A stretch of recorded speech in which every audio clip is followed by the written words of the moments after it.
to a negative. Members of the jury, you have been selected as jurors to try the case of the State of Florida versus Mark Howard Wilson. The clerk will now place you under oath as a jury. Please raise your right hands. Do you solemnly swear or affirm that you will well and truly try the issues between the State of Florida and this defendant and render a true verdict according to the law and the evidence so help you God? Yes. Thank you. An affirmative response from all. This is a criminal case. Mr. Wilson is charged with 2 counts of first-degree murder, 1 count of burglary with assault or battery, and 1 count of burglary while armed. The definition of those crimes will be explained to you later. The state's charging document, which is called an indictment, is not evidence and is not to be considered by you as any proof of guilt. It's my responsibility as the judge to explain the law to you. It's your solemn responsibility to determine if the state proves its accusations beyond a reasonable doubt against Mr. Wilson in accordance with the law that I will provide to you. Thus, the province of the jury and the province of the court are well defined and they do not overlap. This is one of the fundamental principles of our system of justice. Before proceeding further, it will be helpful if you understand how a trial is conducted. At the beginning of the trial, in a few moments, the attorneys will have an opportunity, if they wish, to make an opening statement. The opening statement gives the attorneys a chance to tell you what evidence they believe will be presented during the trial. What the lawyers say is not evidence, and you're not to consider it as such. Following the opening statement, the witnesses will be called to testify under oath. They'll be examined and cross-examined by the attorneys. Documents and other exhibits may also be produced as evidence. After all the evidence has been presented, the court will give you instructions on the law, and the attorneys will then have an opportunity to make their closing arguments. Following closing arguments by the attorneys, the court will conclude with final instructions, and after the final instructions are given, you will then retire to consider your verdict. Until that time, you must not form any definite or fixed opinion on the merits of the case until you've heard all the evidence, the argument of the lawyers, and the instructions on the law that I will give you. Until that time, you must not discuss the case among yourselves. Your verdict must be based solely on the evidence or lack of evidence and the law. I now instruct you not to communicate with anyone, including your fellow jurors, about this case. No communication includes no emailing, text messaging, tweeting, blogging, or any other form of communication. You cannot do any research about this case or look up any information about the case. If you become aware of a violation of these rules at all, please notify court personnel of that violation. Now, during the course of the trial, the court may take recesses and you'll be permitted to separate and go about your personal affairs. During these recesses, you must not discuss the case with anyone else, nor permit anyone to say anything to you or in your presence about this case. If anyone attempts to say anything to you or in your presence about this case, tell him or her that you're on the jury trying the case and ask that person to stop. If he or she persists, leave that person at once and immediately report the matter to one of our bailiffs who will advise me. And as a reminder, members of the Florida Bar are not allowed to communicate with you at all outside this courtroom. So if you do encounter one of the attorneys that's trying the case or any other member of the Florida Bar and they are aware that you are a juror, they will not communicate with you, they will not discuss it with you, they're not being rude, they're following the rules. And while you're here in the courtroom, all your cell phones, computers, and tablets and other forms of electronic devices must be turned all the way off, not just in the silent mode. You may use these devices during recesses, but even then, you must not use your cell phone or electronic device to find out any information about the case, or communicate with anyone about the case or the people involved in the case. Do not take photographs, video recordings, or audio recordings of the proceedings or of your fellow jurors. After each recess, please double check to make sure your cell phone or other electronic device is turned off. And at the end of the case, while you're deliberating, you must not communicate with anyone outside the jury room. So you will not even be allowed to have in the jury room any cell phones, computers, or other electronic devices. If someone needs to contact you in an emergency, the court can receive messages and deliver them to you without delay, and we will provide a contact number to you for that purpose.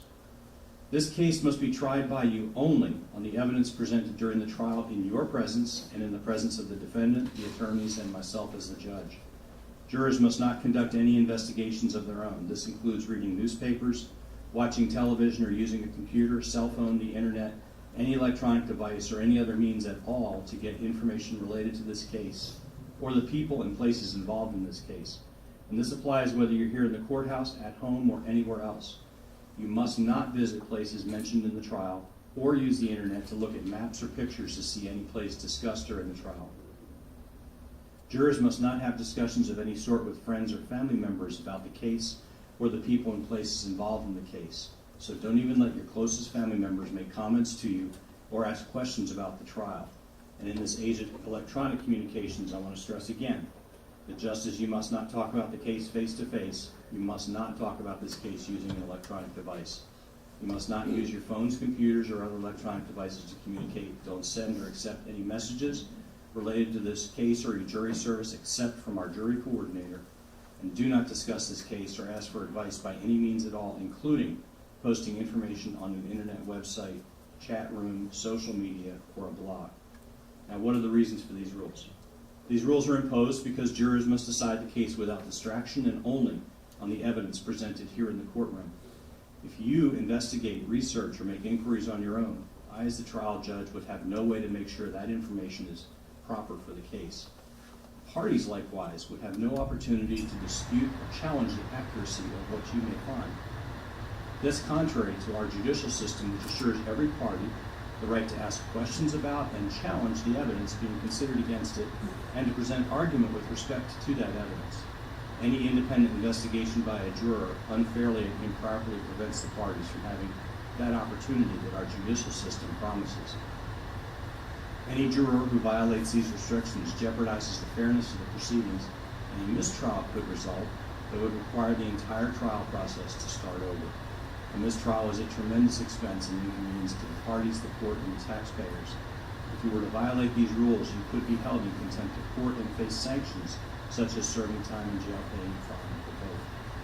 In every criminal proceeding, the defendant has an absolute right to remain silent. At no time is it the duty of the defendant to prove his innocence. From the exercise of the defendant's right to remain silent, a jury is not permitted to draw any inference of guilt, and the fact that a defendant did not take the witness stand must not influence your verdict in any manner whatsoever. The attorneys are trained in the rules of evidence and trial procedure, and it's their duty to make all objections they feel are proper. Now, when an objection is made, you should not speculate on the reason why it is made. Likewise, when an objection is sustained or upheld by me, you must not speculate on what might have occurred had the objection not been sustained, nor what a witness might have said had he or she been permitted to answer.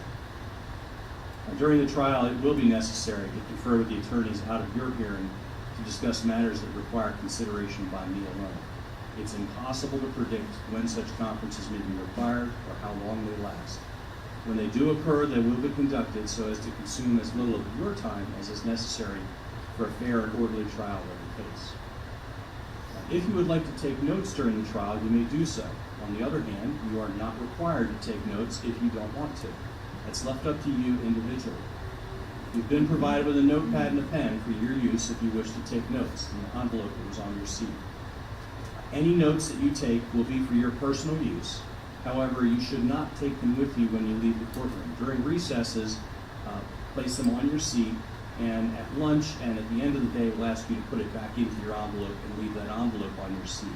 And during that recess, the court deputies will take possession of your notes, the clerk will secure them overnight, and they'll be returned to you when we convene. After you've completed your deliberations, the bailiffs will deliver the notes to the clerk. They will be shredded. They will be destroyed. No one else will ever read your notes. If you do take notes, don't get so involved in note-taking that you become distracted from the proceedings. Your notes should only be used as aids to your memory. And whether or not you take notes, you should rely on your memory of the evidence and should not be unduly influenced by the notes of other jurors. Notes are not entitled to any greater weight of the evidence than each juror's memory of the evidence. The defendant has entered a plea of not guilty. That means you must presume or believe the defendant is innocent.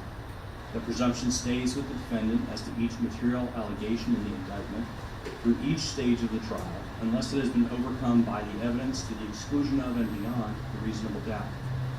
To overcome the defendant's presumption of evidence, the state has the burden of proving the crime with which the defendant is charged was committed, and that the defendant is the person who committed the crime. The defendant is not required to present evidence or prove anything. Whenever the words reasonable doubt are used, you must consider the following. A reasonable doubt is not a mere possible doubt, a speculative, imaginary, or forced doubt. Such a doubt must not influence you to return a verdict of not guilty if you have an abiding conviction of guilt. On the other hand, if after carefully considering, comparing, and weighing all the evidence, there is not an abiding conviction of guilt, or if having a conviction it is one which is not stable, but one which wavers and vacillates, then the charge is not proved beyond every reasonable doubt, and you must find the defendant not guilty because the doubt is reasonable. It is to the evidence that will be introduced in this trial, and to that alone, that you are to look for proof. A reasonable doubt as to the guilt of the defendant may arise from the evidence, a conflict in the evidence, or a lack of evidence. If you have a reasonable doubt, you should find the defendant not guilty. If you have no reasonable doubt, you should find the defendant guilty. Now, it will be up to you to decide what evidence is reliable. You should use your common sense in deciding which is the best evidence and which evidence should not be relied upon in considering your verdict. You may find some of the evidence not reliable or less reliable than other evidence. You should consider how the witnesses acted as well as what they say, and some things you should consider are as follows. 1, does the witness seem to have an opportunity to see and know the things about which the witness testified? 2, did the witness seem to have an accurate memory? 3, was the witness honest and straightforward in answering the attorney's questions? 4, did the witness have some interest in how the case should be decided? 5, does the witness's testimony agree with the other testimony and other evidence in the case? And whether the state has met its burden of proof does not depend on the number of witnesses it calls or on the number of exhibits it has offered, but instead upon the nature and quality of the evidence presented. It is entirely proper for the lawyers to talk to a witness about the testimony the witness would give if called to the courtroom. The witness should not be discredited by talking to a lawyer about his or her testimony. And finally, you may rely on your own conclusion about the credibility of any witness.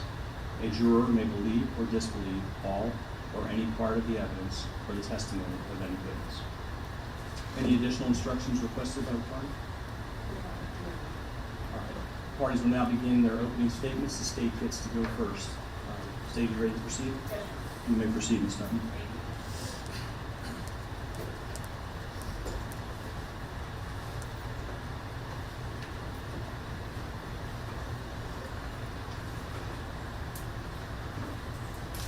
In the early morning hours of August 26, 2020, Sarah Baker, a married mother of 3, lie asleep in her brand new home. A house that her and her husband, Chad Baker, had purchased and moved into just 10 days before. The Bakers had moved to Putnam County because they had a lot of family here. Sarah's dad, his wife, their kids lived just around the corner from this new home. Sarah's sister, Cindy, lived in this area. And so they moved up here after living in South Florida for a number of years and raising their boys to be closer to family. Chad was an over-the-road trucker, and so on the morning of August 26th, he was gone. He was out of town working. And so Sarah was asleep that morning in the back of her house in her master bedroom with her 4-year-old child who was sleeping. Tayton was her 14-year-old, and Robert was her 12-year-old son.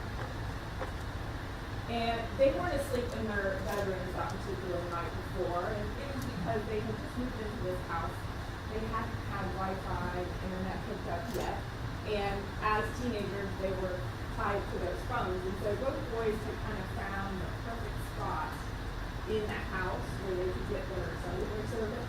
And they were kind of always in that spot, and they fell asleep in that spot. So they were sleeping out in the very part of the house. Her sister Cindy, Sarah's sister Cindy, Cindy's boyfriend is the defendant. And their 1-year-old had been invited to live on that property just days before in one of their outings. And so that morning when Sarah woke up, her 4-year-old woke her up in the morning, around 10 o'clock. She immediately, like many of us, wanted to access her phone, look for news, go through her morning routine, and she realized, I gave my phone to Tayton last night, since his phone was broken. So she got up, she walked down a hallway, past many bedrooms, past bathrooms, the four-year-old upstairs. She went through her kitchen, her dining room. She walked into her living room area and actually walked right past Robert, who she assumed was sleeping with like a blanket over. And she walked where she knew she'd find Tate, in the very back room on the other side of the house, which had a pool table. And when she walked in that room, she noticed bloodstained carpet. So she ran over to Tate, who also had a blanket on him, and she ripped it off. And she saw her son, Tate, laying face down in a pool of blood. And she shook him, she sang his name, and she went to sort of lift him up to see what was wrong, and saw a gaping hole in his neck. So she's obviously in shock. She runs out the side of that room, and you'll learn that there is, we call it the pool room, the pool table in there. There's a door out of that room to the outside that led directly to where Cindy and the defendant were living. So she's running to get help, get Cindy, call 911. She notices that side door to her house is open, but when she gets to that outbuilding, that door's locked, and that door's never locked. Cindy and Mark come and go, they're allowed to come to her house, and she's banging on the door, screaming for Cindy, kicking, trying to get in, and no one's answering her. So quickly, in her panic, she runs back in the house and realizes, oh my God, Robert. And she runs to Robert, 4-year-old trailing behind, and she pulls that blanket down. And she knew in that moment something terrible, awful had happened. She screams. She actually will tell you she has no idea why she did it. She just ripped her nightgown, and she ripped one of the straps of her nightgown. She grabbed her youngest child and she began to look for her keys. She knows her dad lives just minutes away. I've got to go get help. She can't find her keys to her vehicle, but she remembers where her husband's spare key is to his truck, and she can't drive a stick, but that's the only thing she could think to do in that moment. So she gets her husband's truck and makes her way over to her dad's, completely unable to drive that vehicle, but she makes it there. You will see on surveillance video at the Benson's house, her dad's house. You'll see her come up. You'll see her enter that house. And Debbie Benson will tell you she was up that morning. This was during COVID time, so she was up doing online schooling with her boys when Sarah busted through her door, really not making sense, clearly hysterical. The boys are dead, the boys are dead. This wakes up Sarah's father, Andrew Benson. He comes out, going, what are you, this is not making any sense. But Debbie decides to call 911, get in the car, drive over, see what the heck Sarah's even talking about. It doesn't make any sense to them. So Sarah stays there at the Benson house with her dad. And Debbie gets on the phone with 911 before she even leaves her property and drives over that house. And unfortunately, she entered that house and saw the tragic, awful scene her nephews were laying in. It didn't even register in her brain what had happened, and she will tell you that she told 911 and she thought that dogs must have attacked them. Like, it didn't make sense to her. Her husband, Andrew, followed shortly thereafter. He also walked in, saw the bloody scene, and this is around 10:30 a.m. in the morning. So because Debbie had already been on the phone with 911, Putnam County Sheriff's Office was responding, and so they get there shortly after Debbie and Andrew entered the house. Putnam County deputies clear the scene, make sure nobody else is hurt, there's nobody inside. Detectives are called, and the Florida Department of Law Enforcement is contacted to process that scene. The evidence you will hear throughout this trial will prove to you that that morning, when Sarah and her boys were sleeping, the defendant and Cindy got up early around 6:30 a.m., dark outside, and they went to the Circle K to get donuts and coffee. They returned back to the Baker home, and Cindy goes into their outbuilding apartment to feed her child. And you will learn that it was at that time that the defendant obtained a hammer from one of the buildings on the property. He armed himself with his fillet knife, and he entered the Baker's home with the intent to kill those boys. The boys were sleeping when they were attacked. The defendant bashed their heads in with a hammer multiple times. And just to make sure they were dead, he later told detectives, he also slit their throats.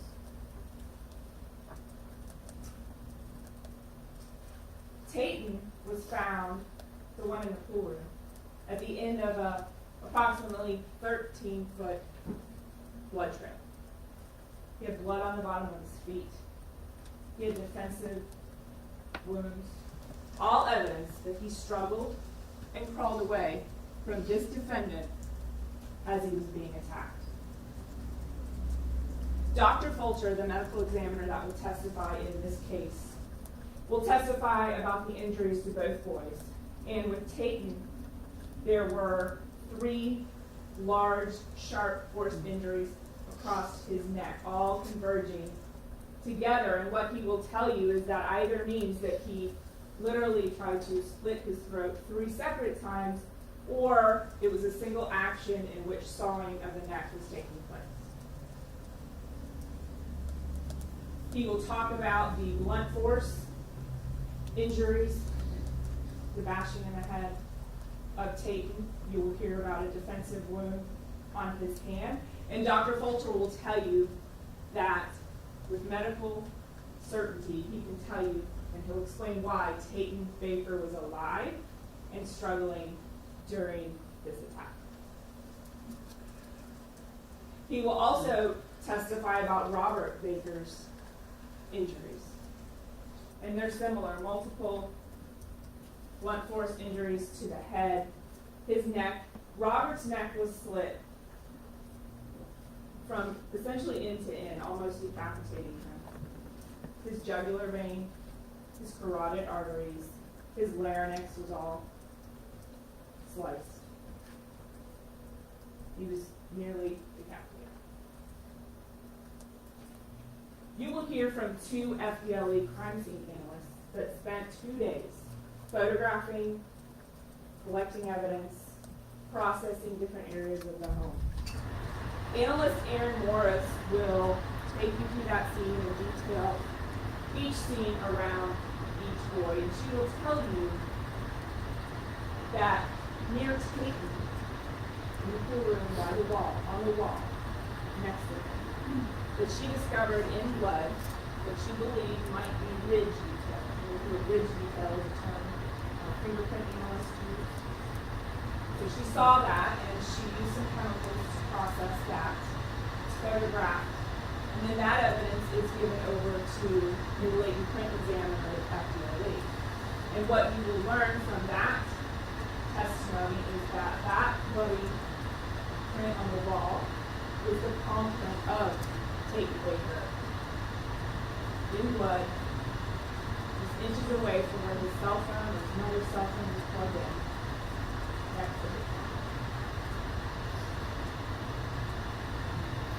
Members of the Putnam County Sheriff's Office helped assist in the final search after the home was in process and all the evidence was collected. And on day 2, they located the murder weapons in a separate outbuilding on the property, not where Mark and Cindy lived, in another building, wrapped up in placemats, a knife, a sheath, and a hammer under a sink.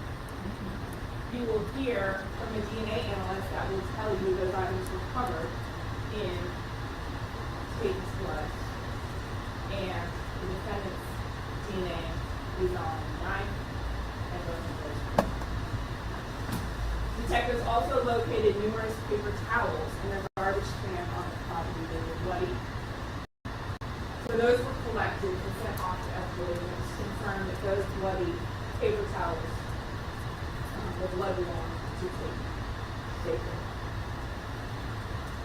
The defendant's sweatshirt was located inside a bathroom, the bathroom that he and Cindy were allowed to come in and use. Now, the building that they live in, you'll see it didn't cover that.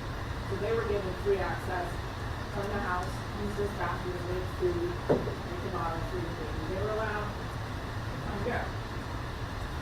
His sweatshirt was located in the bathroom commonly used, and that sweatshirt was sent off as well to be analyzed, and it included Robert and Tina's blood.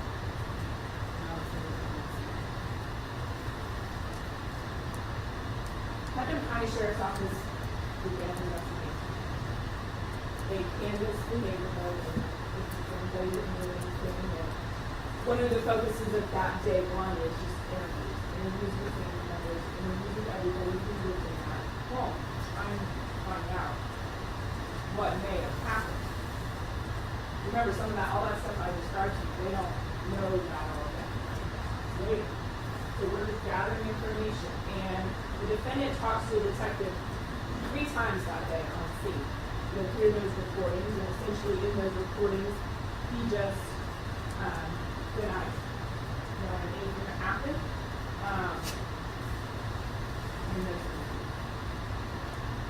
On day 2, while autopsies are going on, detectives are learning the details about the murder weapons, where they're located, who were towers, things like that. And so by the end of day 1, and in the middle of day 2, obviously no arrest have been made yet. I'm not there. Later on that second day, the day after, Chrissy Atkins is the defendant's mother. So after day 1, that night after everybody was interviewed, the defendant and Cindy and their child go back to his mother's house. So they need a place to stay, obviously. The house is being held by law enforcement. So on the end of day 2, the defendant's mother shows up at a substation for the sheriff's office and says, I have information about this place. She tells law enforcement that her son told her that he killed those boys. He told his mother it was part of a larger plan. A plan that he and Cindy were to go in and essentially kill the whole family. And Cindy didn't do her part, but he carried out. So Chrissy Atkins went to the sheriff's office, told them that information, they interviewed her, they got all of those details, and then they asked her to do something. They asked her if she was willing to go on recording and try to get this information again from her son. And she agreed. There was an undercover operation that was set up. Her vehicle were outfitted with recording devices. She picked up her son. She drove around Putnam County for about an hour, imploring with him to tell her why, imploring with him to do the right thing and talk to law enforcement. And you'll hear a portion of that recording where he is again admitting to his mother that he killed these boys. He is arrested during that operation. Once law enforcement had heard enough, they stopped the vehicle. He's arrested. He's taken to the sheriff's office where he's interviewed later by a detective, Clayton Lucina, and Sergeant Gapp. And in that interview, the defendant ultimately, he doesn't admit it at first, in the beginning he denies, he doesn't know anything, it's similar to day 1. And they have to actually play for him his recording with his mother to get him to talk. But once he hears that, he admits to the brutal and vicious murders. He admits that the 2 items found under the sink, the hammer and the knife, were what he used. He admits that he thought about it, that he went in there to kill those boys, and he says he thought Cindy wanted him to do it. Now he takes back the story he told his mom. He ultimately tells law enforcement, no, there wasn't a plan with Cindy. She didn't know about any of it until it was done. but he kept telling law enforcement he had to do it to protect his family. He gives many reasons, none of which are honestly going to make any sense. What possible reason could there be when you see the evidence in this case to do this crime? But he says, at first, well, I thought Sarah and her family were coming after us. I thought they were going to call DCF because they don't like the way we live, we didn't hear about drug use and things like that. Cindy was pregnant then, so he was worried they might call DCF and take our kids. Then it was, well, I thought the boys were sleeping with Cindy. No evidence, no reason why he thinks that. And then it was, I think they're harming my daughter. And when the detectives pressed, why do you think that? Well, I don't know. I think Cindy's keeping it from me. He provides no real reason. He doesn't really want to talk about details in the interview when he admits feelings. Every time the detectives are imploring with him, of course, everybody wants to know why. Explain this to us so it makes sense. Did something happen that morning? Were you in a rage? Did you snap? Was it the drugs? All of these things are being posed to him. He doesn't want to talk about the details. He won't even look at the photographs of the dead boys that they're putting in front of him. And at that moment, he just gets upset and he's worried that someone's going to kill him for what he did. He won't give details. But at the end of the day, like we talked about in jury selection, the why, it's not going to matter under the law. The evidence is going to prove to you beyond a reasonable doubt that Sarah and Chad's boys are dead. That this defendant did it, and that he premeditated it, and committed a burglary like we discussed when he did it. He entered that home with the intent to kill the boys. That is a burglary. Clearly, imitation is reversed. The defendant told Detective Bucina ultimately in that interview, I wasn't pissed. I wasn't even upset when I did it. I just thought I had to protect my gun. When no reason to do this will erode the overwhelming evidence beyond a reasonable doubt on each and every element of the 4 charges in this case. And we will be back before you at the end, asking you to return a verdict of guilty as charged on all 4 counts. Thank you. Okay, would the defense like to open now or reserve? At this moment. All right, thank you. You may proceed.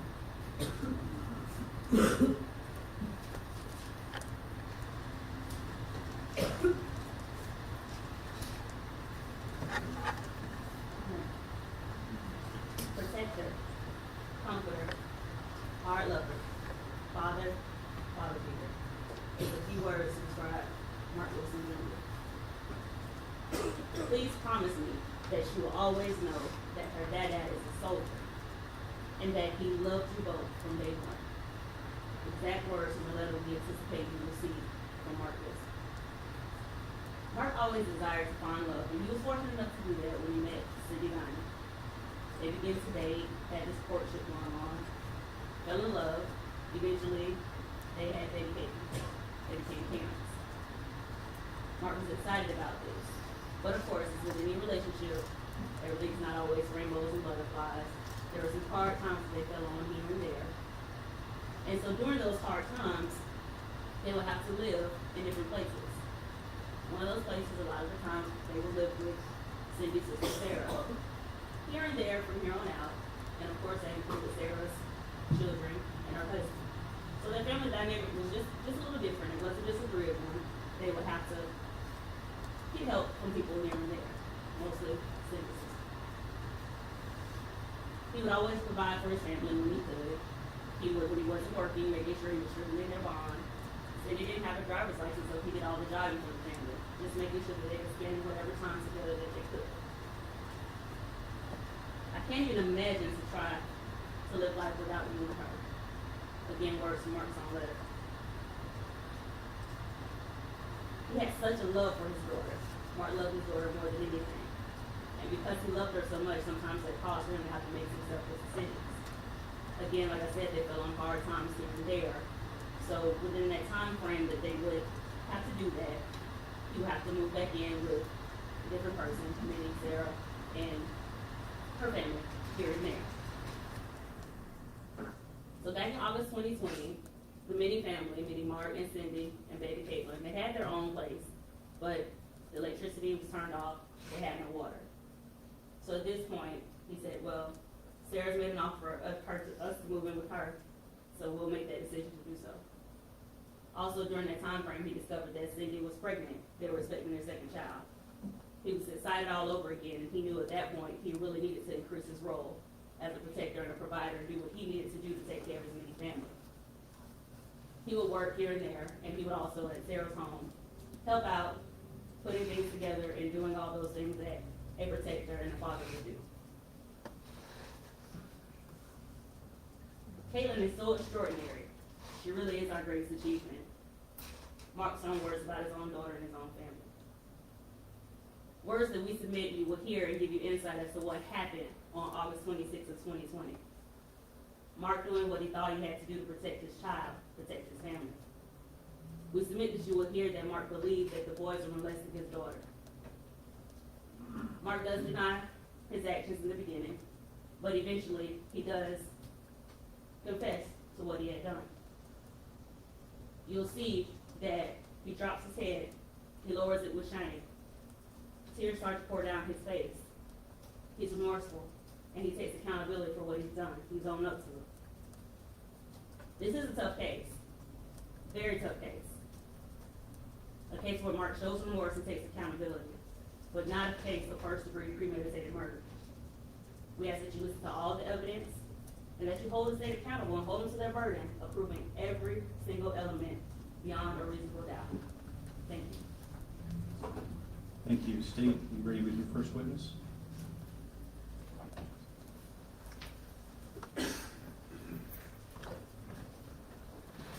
Yes, state calls Sarah Baker.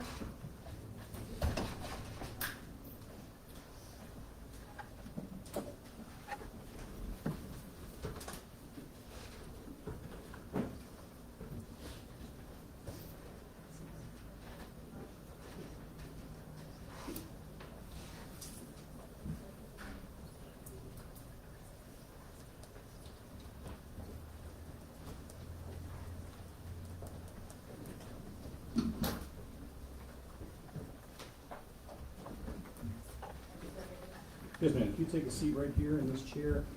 Pull up close to that microphone, and the clerk will place you under oath. Raise your right hand, please. You solemnly swear to affirm that the testimony shall be the truth, the whole truth, nothing but the truth, so help you God. I do. Thank you. All right, thank you. Please state your full name for the record. Sarah Lee Baker, And where do you live, Ms. Baker? 202 Lake Serena Drive, Melrose, Florida. Thank you. You may proceed, Ms. Denton. Thank you. Good morning, Ms. Baker. Will you tell the jury first who you are married to? I am married to Chad Baker as my husband How long have you guys been married? for 17 years. What does Chad do for a living? He's an over-the-road truck driver. Was he doing that back in 2020 as well? Yes, ma'am. Do you have any children with Chad? I do. I have 3. And what are their names and ages? Tayton was 14 at the time. Robert Baker was 12, and Landon is now 6. I want to, your Honor, may I pledge? You may. Sarah, I'm going to show you what's been marked as State's Exhibit A for identification. Can you tell me who's in this? That's photo? Robert Baker. And State's B? It's my son Tayton Baker. Okay. And approximately when were these photos taken, if you remember? The year before, the last school year they went before COVID. So And- 2019, I'm sorry. You're fine. All right, thank you. Here at this time, state review and States A and B and publish to the jury. Any objection? No objection. All right. States A will be admitted as States 1.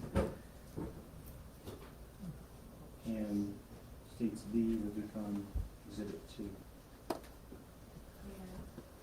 Ms. Baker, if you could just kind of turn and look over your shoulder and close yours to that. That's Robert Baker, my son. And that's gonna be exhibit 1 for the record. And 2 is that. That's Tayton Baker. He's 14, my son. Exhibit 2 for the record. Now, when you moved to Putnam County, do you recall when you did that? I do. We moved here the beginning of August. I think it was August 14th, 13th, somewhere right in there of 2020. And had school started when you guys had moved here? Not yet. No, it was to start within 2 weeks after we had moved here. Where did you live prior to coming to Putnam County? Lakeland. And how long did you live in that area? 18 years since before I had my kids. So at that point, the boys had been raised down there. Yes, their entire lives. Why did you decide to move to Putnam? To be closer to my family, I was having a lot of difficult times. Started getting severe depression, anxiety. So I thought if I moved closer to my family, that my dad would be able to help me out of my shell a little bit more.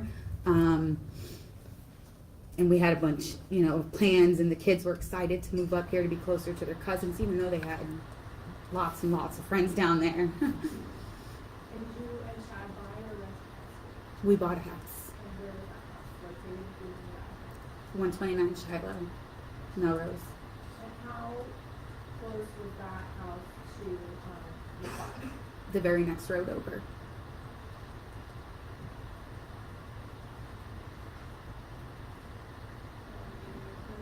No. Let's show you a series of maps there. States FF1 through 3, and just take a look at these maps and let me know if you recognize the general area. Yes, that's our house, and this would be our road that it was on, and just past this dirt road would be my father's off the main.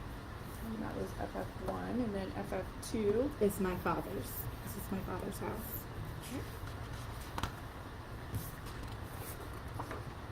Oh, and my grandmother lives right behind my father. And then FF3, is that a map that shows your residence in relation to your father's residence? Yes, it does.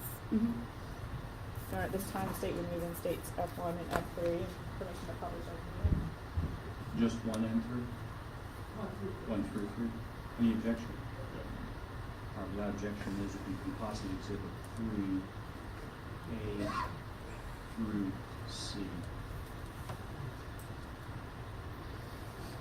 Look over. And if you could take a look at that map up there, is it showing generally where your house is located? Yes.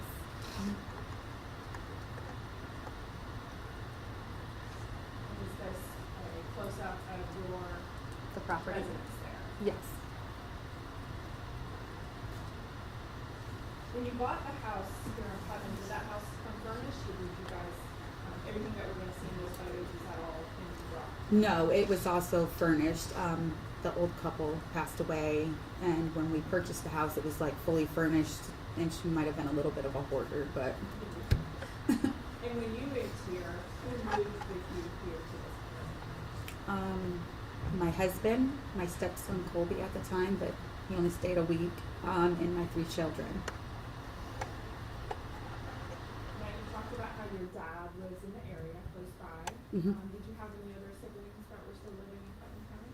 I did. I have my sister Amy, who lives in, I think she's technically Keystone.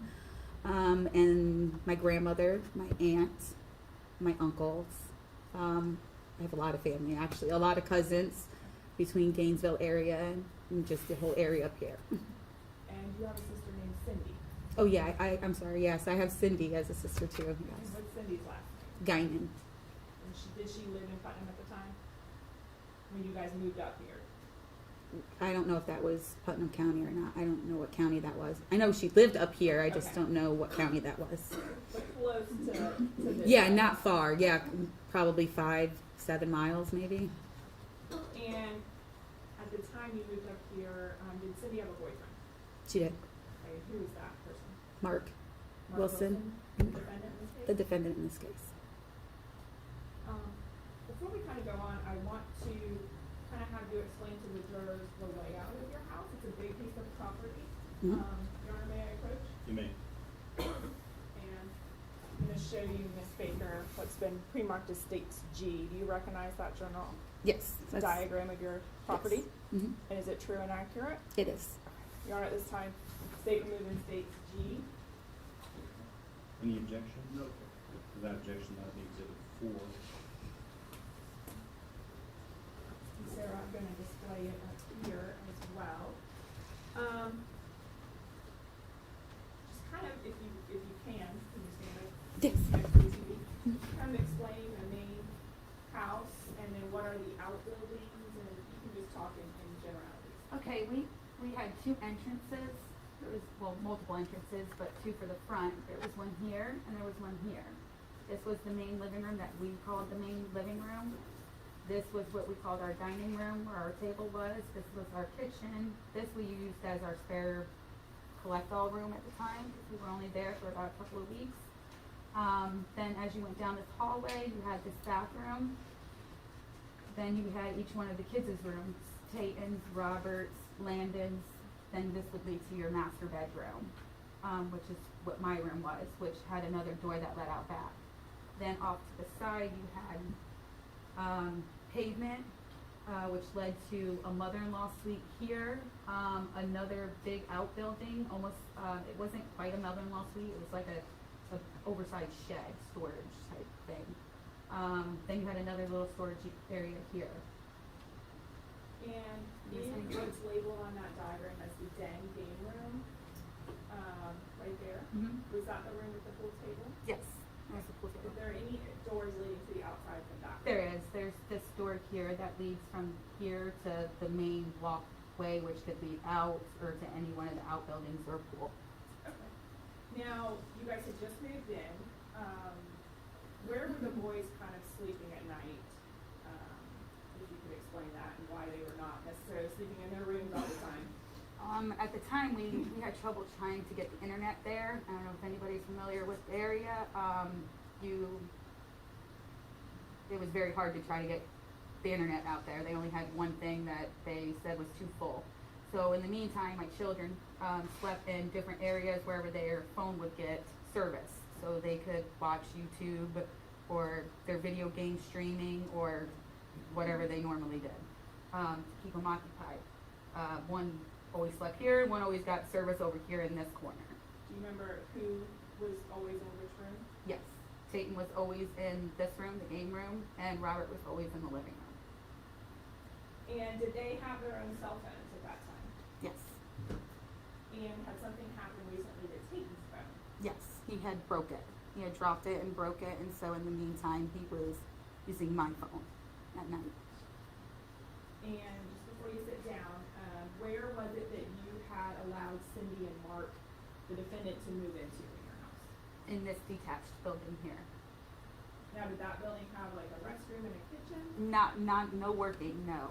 This one had the working, kitchen, but not a working bathroom. The septic, there was 2 different septic tanks, and this one had collapsed, so we have not made it that far into doing that. So what did you allow Mark and Cindy to do as far as accessing your home? We would leave this room, this door unlocked because it was the most safest because this was all gated and we had big dogs. So this was always unlocked and they would go in and out through this door and use the bathroom or go to the kitchen or the laundry room to do laundry, just whatever they needed access to. And what were you guys planning to use that building labeled the West Detached Building? What were you guys going to use that room for? As my husband's game room. And when you say game, do you mean video games? Yes. yes. Different than the pool room? and just Different than the inside? pool room, yes, yes, video gaming. He likes to collect pops and different characters, and so we made him shelves and stuff to put up. Now, did Cindy and Mark have any children? They did. And at that time, how old was their child? Approximately. 14, 15 months at that time. Prior to you moving to the Melrose area, had Cindy and Mark ever lived with you before? Multiple times. And so why had you brought them into your home before? They either didn't have a place to stay, or Cindy was, the most recent time she stayed before that incident was because she was pregnant, and where they were staying was not, I guess you would say, sanitary, healthy. I mean, I don't know what you would use. She had no running water and things like that, and at the time she was 6.5 months pregnant. So that's when I made them come stay with me, and she started seeing a doctor right after that. That's within that week. That was when she was pregnant with Caitlin? With Caitlin, yes. And that would have been in your home in Lakeland? In Lakeland, correct. Now, right around the time you moved into this property, do you remember where Cindy and Mark were living, or at least the general conditions and things like that? Yes. The place that they were staying in, it was, they called it a lake house. It wasn't a lake. It was more of a studio apartment type thing. It was infested with fleas. It had no power and no food and nothing because there was nowhere to store it all. And that's where they were living at the time when I had moved up here. And did you eventually invite or ask them to come live with you at this residence? I did. And what led to that, you asking about that this time? Wasn't just because of the conditions of her house, because I tried to get her power put back on even with me paying it. The landlord was just, it was in her name, so it was just a big hassle. So they, in the meantime, were staying at his mother's house for a couple of days prior to me inviting them to stay at my house. And did you visit over there one time? I did. And what did you see that prompted you to invite them to come stay with you? They were smoking marijuana in the house with the baby in it. Did you say anything to them to express how upset you were? Yes. What did you say? I actually said, get your stuff together. And then I told them to get in the car, which they did. We did leave there without the baby being in a car seat at that time. And then I said, I can't remember my exact words, but it was to the lines of, if you guys can't get your shit together, then I'm gonna have no choice but to turn it over to DCF to get other people involved in helping. But they agreed to move to my house, so none of that was a big issue. I mean, it was an issue if they didn't want to come and stay, but they wanted to come and stay. And do you recall approximately how many days before the 26th had they sort of moved into that room? Friday, the Friday before, And the 26th was a Wednesday.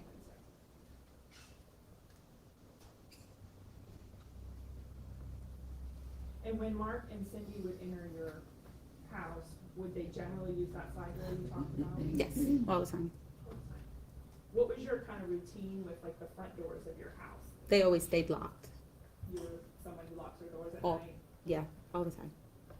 Oh, mainly the front doors. If there was ever a door unlocked, it would always be the back door, because if somebody was coming over, or if I was expecting somebody, I knew my dogs would not let somebody else come into the yard. And did Mark and Cindy have a vehicle at this time when you moved them in, and talked to observers about what you did for a vehicle? When they first moved in, no, none of them had a vehicle. I worked with my father to get a vehicle that he had, for us to put it in Mark's name and insure it and register it and everything on that following Monday for him to go job hunting that Tuesday. And did that in fact happen? You got the car all set up? We did do all of that, yes. I don't know if he went job hunting on Tuesday, but Right. And what kind of vehicle was that? it was a red, it was a Jeep. I'm Some not, sort of SUV? yes, I'm not familiar with, Not a sedan? No, not Not a truck, not a truck. Yeah, it was like an SUV. utility vehicle. Now, we're gonna move on to the 25th, 26th in just a minute, but, you mentioned Chad was a over-the-road trucker. Hmm. When, prior to this time, the 26th, we're gonna talk about, had he last left for work? Sunday. So Sunday he left for work, and would he typically be gone all week? All week, yes, and he doesn't come back usually until late Friday, and the weekends are the only time he comes home. Now, I wanna talk to you about the day and the night before the 26th, okay, the Mhm. 25th of August. What kind of was going on in your house the night before? What were you doing? Who was there? We Okay. can talk about that. The night before, we were all hanging. When I say all, I mean me, Mark, my sister Cindy, and I do not remember if one of the kids were in there at the time, but I do know we were all hanging shelves in my husband's room because we wanted to surprise him that we actually did something when he came back.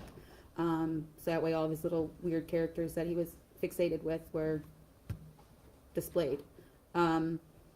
Then my uncle and my aunt came over to go swimming in our pool within a couple of hours after that, which ended up being devastating because we had a pool company come and drain our pool to resurface our pool at that time. They were unaware. So instead, we all decided to go to my grandmother's house to go swimming. And I think that was within like 30, 45 minutes after they got there.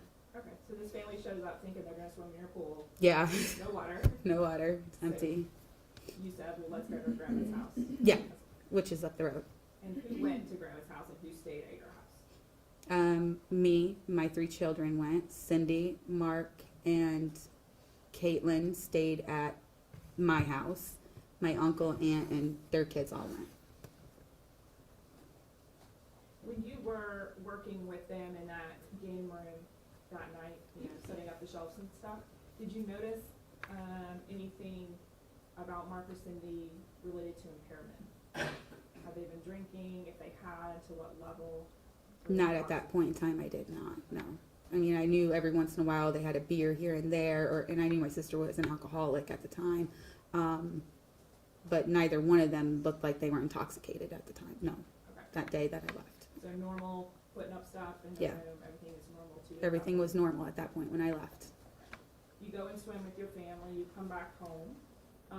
Do you see Mark and Cindy again that night after you come home from swimming? I do. And where do you see them? And When we first walked in, they were standing.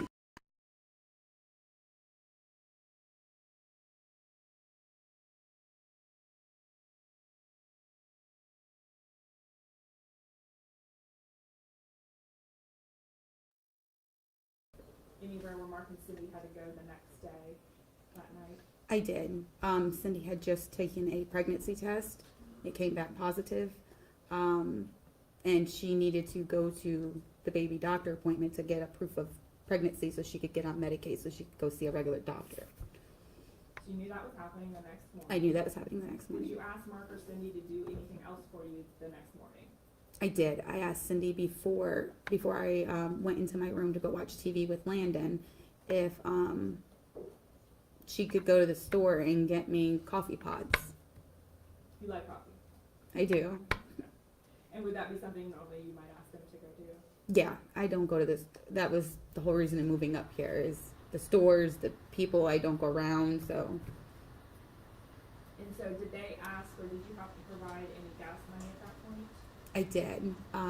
I left $10 on the kitchen table for them to have for gas because they said that it was only an Interlaken, I believe is, if can't quote that because I can't really remember, but I do remember I left the $10 on the table for Cindy and Mark, figuring that they would have seen it when they walked into the kitchen because it was in the open. And so you retire back to your room with your 4-year-old? Yes, I do. That night, right? Yes. Boys, where were they last time you saw them? Actually, they were screaming at each other last time I saw them. That right then at that point, arguing about somebody's in my spot about the service.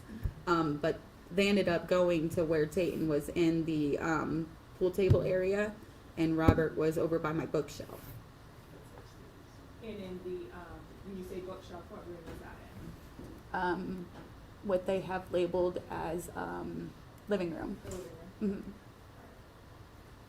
Do you see Mark at all later that night, kind of after you retired to your room, tell the jurors how you see him again? I do. I seen him again that night on the back porch, which my back door led to the porch where it says back patio, where I went outside to go smoke. He was out there sharpening his knife, and he asked if he could hit my joint, because at the time I was smoking marijuana for anxiety. And I said yes. Other than that, Normal conversation? normal conversation. Nope, it was, I can't even recall the conversation, but it was probably like what we had to do the next day, things that had to get done. Again, at that point in the night, did you notice anything impairment-wise that Mark's acted weird, or was it just normal Mark? Just normal Mark. Did not seem out of the ordinary. So you then again retire to your room and go to bed for the night? I do. After I take my nighttime medication, and then I went in my room and I watched TV, and I think it was somewhere around 2 o'clock, I think is when I fell asleep. 2, 3 o'clock? In the morning? Yes. Are you woken up at any other part in the night? 8 a.m. at 4 o'clock. And who woke you up? My son Robert. You had an interaction with him in the room, Hmm. and eventually did he leave your room? Yes, he left my room and he shut the door and he left. Now, I want to talk to you about the next morning. What causes you to wake up that morning? Landon crawling over me. That's how I always knew that it was time to get up. You know, baby's next to you, he crawls over. Well, he's not a baby, but he was mine. Is it regular that he slept in bed with you at that point? Yes, ma'am. So what do? You're up? What do you Yes. I proceeded, because I normally call Chad as soon as I wake up in the morning to see how his day is going, depending on what time it is. So I walked into the den game room. You can kind of show what you stand up and then sort of where you would have gone, how you got there. I walked from my room all the way down the hallway into the game room because my son Tatum had my phone that night. When I walked around this way, I don't know why, and that is, am I supposed to go into the rest? I'm going to sit down. Okay, I'm like, wait, am I supposed to? You're good. So you walk up, you walk down the hall to the front part of your house, right? Mm-hmm. Is your Is that a yes or a no? That was a yes. Okay, thank you. is your 4-year-old with you, or is he still in bed? My 4-year-old is with me to go get my phone. And so you walk through the living room area. Do you notice Robert at all? No, just that he was laying there. That was all. I don't even think I even glanced over, honestly. You walk in the pool room, game room. What do you see? I started seeing blood on the ground on the other side of the pool table. So then I started getting closer and closer and seeing more blood, and I ripped off my son's blanket because I thought it was like he was a picker on scabs. I didn't realize how much blood it was at the time because I just opened my eyes.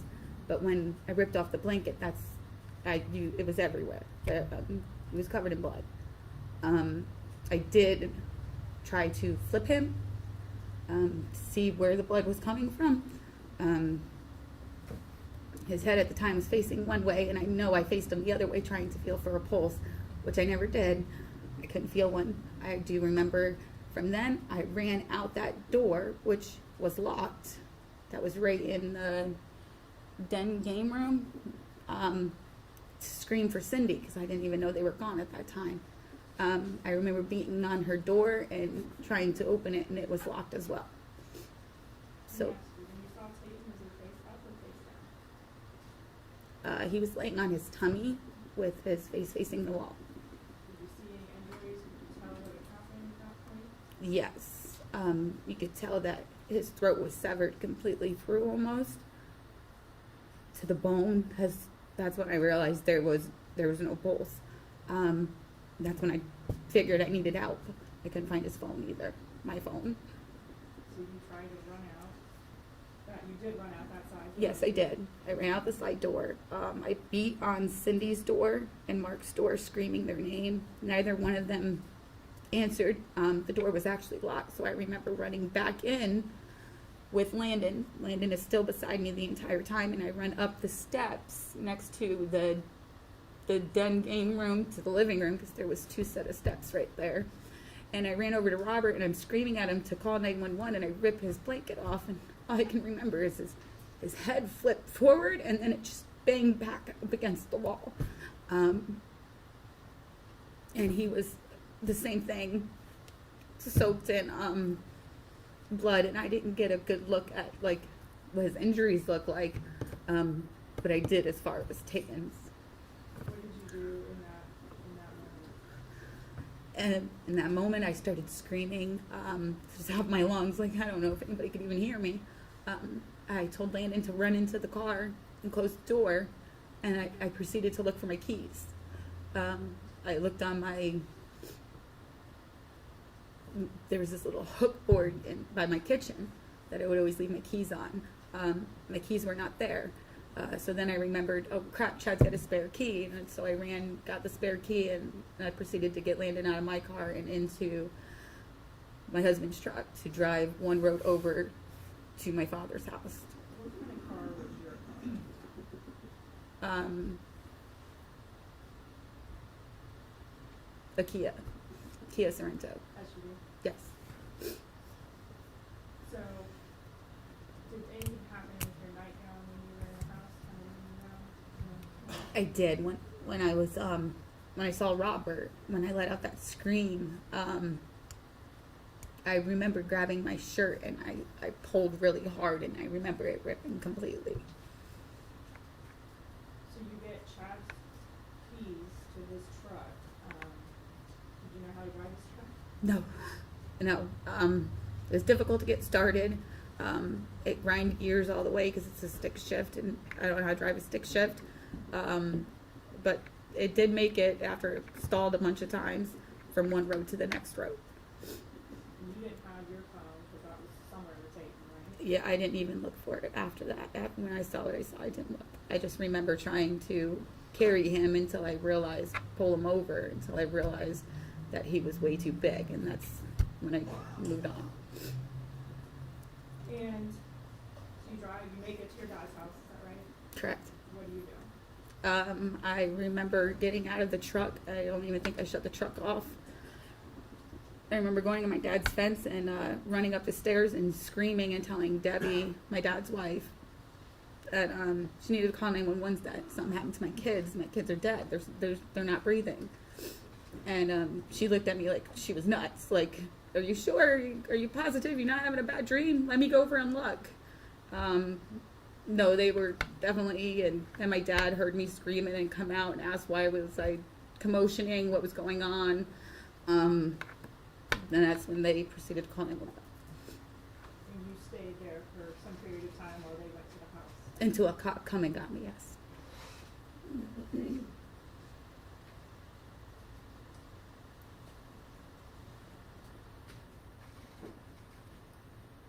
want to show you a few things.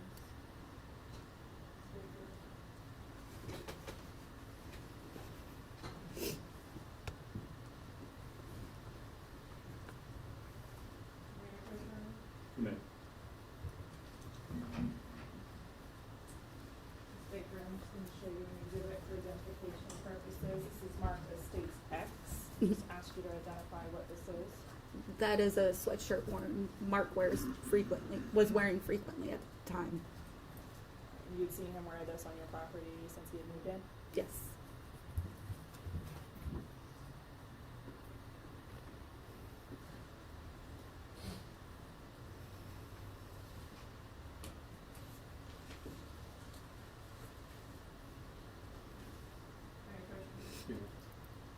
Show you what's marked as States II for identification. Can you take a look at this photo and let me know what room that is and do you recognize it as a photograph of that room? Yes, that's the mother-in-law suite that we made Chad, my husband's game room. Now at this time, state would move in States II. Any objection to that?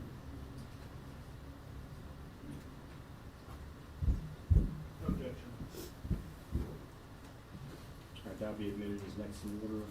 I think we're up to 5, Madam Clerk.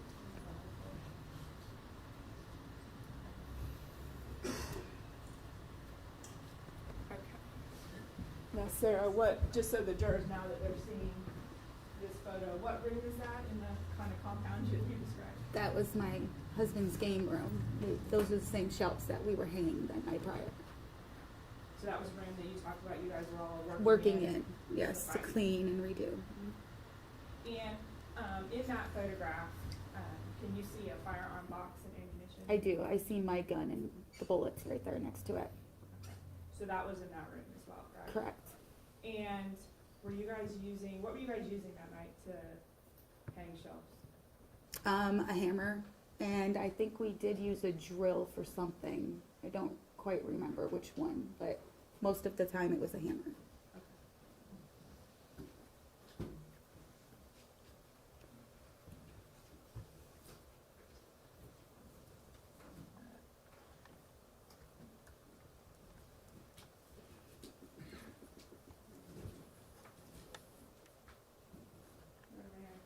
You may. Ms. Baker, I'm going to show you an exhibit and ask you to identify something on this exhibit. If you recognize it, states DD. There's a knife displayed on this board. Mm-hmm. Do you recognize that I knife? recognize the knife. That's the knife marked with sharpening. The tablecloths are my tablecloths, and I'm not familiar with the hammer one. I thought it was a one-claw one. Wasn't familiar with that one. This wasn't necessarily the one y'all were using. That was night. not the one we were using that night. Okay. Where would you have kept, or where did you keep these placemats that you recognize? We actually had quite a few of them. Some were between the laundry room, some were on, I think there was only 2 on the island in the kitchen, and 1 was in the middle of the table in the main, where our big kitchen table was. There was only 1 in the middle. The dining area? Yeah. Do you have any questions, Your Honor? Cross-examination.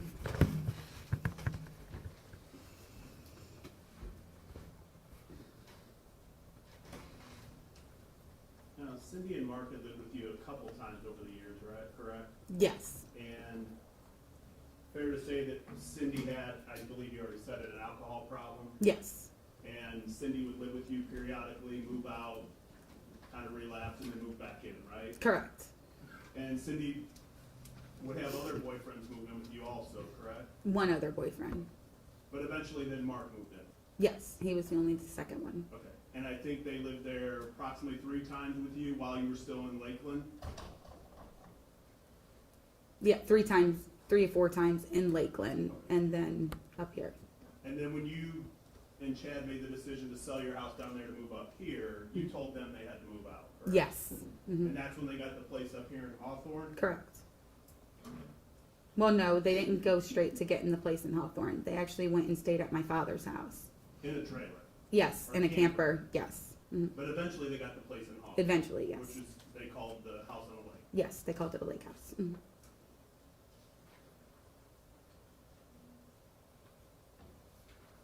And when you first moved in, as you said earlier, Cindy and Mark were helping you out around the house? Yes, She was helping you unpack things, me and Yes. Cindy? yes.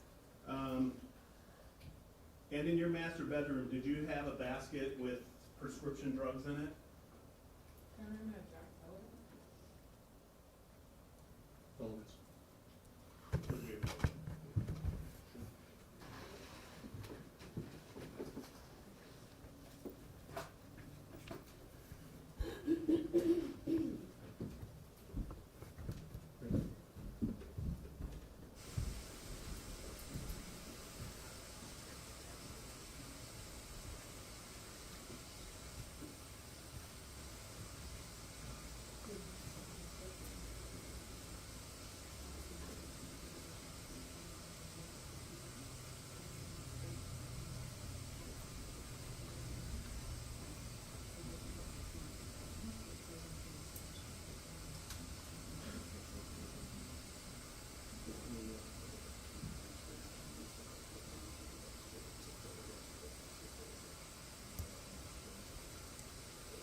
Overruled, you may continue.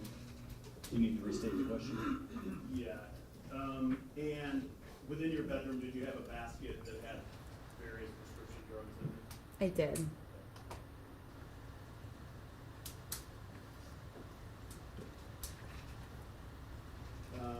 And I don't recall if you said that in direct, but you usually had a hard time sleeping based on your anxiety, correct? I did. And that's why you went out that night and smoked Smoked, yeah. more weed? Yes. And your testimony today is that you saw Mark out there sharpening a knife, correct?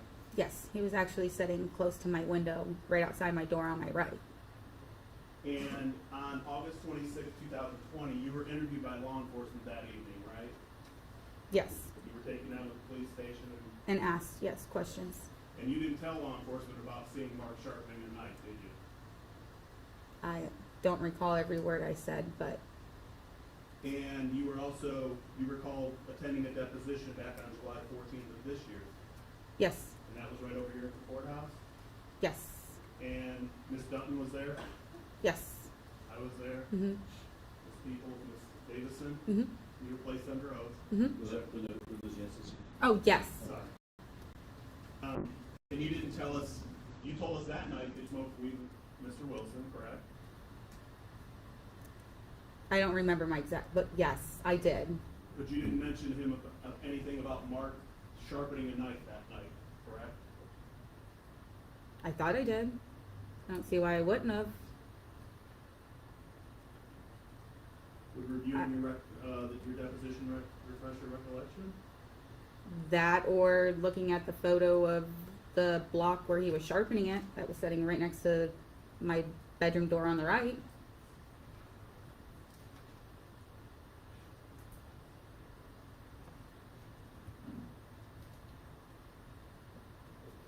Your Honor, may I approach the You may.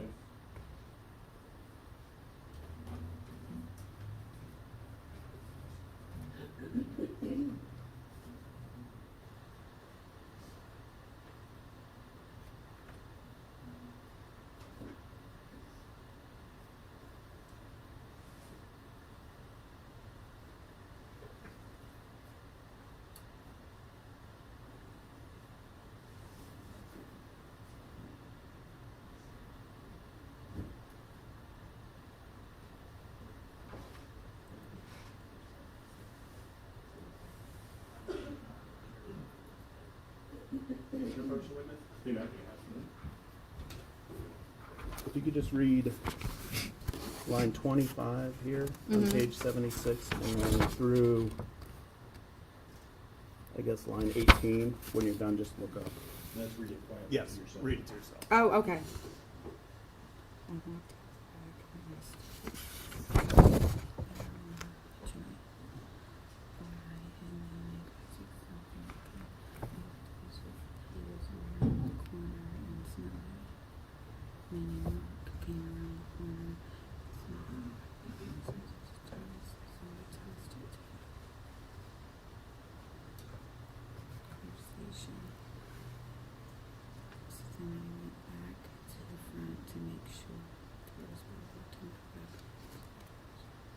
Okay, I read it.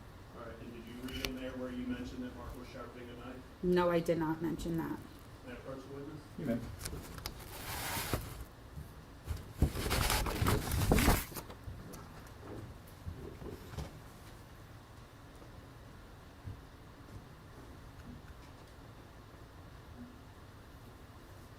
Now, I believe you said you left $10 out that the night before, which would have been the 25th. Yeah, but it was, I think it was somewhere around midnight that I actually stuck the money out there, so I don't know if you would call it 25th or 26th, but definitely that it was still dark time and I stuck it on the table, Kitchen.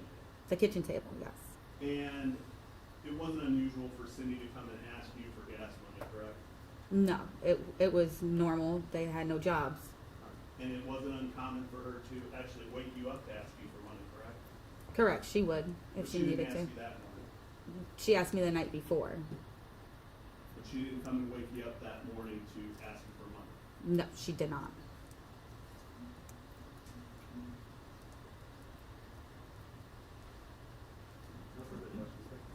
And you redirect?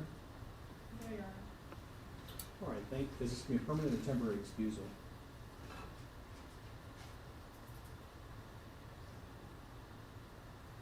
You're on a permanent basis. All right, thank you. You're permanently excused, ma'am. You may remain in the courtroom or go about your business. Thank you. Okay, thank you. This is a good time to take a mid-morning break, so members of the jury, we're going to go ahead and take about a 15-minute recess now. If you would, just leave your notes on your seat. You don't have to put them in the envelope right now. Put them face down on your seat. The bailiffs will escort you back into the jury room. You will find back there some water. There's also a small coffee maker and some sugary snacks in case your energy is running a little low. So please don't discuss the case while you're on recess. All rise, the jurors exit the courtroom, please.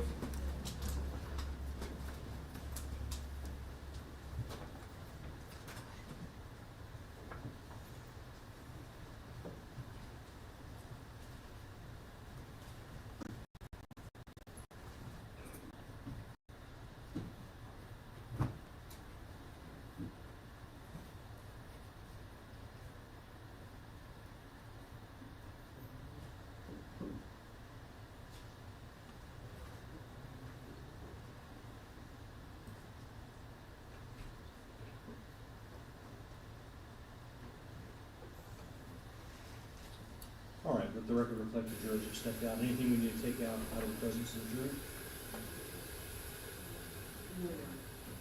All right, thank you. We'll be in recess for 15 minutes then.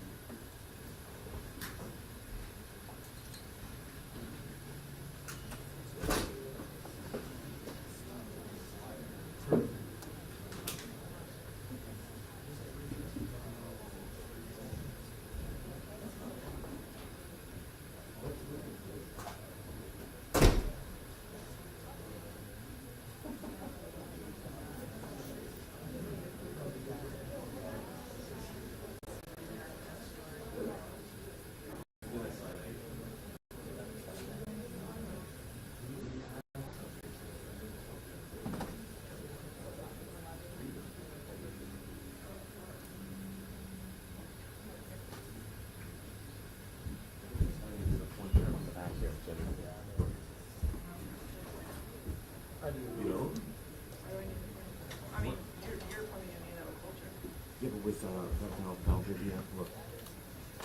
You can just have them.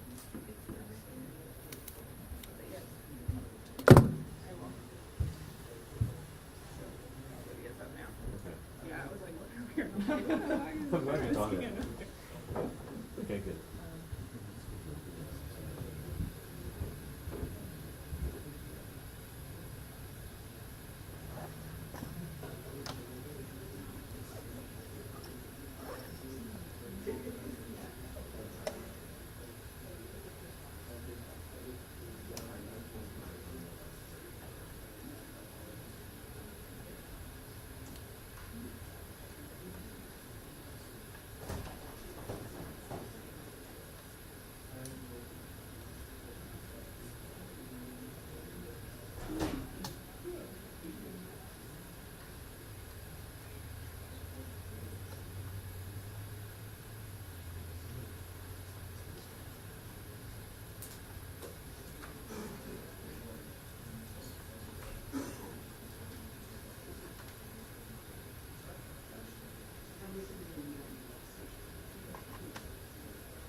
good? Yeah, thanks Okay. so much. Appreciate So just, which way would you like it placed? it. It doesn't matter. You can just put it back Kind of on. like that? Yeah, Would that be that's fine? fine. Okay.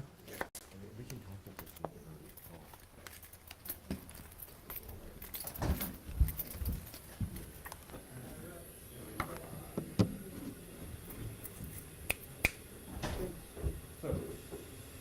Thank you.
up before bringing in the jury? All right. Let the record reflect all the parties are present, the defendant is present. We're ready for the jury to bring in. To be brought in. Thank you.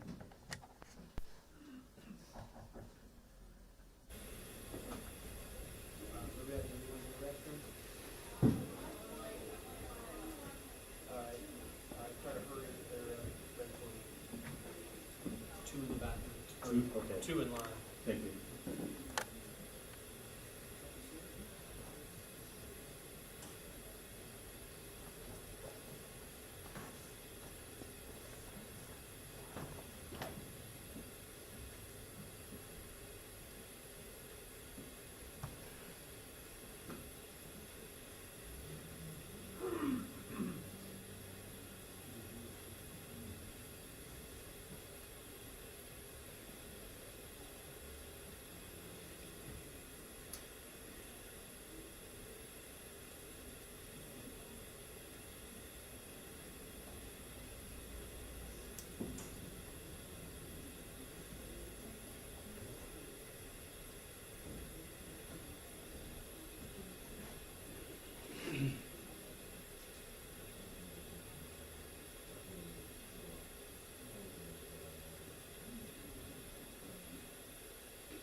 They're ready.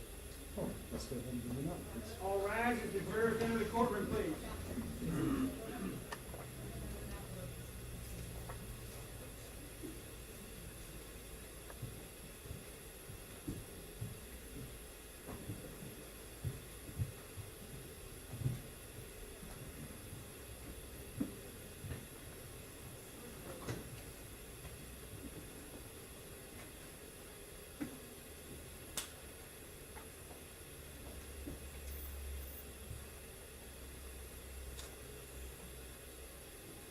All right, thank you. Please be seated.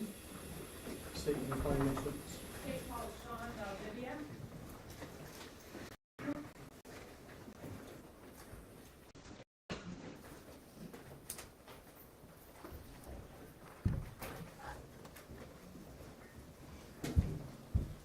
All right, if you would go ahead and take a seat there, please. And the clerk will place you under oath. Do you solemnly swear or affirm that the testimony you shall give in this cause will be the truth, the whole truth, nothing but the truth, so help you God? Yes, Thank you. Please state your full name for the record. Sergeant Sean Valdivia, And what agency are you employed with? Putnam County Sheriff's Office. Thank you. You may proceed, Ms. Duncan. Thank you. How long have you been with Putnam County, sir? About 8 years. And what are your current duties? I'm a patrol sergeant. And do you have any other duties with the agency? Yes, ma'am. It's I'm a SWAT team. I'm sorry. I'm sorry. Yes, ma'am. And what does a patrol sergeant do? Supervise other deputies and patrol the road and answer daily calls of service. Were you in that capacity back in August of 2020? I was, yes. Did you patrol a particular area of Putnam County at that time? Yes, the west end of the county. And for the jurors, can you kind of describe generally what part of the county that is? Yes, it's encompassing Interlochen, Flora Home, Hawthorne area, Melrose. How did you get involved in the homicide investigation of Robert and Peyton Baker? We received a call the morning of August 26, 2020. The call originally came out as, I believe, a medical call, but it also switched calls because a lot of the information was cluttered. And it came out also as a cardiac arrest type call. Reading the notes, I determined that it was going to be an emergency call.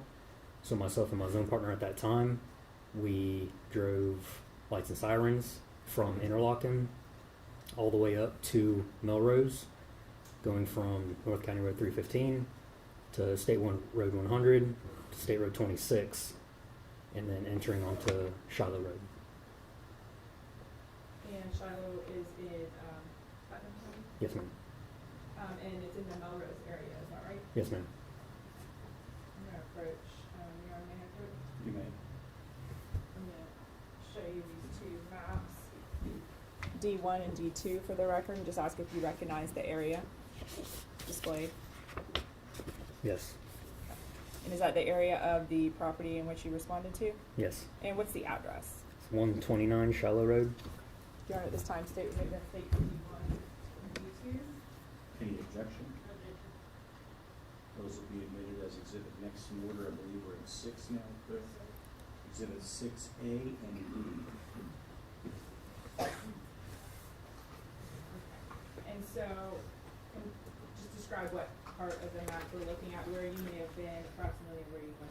Okay, so I was in the Interlochen area originally, and we went up North County Road 315, State Road 100, to State Road 26, which is about almost 2 miles from 100 to Shiloh Road, and then onto Shiloh Road at 129. I think I'm gonna show you now, state 7, that's a closer up of Shiloh Road, is that correct? Yes. You're talking about B, I'm sorry, or is this a different exhibit? B? Yeah, so it'd be 6B. You entered as a closet, I'm sorry, about 6B as in boy. Thank you, alright. Were you observed when you arrived, or you and your partner the first ones there? Yes. And who was your partner? Deputy Sarah Warnick. And what's going on when you get there? So we parked just short of the household in front. We come in contact with Mr. Benson, who later was identified as the grandfather. His demeanor was, he was distraught. He was saying a lot of different things. However, what I caught out of it was, they're inside, they're dead. I asked if there was anybody else inside the residence. He said he didn't know. Myself and Deputy Warnick approach the front door. The door was initially cracked. We draw our firearms, not knowing if there was anybody else in the house at that time. Push open the door, assess the immediate area, then we make entry. Before you continue, I'm gonna ask your approach again. You recognize the two images here as F1 and F2. What are those pictures? So the first picture is of the front doorway where we entered. And then the second picture is the living room where we entered into. You know, at this time state we're moving to state F1 and 2. Any objection? Those will be exhibit 7A, Alpha, and B, Bravo. So I'm displaying 7A there, and again, just kind of tell us what you and your partner did. So Deputy Warnick and I approached the front door. I do not recall which sides we were on, but we pushed the door open and I assessed the living room for any possible threats or any other persons. I make entry into the living room and I immediately see a body on the far side of the room leaning up against the wall. I also initially see another body through the doorway on the other side of the pool table that was there. We stopped just inside the threshold because this doorway here led into the kitchen area where we could also see, or I could also see kind of open up into other rooms in the hallway. And what do you decide to do at that time? Do you have help yet, or are you calling for help? At that time, we had other deputies and detectives on their way. I decided to wait for those deputies and detectives to arrive because of the complex layout of the household that I could tell at that time, due to multiple rooms and stuff. Yeah. And I'm gonna display states 4 here. And as other units arrive, what do you do? What's standard operating procedure in that scenario? Okay. So Deputy Warnick and I made entry right here into this living room area. I could see off to the left-hand side, the dining room, which led into the kitchen, but I could also see other rooms and hallway.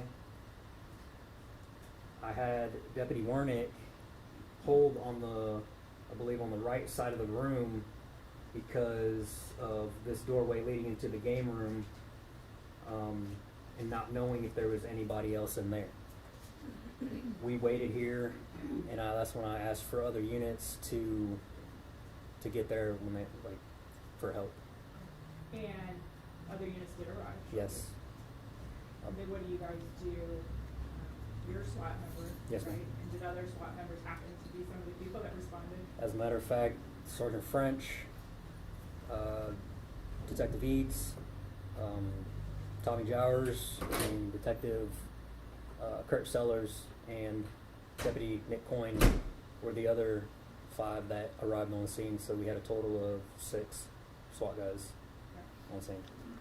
And what do you do to clear the home? How does that work?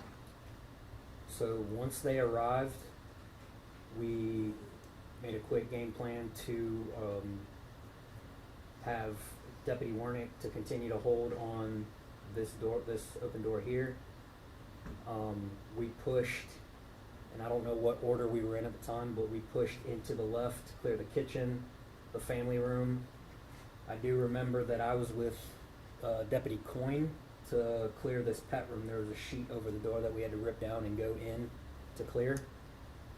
And then while we were doing this, the other guys were holding on the hallway. Once we gave that clear of the room here, they started to push down the hallway into the other rooms. And different members would feel off in the room? Yes. And look at them. Yes.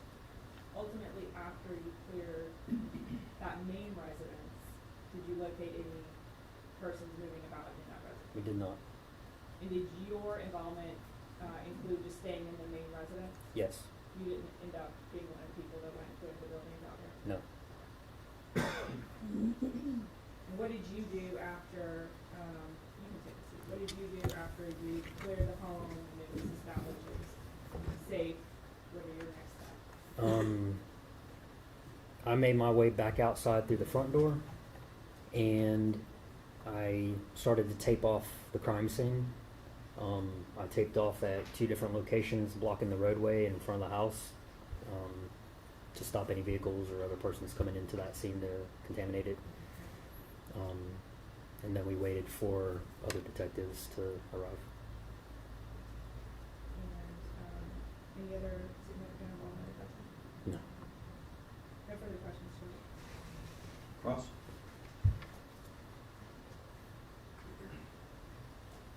Good morning. Come on. So being one of the first on scene, you had the best vantage point, correct? Correct. And the crime scene, it was a forensic, right? Yes. And there was things everywhere. Yes. It was a mess.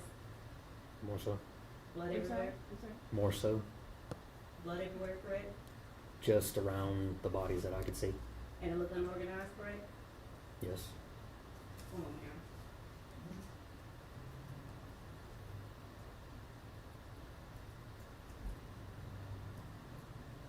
And you saw the bodies when you first walked in, correct? Yes. No further questions. Can you redirect from the state? No, Your Honor, you can be released. All right, thank you very much, Sergeant. Thank you. You're excused. That's permanent excusal? Yes. All right, thank you. You're permanently excused. State was called Sean Valdez, sorry. Caleb French.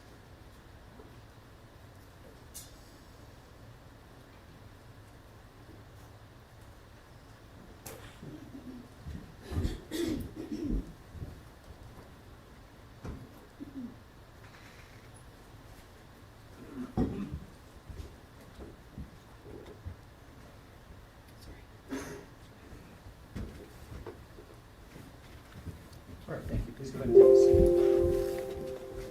And the clerk will place you under oath.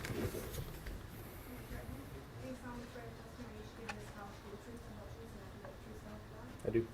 All right, thank you. Please go ahead and state your full name for the record. I'm Master Sergeant Caleb French. And Sergeant French, what agency do you work for? I work for Putnam County Sheriff's Office. Thank you, Ms. Denton. You may proceed. Thank you, Sergeant French. How long have you been with the sheriff's office? I've been with the Sheriff's Office for 9.5 years. And what are your current duties as a patrol sergeant? I'm currently a Master Sergeant over the Youth Resource Program. And what was your role back in August of 2020? I was a Patrol Sergeant over the West District. Also over the West District, similar to Valdivia? Yes, ma'am. And how did you yourself get involved in this call in the homicide investigation of the Baker boys? Where were you and what did you do? Initially, we received the call via dispatch, and then now Sergeant Valdivia and Deputy Warnick arrived on scene, and they notified us of what they found whenever they arrived on scene as we were responding. You were already en route and receiving information from them. Correct. And what did you observe, and what did you and others do when you got there? Initially, we arrived on scene. We entered into the front door.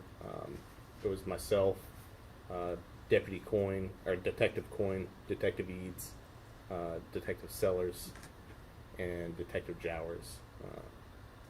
All arrived on scene roughly about the same time, and we entered into the front door.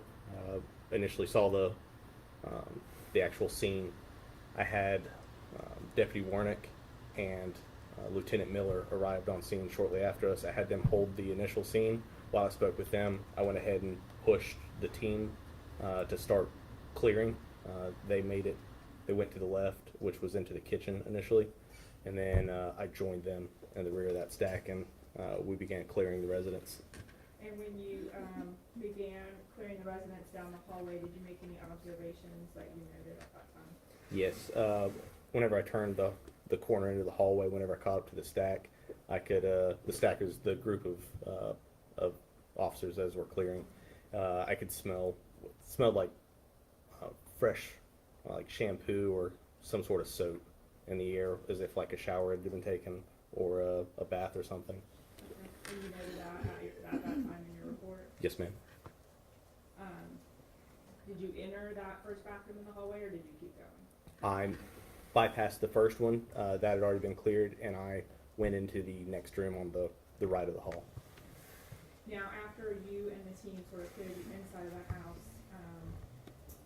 do you venture outside to the outbuildings, as we refer to it? Correct. We made our way through the primary residence all the way out to the back through I believe we exited through the master bedroom, and then looped back around and came to the outbuildings. The outbuildings is where we ended up encountering a locked door that I was able to unlock with a knife.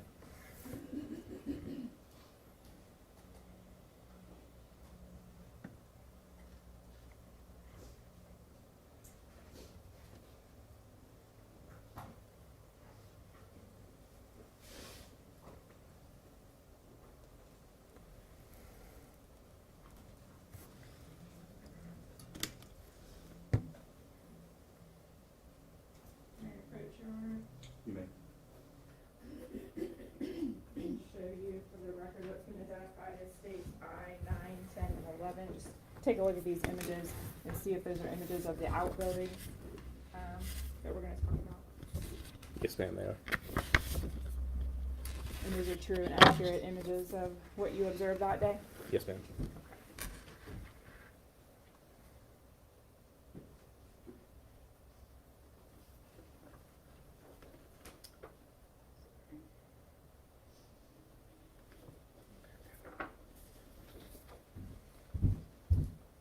And you described to the jury what you are looking at here. I don't believe these are evidence yet. Correct. Sorry. Let me approach actually again. I'm going to show you I-12. Yes. And that's the image that you see there on the screen? Yes, ma'am. Okay. And that's a true and accurate image of the outbuilding you encountered? Yes, ma'am. All right. And at this time, I would move in I-12. Just that one, or Just that. No objection. without objection, I-12 becomes 8A. And just describe what you had to do, what you encountered in this room, and what you had to do today. So I approached from this direction, which was coming from the rear of the property. As we approached, the air conditioner, I believe, was on, and also we could hear what we figured to be a TV on inside. So we got to the door. The door was locked just by the actual knob, not the deadbolt.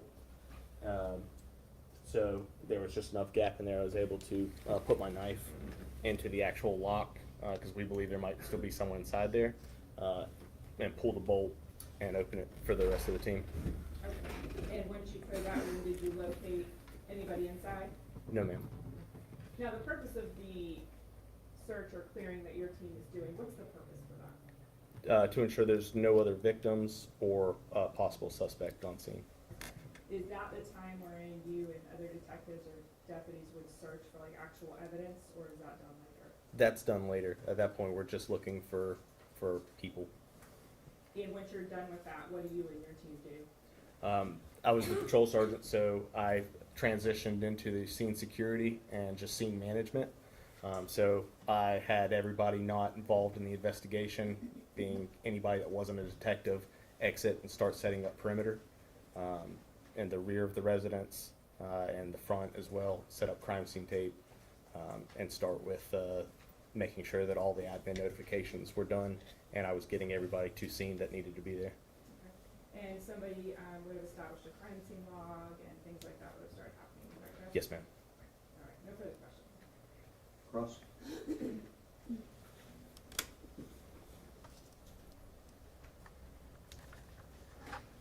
Now, once you arrived, you went through the front door, correct? Correct. And you were able to see an individual in the back left corner in the living room on the floor? Correct.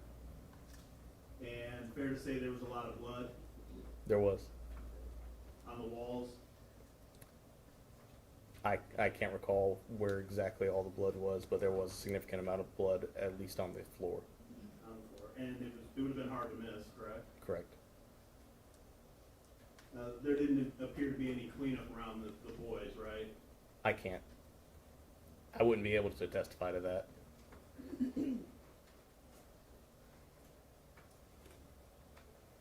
further questions. Any regret? No, Your Honor. Permanent or temporary excusal? Permanent. All right, thank you very much, Sergeant, for that permanent excuse. Thank you. Next witness, State.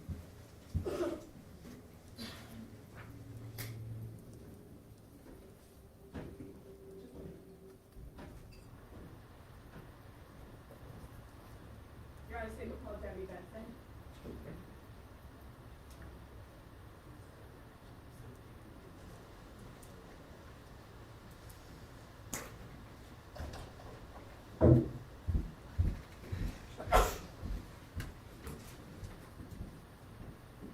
All right, Ms. Benson, if you go ahead and take a seat there, pull right up and speak directly into that microphone, and the clerk will place you under oath. Raise your right hand, please. You solemnly swear affirm that the testimony you shall give in this call shall be the truth, the whole truth, and nothing but the truth, so help you God. I do. Thank you. All right, please state your full name Deborah Michelle Benson, and your address, please. 152 Lake Serena Drive, Melrose, Florida 32666. All right, thank you. Ms. Dunton, you may proceed. Thank you. Good morning, Ms. Benson. You would tell the jurors how you are related to Tate and Robert Baker. I'm married to Andy Benson, who is their grandfather. I'm their step grandmother. How long have you been married to him and were in their lives? 19 years. I've been there since the day they were born. Where did you and your family live in relation to Sarah and Chad's new home back then? A few streets over, about a 2-minute drive. Did you have video cameras on your property at that time? Yes, we did. And what would the video cameras have shown, and where were they on the exterior? We had a video camera that showed the front door, and we had one that was facing the gate In the road? in the road, yes, the street. Who lived with you at your property at that time? At that time, it was myself, my husband, and our 3 boys. Is there another family member, like, close or also on the property? We have, my mother-in-law lives next door to us. And do Sarah and Chad now also live on your property or near? Now they live next door to us on the other side, yes. But everybody's in different houses? Yes. And you have children with Mr. Benson? Yes, we have 3 boys. And do you work outside the home? Yes. What about in August of 2020? What was going on at that time with your kids and schooling and you being home? I worked at the hospital. I also, it was during COVID, so we were doing online schooling. My older 2 were just starting their classes. I want to talk to you about the morning of August 26th, okay? Where were you that morning? Who was home in your house? I was off that day. My oldest, we had set up a Zoom meeting for each one of his classes, so we had a whole schedule to follow. So we were basically, I was staying home helping the boys with school. It had just started. And was your husband home? He goes to bed early in the morning, so he had just gone to bed around like 8 o'clock in the morning. And what, your plans were to be online with your kids. Did that get interrupted at any point that morning? Yes.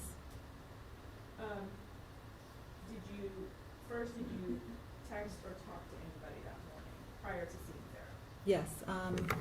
My son, my little guy, had like a parasite worm in his foot from running around outside, and I knew Sarah had the medicine, so I had texted her that morning, probably around like 8, saying, "Hey, do you have any of that ivermectin?" Did you get a response? No. Did you talk to anybody else in the family about the night? I got a text message from Cindy that morning. Or no, she had called me, and I texted her back, said something like, "Hey, I'm trying to do Zoom meetings with Adam. I'll talk to you later." Because you didn't answer her first. Right, I didn't answer her call. And what happened from there? Then she called, and so I answered it, and she was on the phone asking me if she could borrow $10 so that she could go to the doctor's office. She didn't have gas money. And what did you do in response to that? I said okay. I looked for my wallet, grabbed $10, and then she had said she was out front, so I went outside and gave it to her. Do you recall now approximately what time this would have been? It was probably around like 8:30ish, 8:40ish. And so you go out and you see Cindy? Yes, I went out, and it was Cindy and Mark, and their baby was in the back seat, and they were parked in my driveway. So I walked around to the driver's side window and handed her the $10 through the window. And what vehicle were they in at that time? It was a red Blazer. And whose vehicle did you know that to be? That was the vehicle that they had just been given. It was for Mark and Cindy.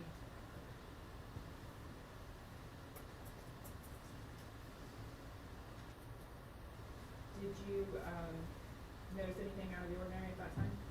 I did not. I handed her the money, and I turned around to walk away back to the my gate, and I know Mark shouted out the window, "Thank you." And did you go back inside your home at that point? Yes.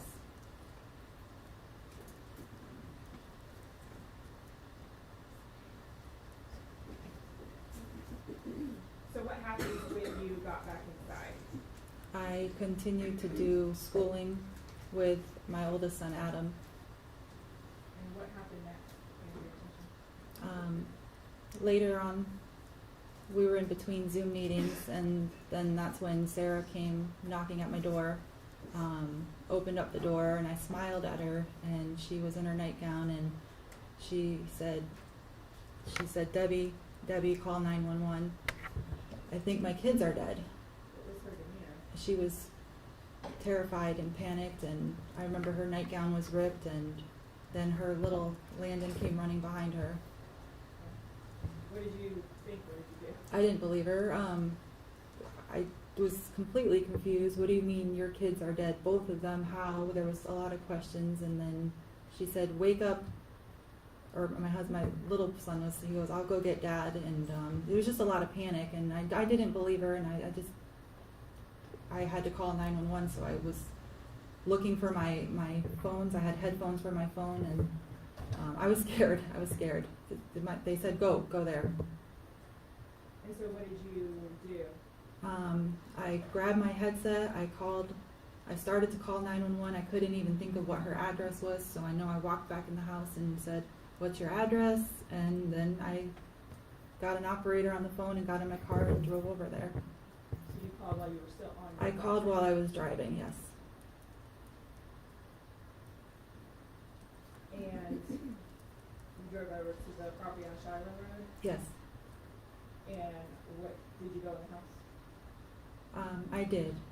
I remember Sarah saying that something about the pool room, which would be the room where the pool table was, and blood. So I pulled up at their house and opened the door, went inside, and we went straight to the pool room, and I saw Tayton, and he was laying face down on the ground, and I knew immediately when I saw him, and I told the operator, I said, yes, he is dead, but I still tried to like shake him and call his name, even though I just knew.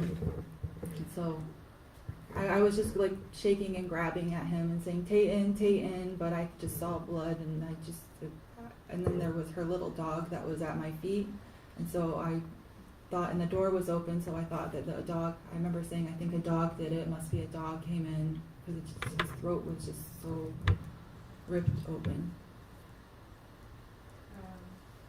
Did you see Robert? And then he wasn't in the pool room, and I was thinking of Tayton, and then it occurred to me, Robert, where is Robert? So I looked around and started to walk up the steps, and then I seen Robert's feet, and they were just whiter, the whitest feet I'd ever seen. So I walked up a few more steps, and I saw his face, and I saw his face was just pure white, and his lips were bluish purple, and blood was everywhere. And I took a step back because I just was in disbelief. It didn't make sense. I didn't know, and I said, Robert's dead too, or said something like that, and the 911 operator told me to leave the house. Did you leave then? I walked towards the door. I walked outside, and at that point my husband had just pulled up, and he was outside, coming out of the car.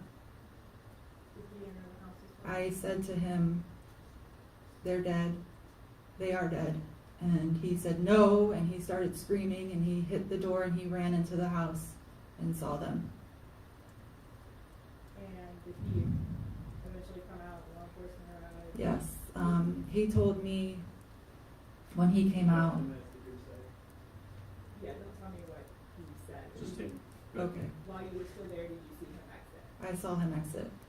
And did law enforcement arrive while you were still on scene? No, I had left because he said to go home and get back with Sarah. So I went right back home to Sarah.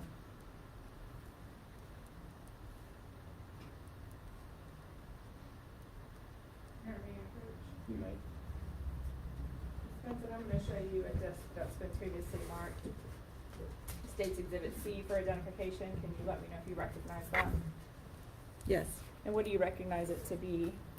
Those are my initials. That's the CD that we had of our surveillance.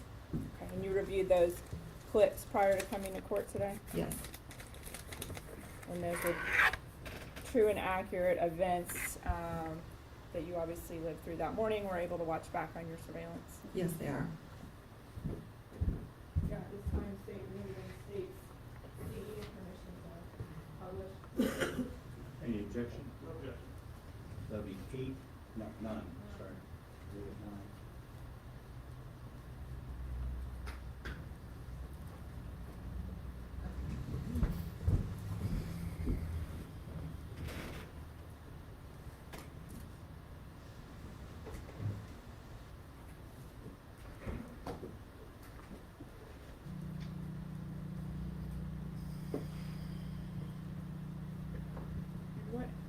angle, for the record, are we looking at here? This is the camera that faces our front gate and the road.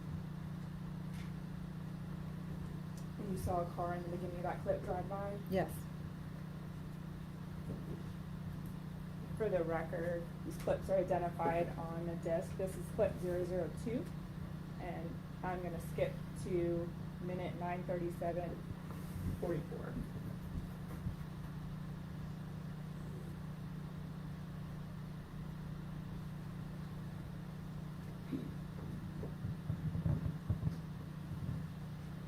Just before we see you, could you kind of describe to the jurors where you're gonna be seen going? I will be walking off my stairs, walking down the stairs towards the front gate in the corner. And are your stairs on your porch on the right side of this image? Yes. And where's your gate, if you want to stand up and just point to it? Right here.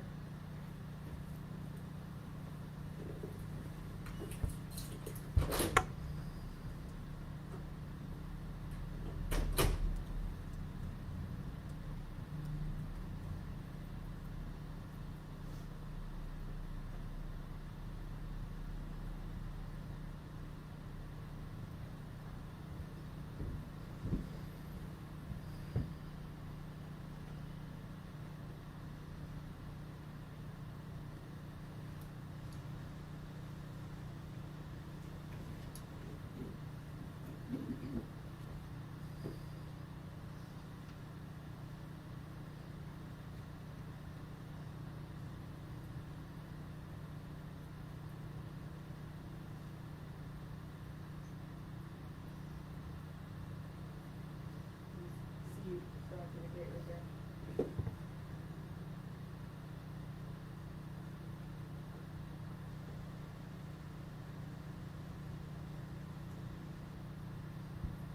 You can kind of see a little movement right here. Do you see that? Yes. What part of your property is that? That's where we park our cars. It's off the road. And is that the area you went to meet up with Mark and Cindy to give them the money? Yes. And for the record, you'll let it run to approximately 9:38:28.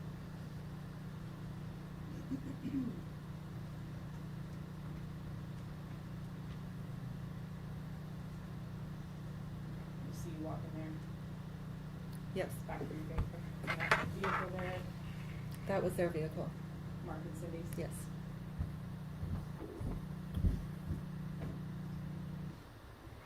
For the record, I'm now gonna display or publish, clip 009.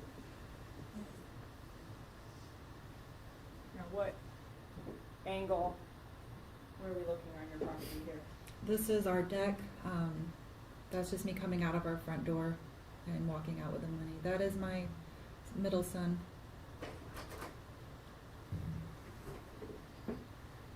You got, this is when you take the money out, is that right? Correct.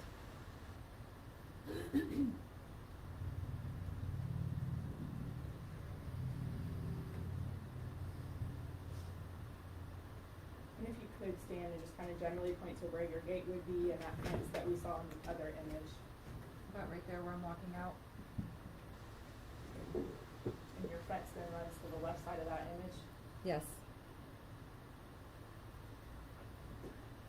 And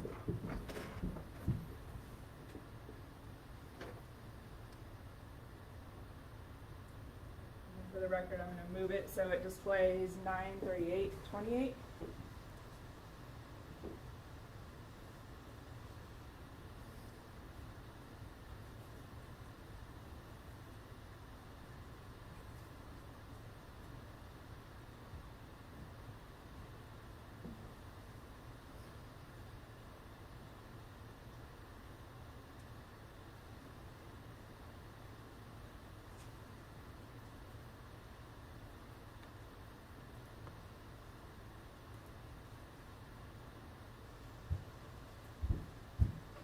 And then you just go back in your home and nothing really substantial occurs until Sarah shows up, is that right? Correct. For the record, I'm gonna publish clip 11.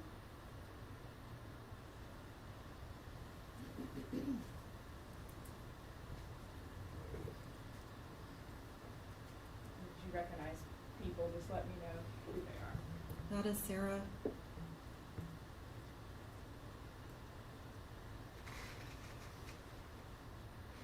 And that's Landon following her.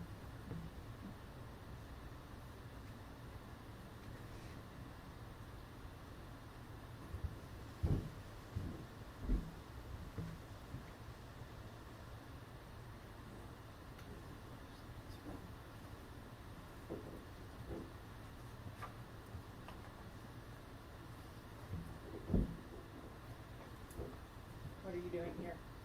I'm calling 911. I forgot the address, so I ran back in and asked her.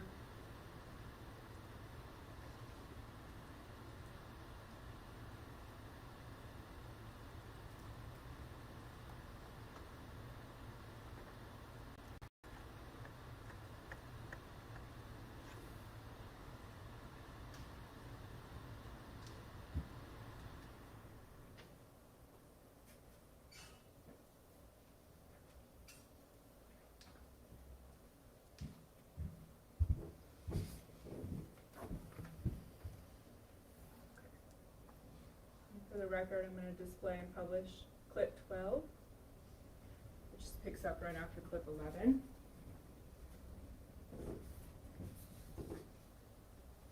And I'm going to move it to, who is that? That's my youngest son, Andrew. Okay. That's showing you leave again.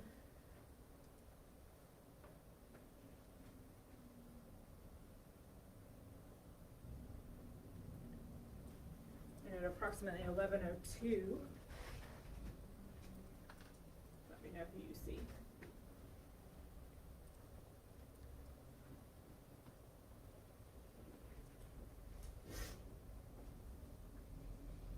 That's my oldest son, Adam.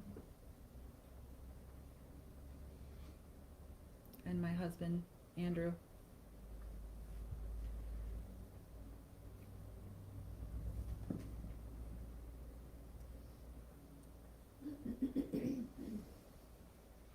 That's me. 11:04 for the record. Who's this? This is my mother-in-law, Betty Hall. She's the one that lives close Next by. door, yes. And I'm going to move it forward for the record until approximately 11:10 on this video's time.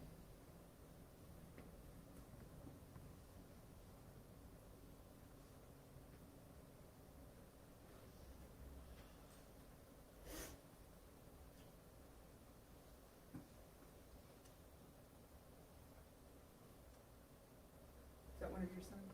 Yes, that's my middle son, Nathan.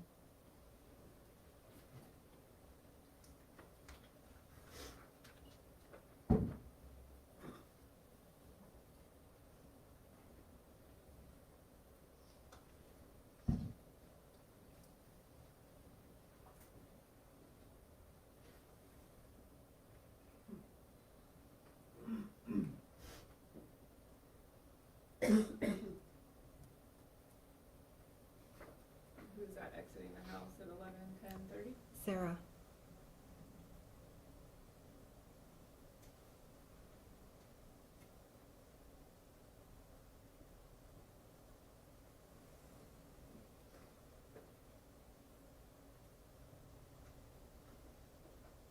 Now I'm displaying approximately 11:12 at this time.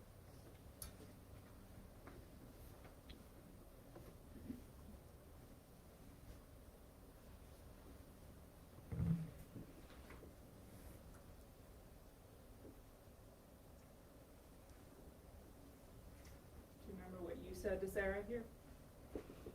I confirmed. I told her I'm sorry, and yes, they are dead, and I asked her what happened, how could this happen? I think I said, I think it was dogs.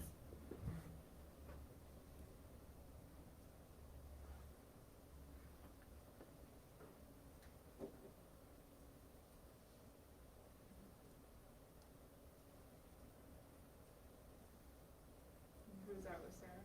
My son, Nathan.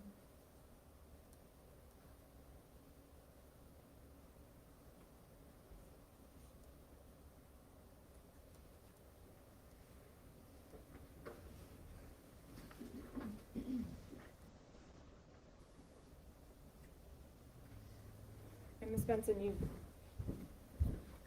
let law enforcement know about this video and handed over your DVR player for them to download, is that correct? Yes.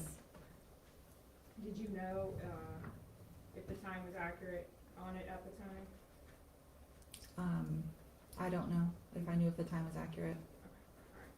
No further questions, Your Honor. Cross-examination?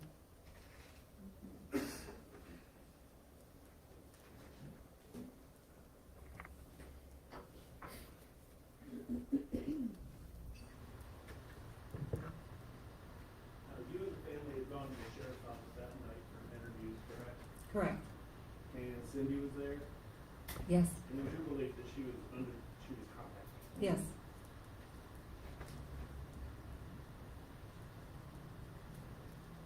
And even after Mark's arrest, you guys still had questions as to whether Cindy was involved, Section, correct? relevance.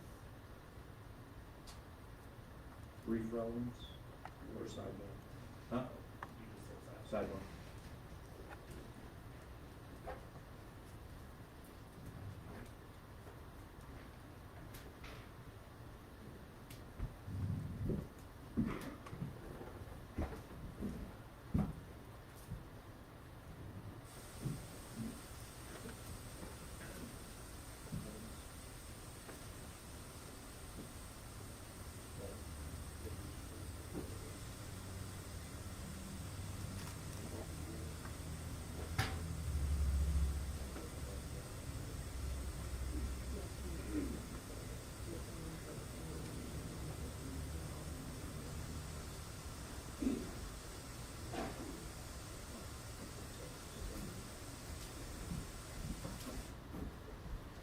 The objection is sustained.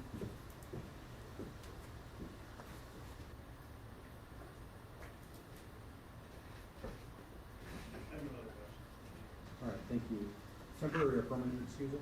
She can be excused for this case, Your Honor. All right, thank you. Thank you, ma'am. You are excused. You can remain in the courtroom or you can go about your business.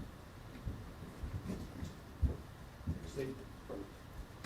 Yes, Judge. State call Aaron Morris.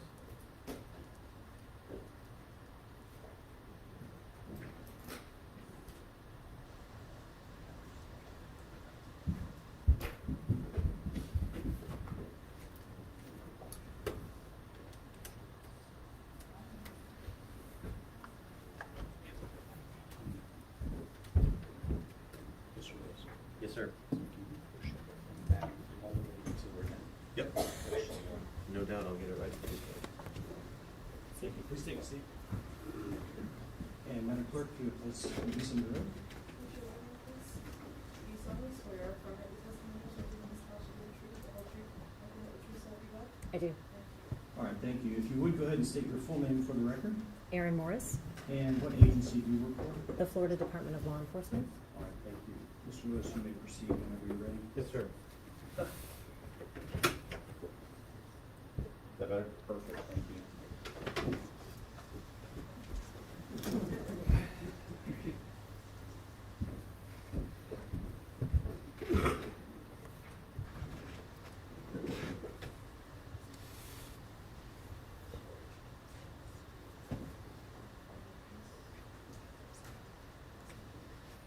Good morning, ma'am. Good morning.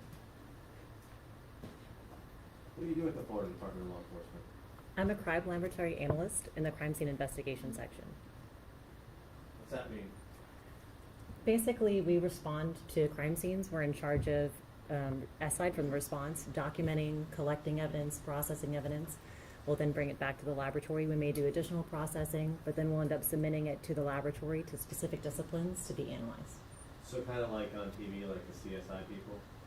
Yes and no. Right. Is your job exactly like that? No. So you don't have a machine where you can go back and drop your evidence in and it gives you the results in 10 seconds? No, that would be a lot more efficient, but Yes, ma'am. Before we get into a little bit more what you do you mind giving us a little background of your training and experience to be a crime scene technician? sure, absolutely. So prior to my employment at the Florida Department of Law Enforcement, I was a crime scene technician at the Clay County Sheriff's Office. I became employed there about July of 2010 and was there until March of 2019 when I then transferred over to FDLE, which is the Florida Department of Law Enforcement. So I've been with them a little bit for over 3 years now. So what, when you were with Clay County Sheriff's Office, what were your duties there?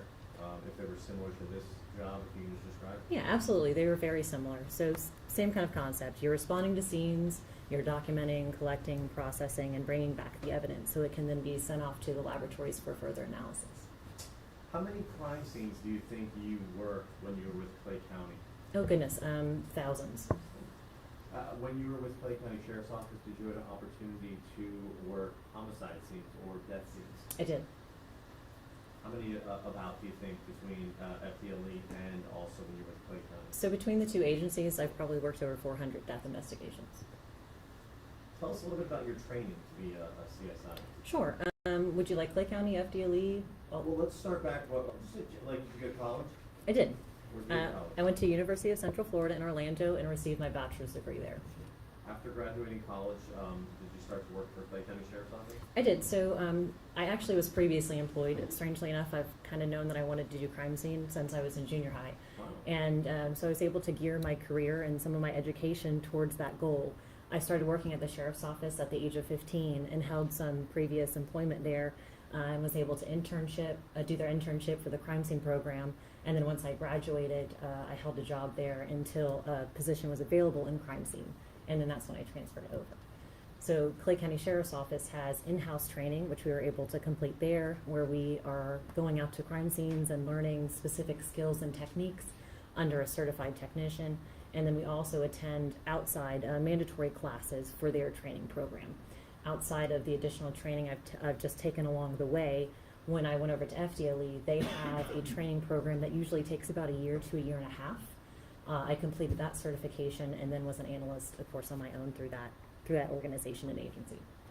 So outside of college, which I'm sure you learned a lot about crime scene investigation, but you have had a lot of outside training, different individualized courses? Yeah, so I've taken probably approximately 900 hours of external training over the course of the several years I've been in crime scene. How does it work at FDLE for you to respond to a crime scene? Are you like, you just drive around and then they just put you somewhere? How does that work? Well, it just sort of depends. So sometimes we're in an office just doing kind of our laboratory and administrative duties, and then other times we're on call. But typically we will receive a phone call, whether it's directly from the agency itself or from what we call our watch desk, which is the Florida Fusion Center. They'll respond. That's sort of like our dispatch center. They receive calls from the agencies requesting our services and will then contact us to get in contact with the agency. So you have multiple agencies that you assist in this region? Correct. So the Jacksonville Regional Office for FDLE covers 13 counties in the northeast area of Florida. Specifically on August 26th of 2020, where were you at and when you received the call to respond to Putnam County? Okay, so in this case, on this date, I was in the office at FDLE in their Jacksonville Center. Do you know about what time you received the call to respond down there? I do. It was around 11 o'clock in the morning. Once you receive the call, what's the first thing you do, and then what do you have to do to get ready to go down there? So in this instance, I actually received an additional call from another analyst in our crime scene investigation section, Maria Andrioli. And she advised she had also received a phone call from the Putnam County Sheriff's Office about the scene, and agreed to assist me since I was the analyst on call. So basically, she responded to the laboratory since she was not in the office at the time. We usually will get our uniforms on, make sure we have enough supplies and equipment for that type of specific scene. We load it up onto our response vehicle, and then we will depart from the lab to the scene address. What time do you think you arrived in Putnam County, and where do you respond to? So we arrived on scene at about 1:30. I believe the address was Shiloh Road. I can look in my report to verify the address. 129 Shiloh Road sounds familiar? Yes, it does. When you arrived, could you describe what you observed? Sure. Upon arrival, we basically noticed that there were several law enforcement vehicles outside of the residence. We were directed to an area that had been taped off with crime scene perimeter tape, and there were a couple of vehicles in front of the residence and a trailer. Was the scene secure when you arrived? Meaning, was everyone pretty much outside that yellow crime scene tape? Yes, sir. So, When you arrive on scene, what's the first thing generally you'll do to determine how to process the scene? So when we typically arrive on scene, the first thing we do is make contact with the requesting agency. So usually they give a little bit of information, what they've obtained prior to the initial contact we made over the request for that first call. And then they may be able to just kind of direct us in the area we may be focusing on. They'll let us know if a search warrant is either in the process of being obtained or has been obtained already. Being briefed by them, does that assist you in how you're going to process a scene? Because I assume every scene is not processed the same way. Correct. So every scene's a little different, but that's where that communication comes in, is very important. So that first initial contact, they're giving us the basic information that they've already obtained, whether from their initial response and clearing the scene to make sure it's safe. They can kind of tell us those observations, and it allows us start to formulate a plan on how we're going to best process the scene therefore. Specifically at this scene, were you waiting on a search warrant when you arrived? Yes, so they were in the process of obtaining a search warrant, and so we had a little bit of time to kind of prepare our equipment before we were able to enter the scene. Is it common for you to wait for, if the law enforcement is getting a search warrant, for you to wait for a judge to sign the search warrant so you can go in? Sometimes, yes. It just sort of depends on our response time, how close the scene is, when they started trying to attempt to obtain the search warrant, and things of that nature. Do you know about what time the search warrant arrives so you can begin to process the scene? Yes, I believe it was 2:10 p.m. that we were notified that it had been obtained. What's your first step at that point? So you're notified the search warrant's there. What do you do first? So we've already sort of established that we've kind of got our equipment ready at this point. So our camera's been put together.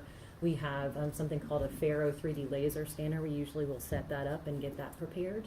But our initial response into the scene is going to be documenting it to make sure that we can preserve an image or some sort of, and maybe notes or through the scans that show that that scene is in the condition it was when we arrived. And generally, do you, when you process a scene, is it common for you to work from the outside in, meaning you're photographing or documenting on the outside, work your way into the location you need to go to? Yes, typically. That's just kind of the nature of the beast. If you're talking about an external scene, it may be more, it's more capable of being destroyed, if that makes sense. So the sun, there's heat there. If weather is coming in, that may be at risk of destroying evidence. So usually we'll do the outside prior to the inside. Also, do you work your way to the specific location, meaning from outside in? Is the purpose of that to make sure you document all pieces of evidence as you're moving your way toward that scene you want to specifically document? Correct. So when we're doing those external photographs, a lot of times we're looking for things, whether it could be shoe impressions or tire impressions, if there's anything that may have been dropped on the ground, things of that nature. If it's a burglary, for example, are there areas that may have been, so say like the front door, someone actually broke into a front door. Well, did they try a side window maybe before they actually successfully attempted the access through the door? Things like that. So that outside walkthrough and documentation really helps us to kind of just make sure we've got all the boxes checked. Let's talk a little bit about that Faro scanner a little bit more. Can you explain to the jurors what that is and how that works? Sure, absolutely. So the Faro Focus S50 is the model we have. It's a 3D laser scanner. So to kind of describe it, it looks like a rectangular box that's mounted on top of a tripod. So the piece of equipment helps us further document the scene and allow us to create what we call end user products. So it may be a 2-dimensional sketch, a 3-dimensional sketch. It could be a video fly-through, things like that. So the scanner is put in place throughout the scene and will take millions and millions of laser points will be shot out into kind of the environment. So if you think about, you know how the red laser beams, right? If you have a laser, it's an infinite distance until it strikes something. So each of those laser points are not visible in this case, but it will go out into the environment until it hits something. So when it hits that point, it's collecting measurements, and we also take a bunch of photos at the end of the rotating rectangular box, and we'll collect that color from those photographs. So in essence, every time we put the scanner down in an area within the scene, The box will rotate on the tripod, and it has a spinning mirror device. That mirror device is what's shooting out the lasers. So each scan will collect millions of data points that we can then use to stitch together in a compilation. So each scan will almost be put together like a quilt.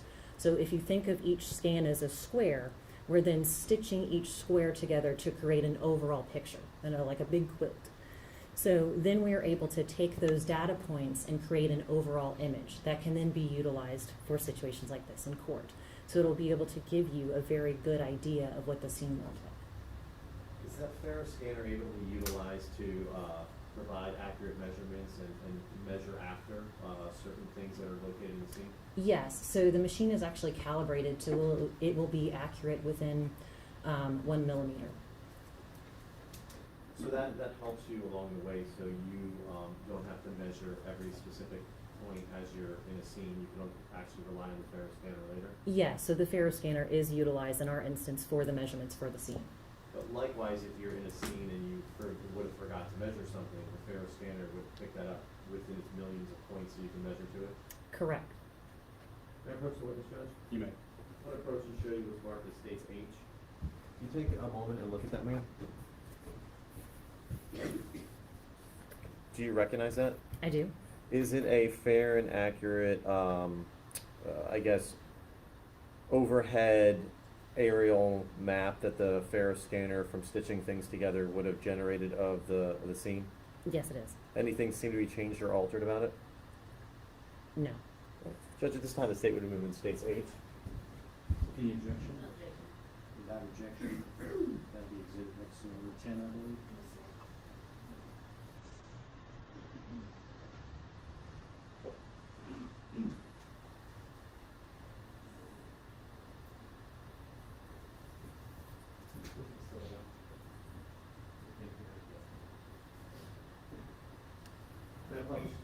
You may.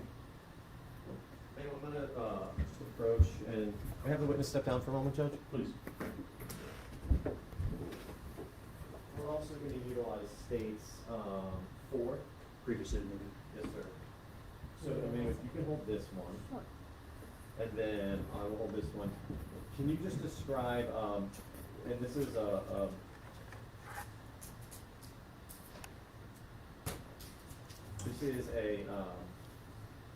diagram you actually generated? Correct.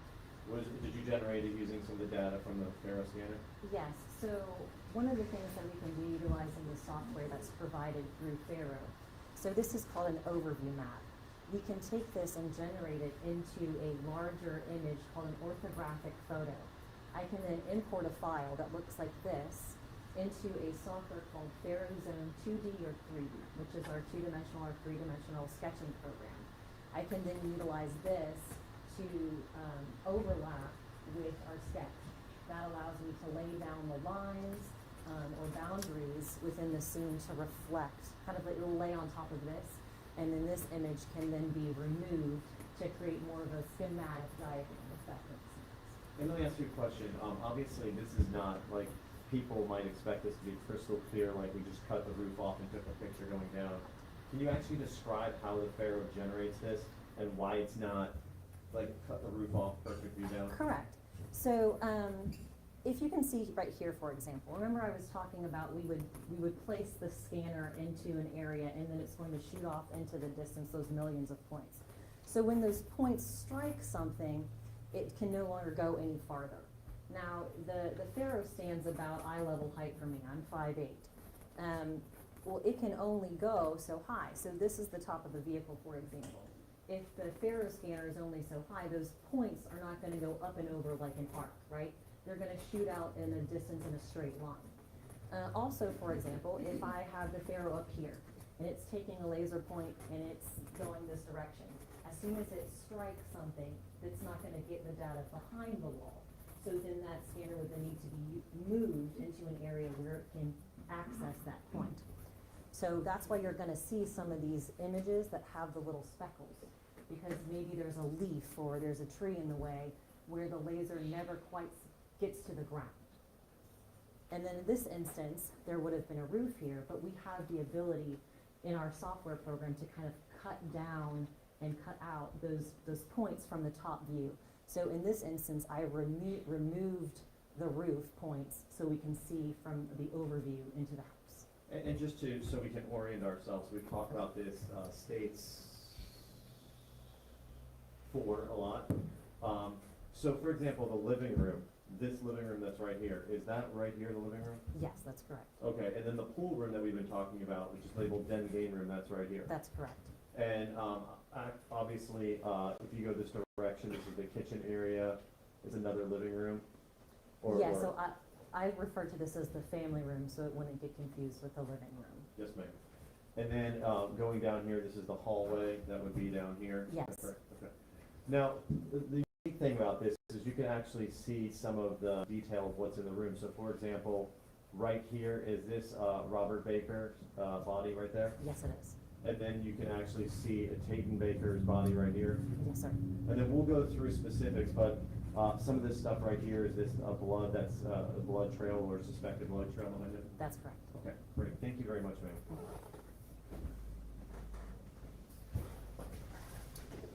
Now, the Faro scanner doesn't just generate like static photos.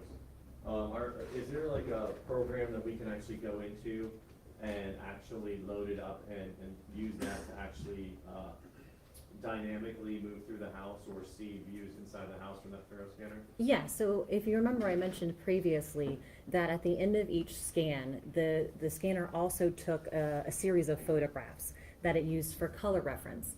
One of the other things that we have the ability to do is create an end user product called Scene to Go. This takes each scan and creates a 360-degree image, like a panorama, using all of those photographs that have been taken at the end of the scan. Within the Scene to Go, you are able to click within each scan and visualize within the 360-degree panoramic image. Thank you. Judge, may I approach the witness? You may. I'm going to show you what's marked as states HH for identification. Can you look at that and see if you recognize that, ma'am? I do. And what do you recognize that name as? This is a copy that I verified of the Scene to Go panoramas and the data within. How do you know you verified that one?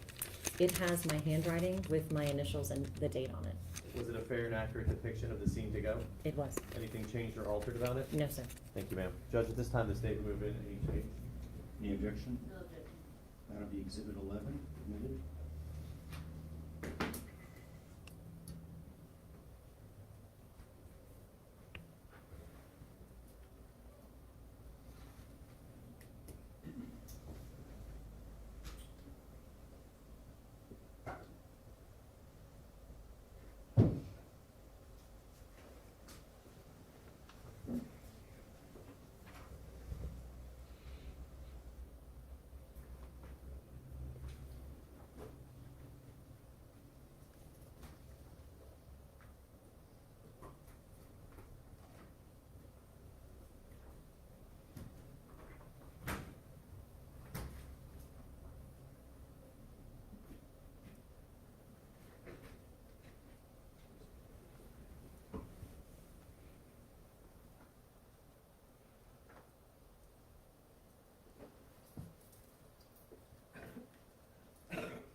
You may.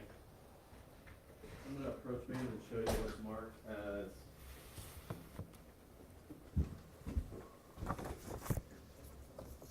states.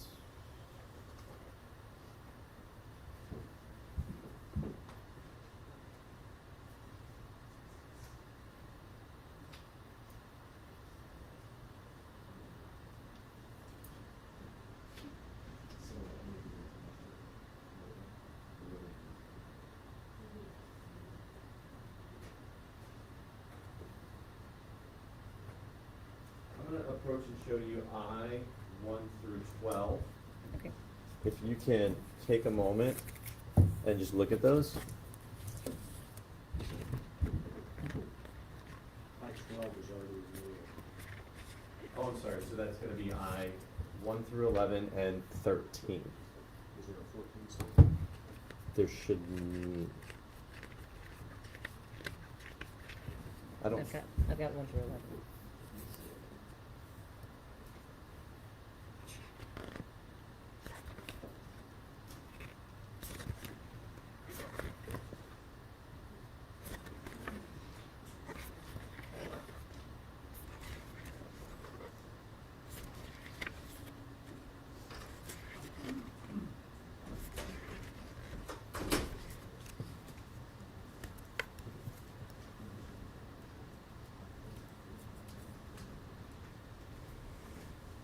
So we're just gonna deal with this for now, we'll come back. Okay. So it's just one door, right? Yes, sir. Okay, no problem. So if you don't mind, can you look at those? Do you recognize them? Yes, I looked at them, and I do recognize them. And what are they photographs of, man? They are photographs of different areas on the external side of the residence. They a fair and accurate depiction of the residence when you were there that day? Yes, they are. Anything changed or altered to those, ma'am? No, sir. Statement movement states I-1 through 11 at this moment. All right, keep the same number, Misha. All right, we'll do that. Without objection, so those will become states 8, Bravo through Kilo.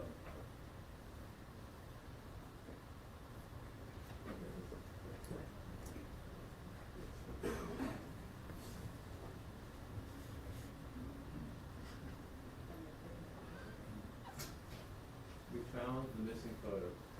May I approach again, Judge? You may. I'm going to show you I-13 and 14. Thank you, ma'am. Are those fair and accurate depictions of what you saw that day, ma'am? They are. Anything changed or altered? No. Excellent. So the judge, the statement move in A-13 and 14? Aye. Is that the objection? No objection. All right, without objection, those will become then L and M, or Lima and Mike.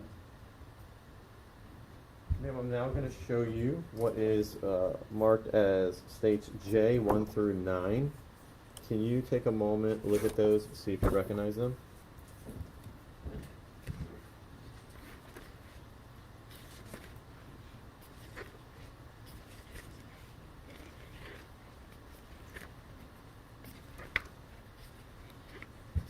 I did. Those are fair and accurate depiction of photographs you took inside the residence? They are. Anything seem to be changed or altered? No. Thank you. Judge, at this time, the state would move in J 1 through 9. No objection. J 1 through 9 become states 12, correct? 12 Alpha through India, A through I.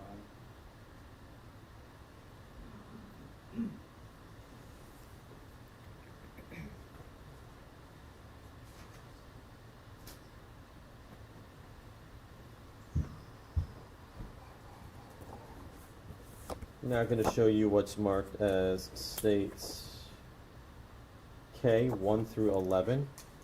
Can you take a moment and look at those, see if you recognize them, I ma'am? can.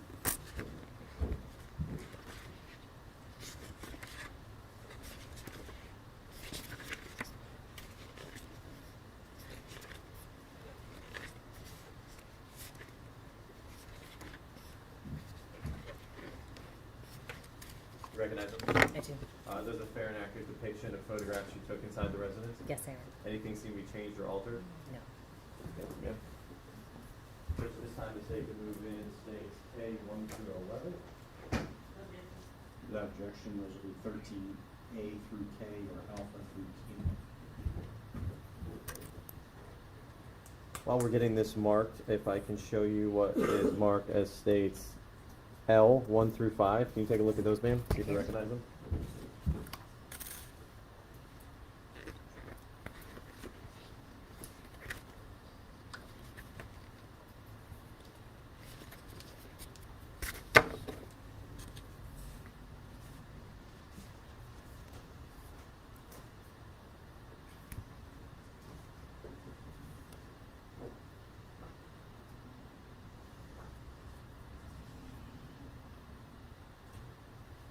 You recognize those, ma'am? I do. Are they a fair and accurate depiction of photographs you took inside the residence? Yes, sir.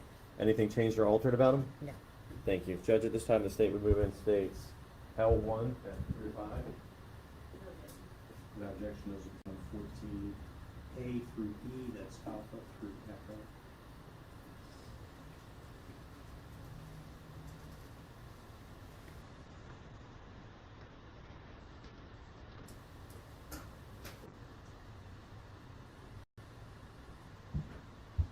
going to show you what is marked as states AA 1 through 2. Can you take a moment, look at those, ma'am, see if you recognize them?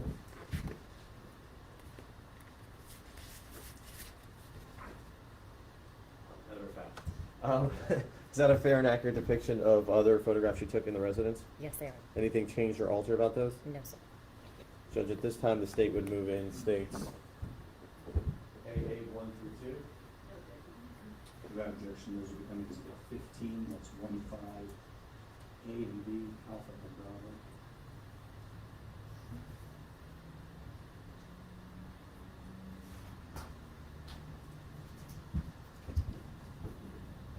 I'm going to show you now what's marked as BB 1 through 3.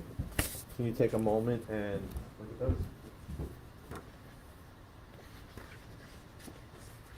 Are those a fair and accurate depiction, ma'am, of photographs you took outside of Keys? Yes, they are. And they were on the side of the residence. If you're facing the house, they would have been on the right side down that walkway? Yes, correct. Anything changed or altered about the photographs? No. Thank you. Judge, at this time, the state would move in states BB 1 through 3. I think that's 16. Without objection, those will be exhibit 16, A through C, Alpha through Charlie, that's 1, 6.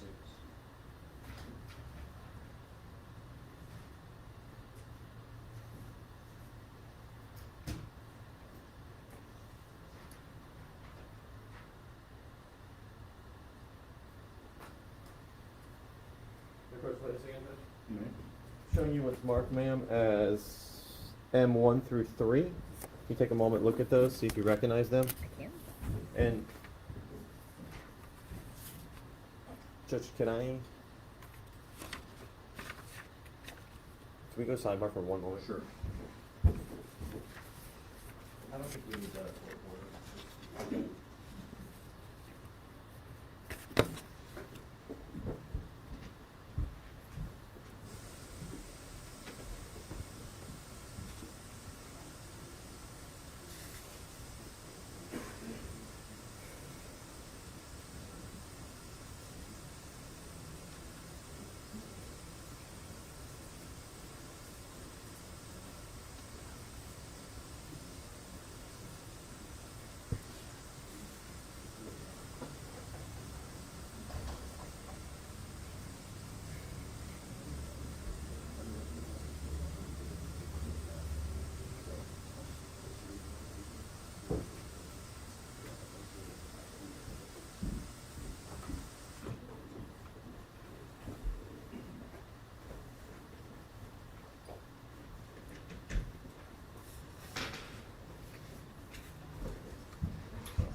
And these are states M1 through M3. These are fair and accurate depictions of photographs you took inside the residence? Yes, I did flip the orientation on this one. Okay. I don't know if that matters or not. It does not, ma'am. Anything changed or altered about these? No, Fair and accurate depiction, though? there. Thank you. State will move in M1 through M3. Okay. Without objection, those will become 17, that's 1, 7, A through C, Alpha through Charlie.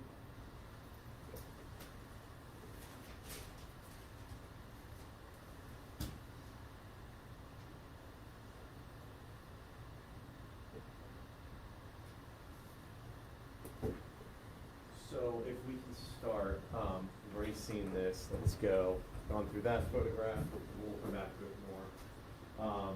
So let's talk about the exterior crime scene photos. They are going to be in states 8, 1 through 14, 8A through,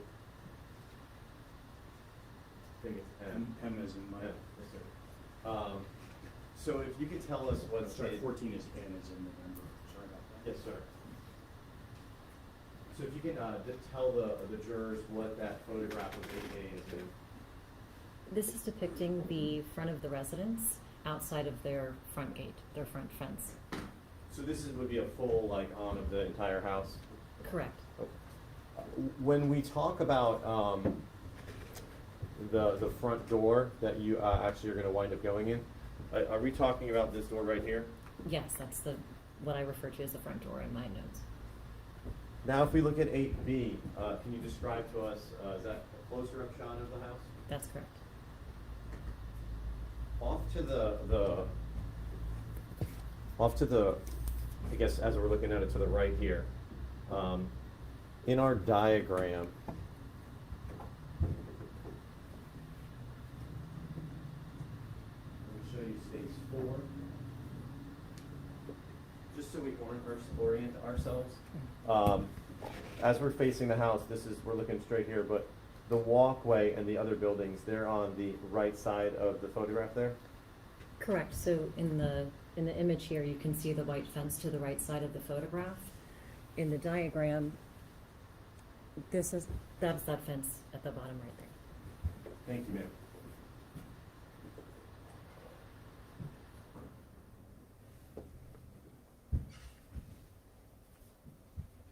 And if you can, is C just a closer up of that? Correct. And just for the jurors, if we look right here, that is the front door. Yes, that's the front door. This is the walkway, side walkway there? Correct. Okay, and this is an overview map of everything. These little red dots, do they just represent photographs, or what would be photographs you might have taken there at the scene?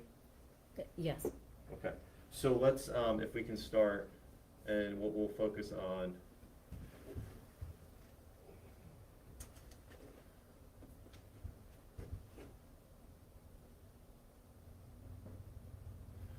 so this is going to be 8D. Is this just a close-up of the front door? It is.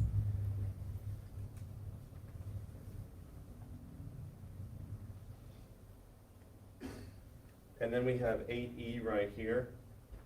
Is the front door over on this side here, and then this is where the fencing would be? That's correct.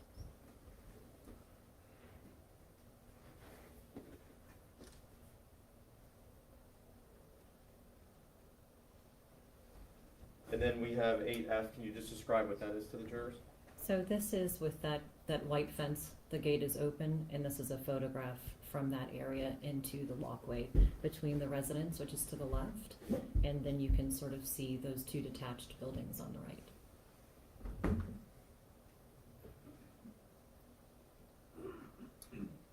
And this is 8G. Can you just tell us what that's the view of? So this is a photograph that was taken just beyond that fence and that gate area. And this door right here, thank you. This door right here, is this the door that leads into the pool room? That's correct. The room that the defendant was staying in, ultimately you searched, is that located off to the right-hand side here? That's correct.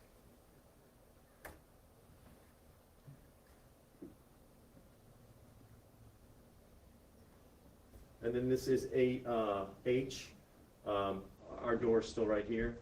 Yes, And then this is just, I guess, where the water heater, some minor items are. correct. We call that a shed.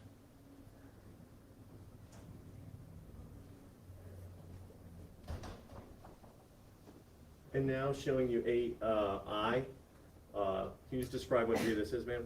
So this is an additional photograph a little bit farther into that walkway area. So as we take photographs in our scenes, we like to have them sort of overlap. So that's what you're seeing here, is that progression into the area.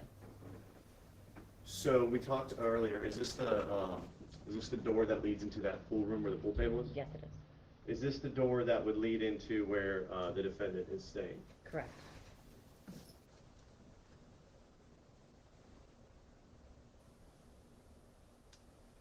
And this is 8K. Is this just a view of the, I guess, the door going into where his room is? And then, can you tell us what that is right there? Yes, so the first door to the right, we were referring that as the north detached building. The door more to the left, that's the entryway into what we referred to as the west detached building. Is this the room that you went into that looked like, or they might classify, or is this the room that ultimately you go into where you find the hammer and knife? That's correct. And I'm showing you what is 8J.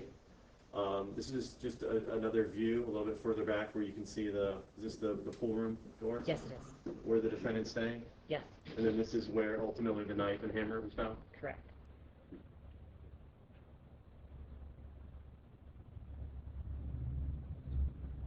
Can you describe what 8M is, please? 8M is a photograph of the front door area of the west attached building.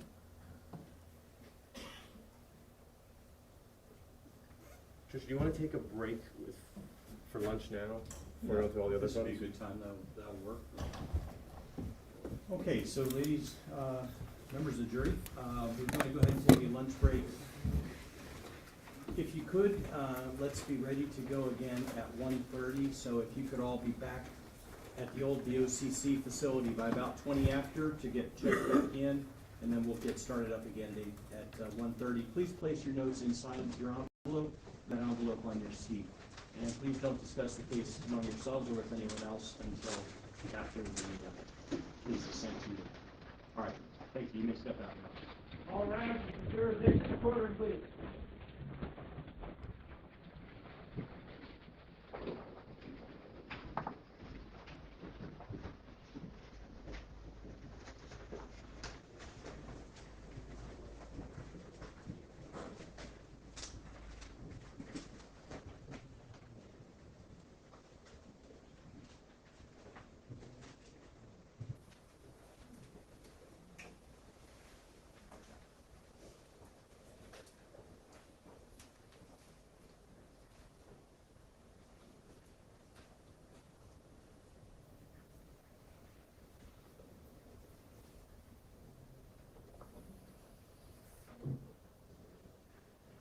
All right, thank you, folks.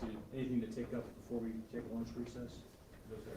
All right, Ms. Morris, you are on the stand, so please do not have any discussions with any of the attorneys while you're on your lunch break. We'll see you back. We'll see everybody back at 1:20, just like the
Two.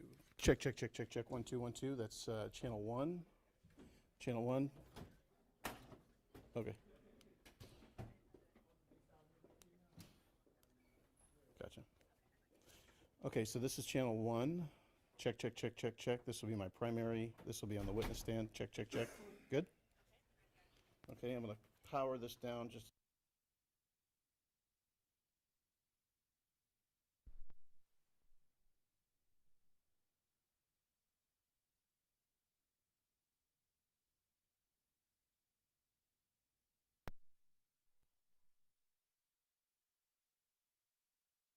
And mic check 1 2 1 2. This is channel 2. Check, check, check, check, check, check.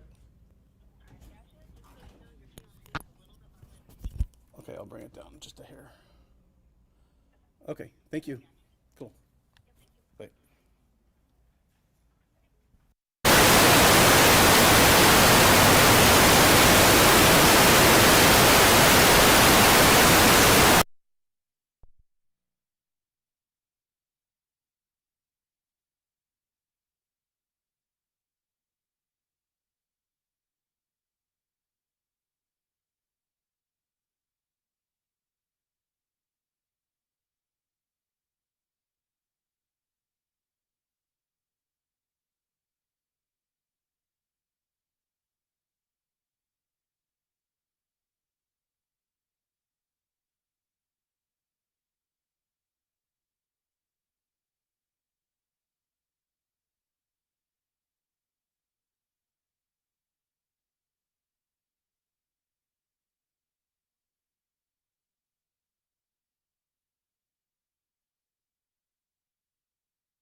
opposed to this.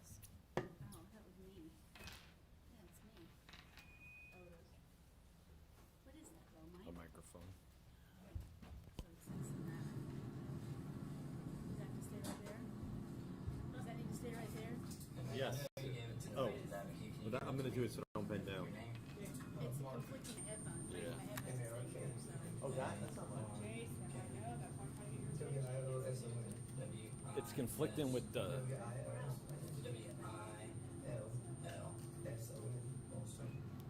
It's conflicting with the court reporter's setup. Is she wireless? I'm not sure, quite sure. What was it doing? Was it being tagged or something?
Is that okay now, T? Okay.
So, back on the record, the record reflect all the parties are present.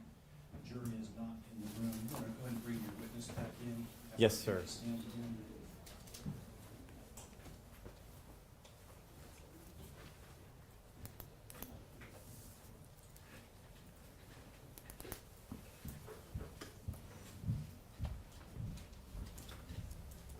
All right, and Ms. Morris is back on the stand.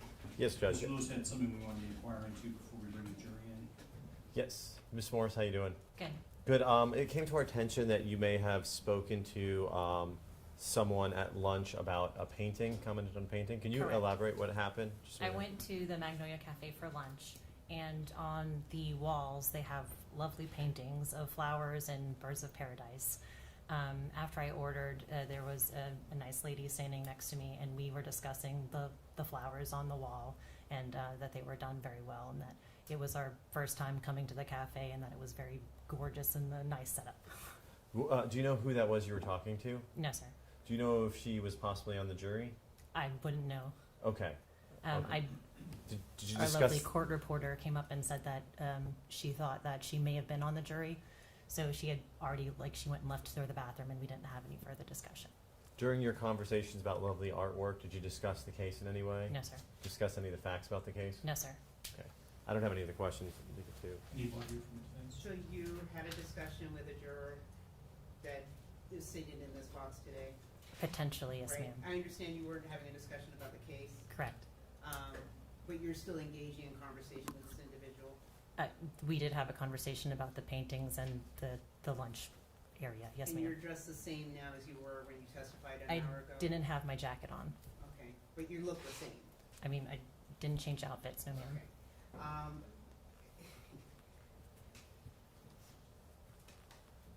And you didn't recognize that this was one of the jurors that you'd been speaking to this morning? No, ma'am. And can you describe what she looked like? Yes, she had shorter, light brown, blondish hair. She was wearing mostly black. I think her skirt had like a polka dotish or maybe smaller floral pattern to it. And to your knowledge, was she standing alone or was she with other individuals? She was standing alone. All right. And you didn't recognize her from the jury? No, ma'am. All right. Your Honor, may I inquire from the court reporter?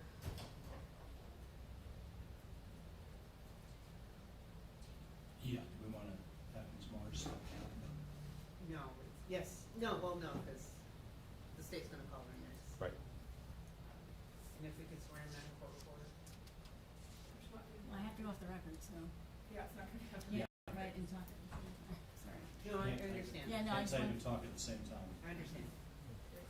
All right, She Madam can be Clerk, sworn if you in. would place before we move on. Do you solemnly swear affirm that the testimony you shall give in this call shall be the truth, the whole truth, and nothing but the truth, so help you God? Thank you. All right, your full name, please? Christy Samara? And your audio recording is still going, correct? Yes, it is. Okay, thank you. Go ahead. And, Mr. Mayor, you were a witness to the conversation between witness Morris and the court report and the juror.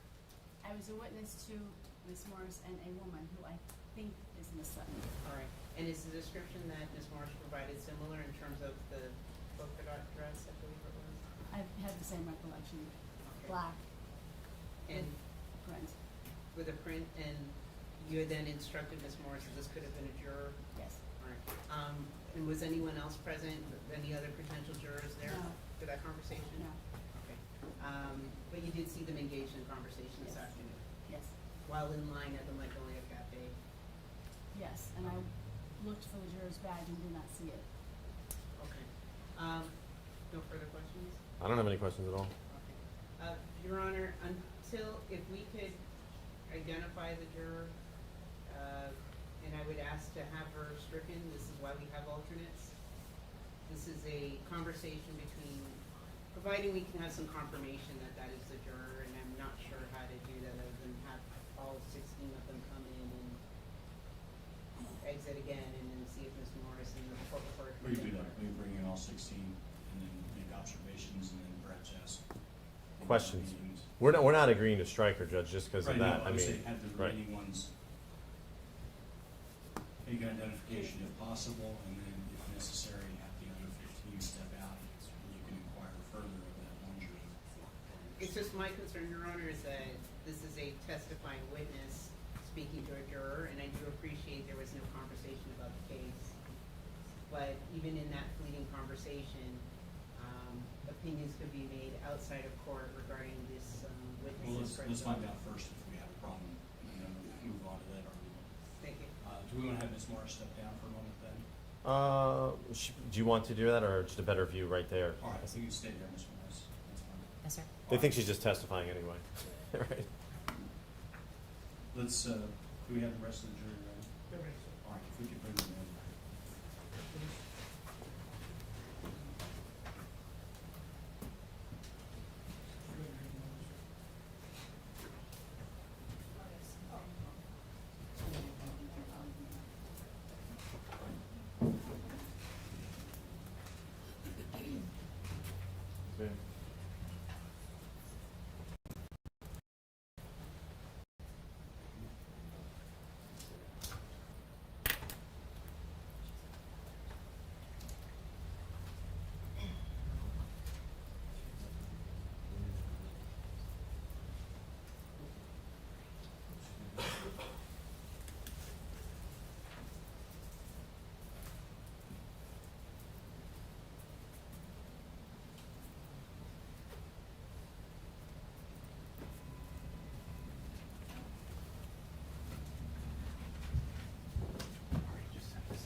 If you need to, yeah.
All rise as the jurors enter the courtroom, please.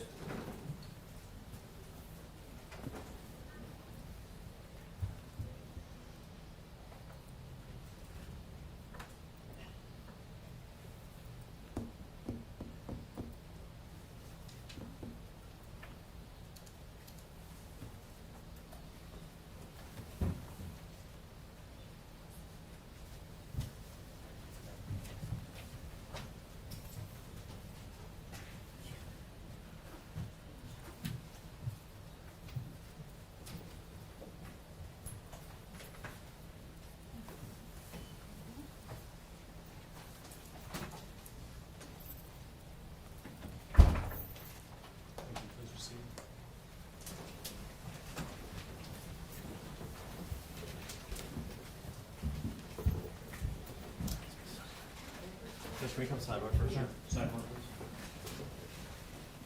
On the record. Yes, sir.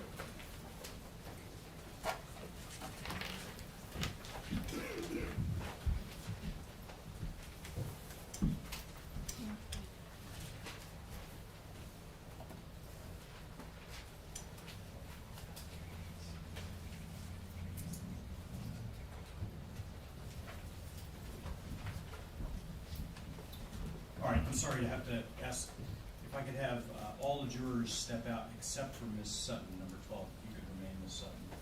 Everybody else, if you could step back into the jury room for a moment. All rise as the jurors exit the courtroom, please.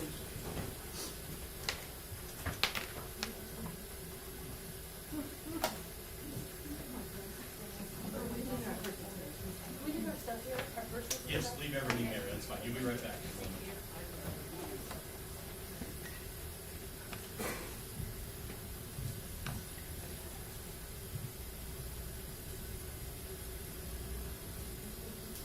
All right, thank you. Please be seated. Let the record reflect that Juror Sutton is still in the courtroom. Ms. Sutton, it's been reported to us that potentially at lunch you may have had inadvertent contact with Ms. Morris here, who's on the stand. Can you confirm whether you had any conversation with her? Yes, sir, we met at the restaurant. And was there any conversation? Yes, sir, she mentioned she liked the paintings on the wall, and I said, yeah, they're pretty, I've never been here before. And she said she didn't need that because she hasn't been here. And when you had that conversation, did you recognize her as the witness that had been testifying before lunch? You did.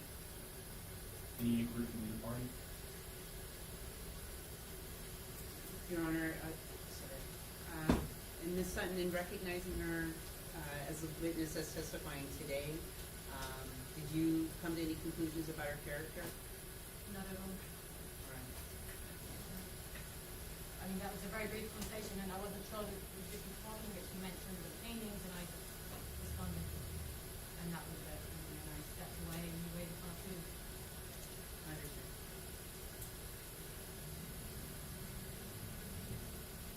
All right, any other inquiry? If the state doesn't, if I could just. All right, thank you. Just briefly, ma'am, Oh, sorry. can you set aside that interaction and just judge whatever her testimony and what you hear and see in court? Absolutely. Thank you. All right, so Ms. Sutton, if you could step back into the jury room.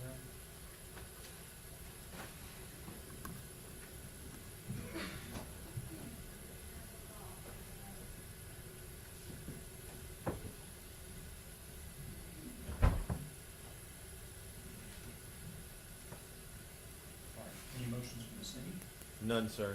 Defense? Your Honor, in light of the juror's statement that she was aware that this is the same testifying witness from the state, the juror did engage in conversation with Ms. Morris, albeit she seemed by her making some efforts to keep the conversation short. But again, this is the reason why we have alternates, and in abundance of caution, I have asked the court to strike juror number 6, Bernice Sutton.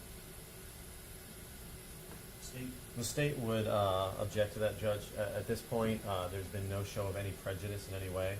Both the witness was interviewed and both the juror was interviewed. Their stories were exactly the same. All they mentioned was, this is a nice painting, I like the birds. It'd be no different than if they happened to be in the elevator together and said, boy, it's a hot day out today. Yes, it is. And the juror said she can set aside any interaction outside the courtroom and only judge what's on the courtroom testimony. Defense, anything else? No, Your Honor, I stand on the motion in progress of the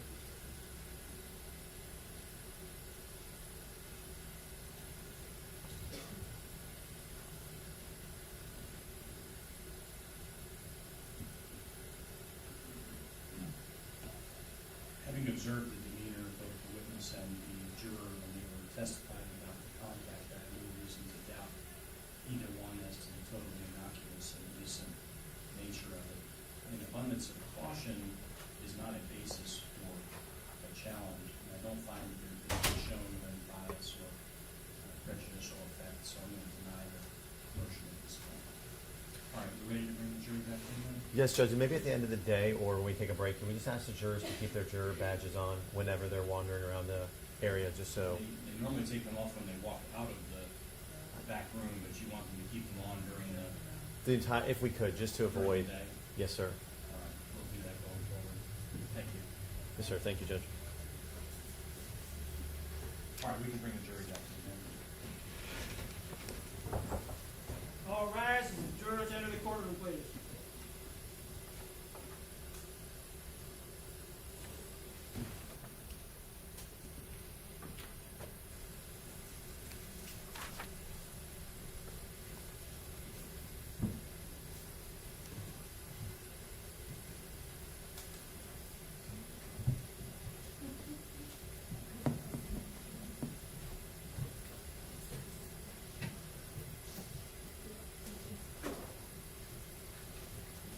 Thank you. Please be seated. State, you may resume. Thank you, Doug.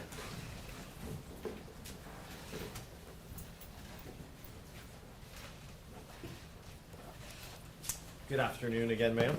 Good afternoon. Or actually, it was morning earlier, so good afternoon. If we can refer back now, we're going to start talking about some more exhibits. We had just gotten through the exterior, and I believe it was 8N was the last one. This is the entryway into where the knife and hammer was eventually located. That's correct.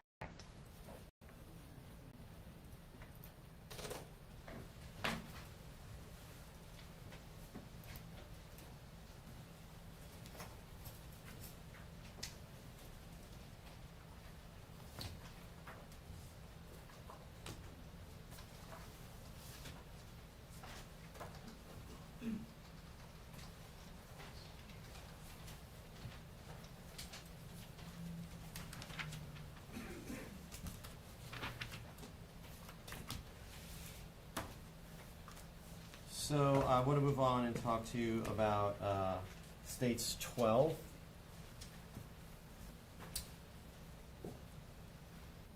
And States 12, if I can refer you, can you explain what 12A is, ma'am? This photograph is taken from the opened front door of the residence into what we're calling the living room. So if we go back to our little map right here, it would be as if you're standing right at the entry door here looking inward? That's correct. Okay. And when you look inward, can you just orient us a little bit about the directionality of the house, like where the pool room is located, and then what would be this direction, if you could? Absolutely. So again, we're looking from the front door into the living room of the residence. If you look towards the back of that room, you can see an open doorway that's leading into what has been referred to as the den, the game room, the pool room. It sort of has developed a lot of nicknames, but that's the location that Tayton was found. To the left, there's a little, you can see that wooden kind of door frame area. That's leading into the dining room and kitchen and other bedroom areas are on that side of the residence. And the room we're looking in right here, you call this the living room? Correct. In the living room, is this where Robert Baker was located? Yes, that's correct. Can you just use the pointer and just point, I know you can't really see it on here, but point where in the living room he's located? Absolutely. So if you sort of can look beyond the wicker chairs, that black area right there, that's Robert's legs.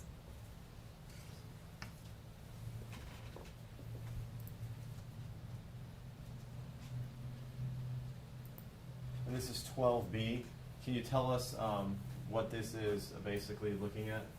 This is part of the living room. It would have been, if you're looking from the front door to the back wall, it would have been on the right side. So it's that corner of the room. And Robert was located, what would have been on the left side? Correct.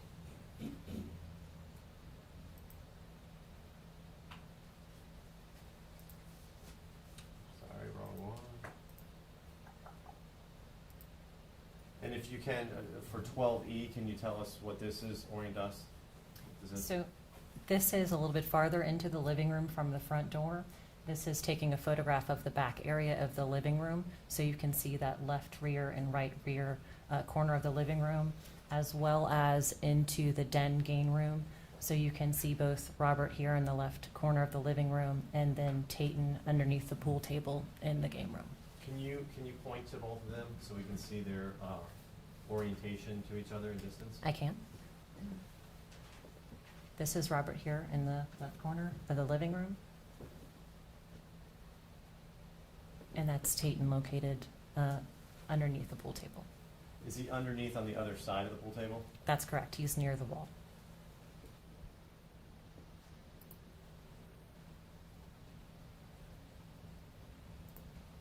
And if we look at 12C, can you tell us what that is looking at, ma'am? Yeah, so this is, again, that if you look sort of where this blue and white object is in the corner, towards the top of the picture, that would be closer to the rear right of the living room if you're looking from the front door. So this is in front of a television that was located at the back. These are some blankets that were spread out.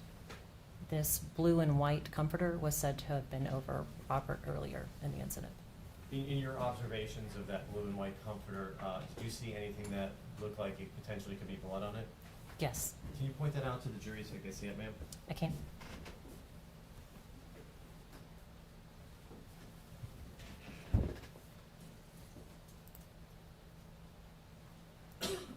And now this is 12D. Is this a close-up of that photo, blanket? It is, after our photo marker had been placed. And we can see the blood right above the number 2. That's correct.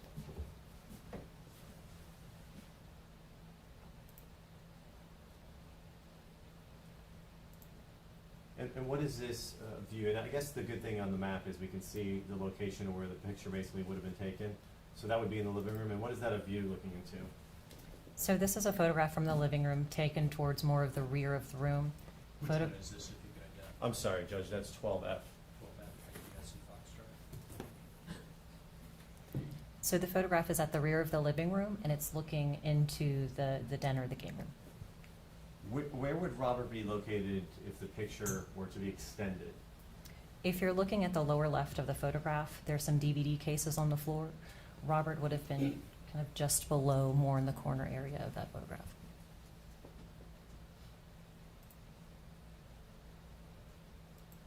Now we're looking at 12G. Is this just panning over to show us the view? Correct. So like we discussed earlier in the morning, we usually will take overall photographs to show the entire area of everything. So the exterior and the interior of the household. And if I can draw you to 12G, obviously Robert's right there. Can you point out where Tayton would be in the pool room if you could, just with the I know you might not be able to see him necessarily there, but can you point out about where he would be? Yes. So if you can look through that doorway area and towards the side of the pool table, you'll see there's sort of that light blue blanket there. Some of those darker spots, we would consider those red-brown stains. So Tayton's head would have been around that area.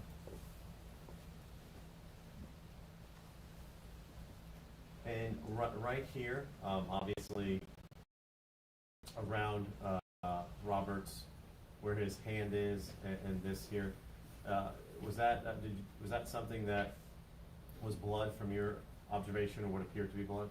So with processing, we did swab and test that for presumptive positive, and it was presumptive positive for blood. Yes, sir. And now 12H. Can you just describe to us, obviously, what we see here, and what injuries you saw on him when you were processing this? So during this scene, or this photograph, we are taking an overall of Robert. So we're showing his position, the items that are surrounding him. So in this circumstance, it's showing the possible, at the time the photo was taken, the possible blood that's there, the DVD cases that have been knocked over. There's possible red-brown stains and possible blood on the bookshelf there. He's sitting, his head is resting on a decorative pillow. There's some clothing near his arms. The pink cord right there is a phone charger. So that's what I want to ask you. So this right here appears to be attached. Was there a phone around there, or? No. So you never found the phone, but it looked like a phone charger. Well, we found multiple phones within the residence. Which phone may or may not have been attached to that specific charger, I wouldn't know. But there was no phone specifically around Robert during that processing. Was there obviously blood droplets or blood spatter on the bookshelf right behind him? Yeah. Yes. So. Right here. Yes, there's blood there on the bookshelf. We found areas that were possible blood on the DVD cases, as well as areas of possible blood on the wall behind him on that south wall. Now, do you have a presumptive positive test that you can utilize to see if that tests for to be presumptive positive for blood? Yes, we do. So the presumptive positive test for blood is called either Kasselmeyer or phenolphthalein.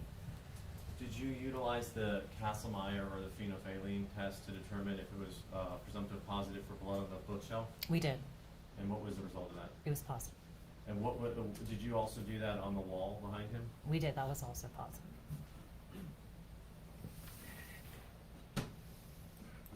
Did you want me to address the injuries that I observed? Yes, if we can, I'm sorry, That's fast forwarded.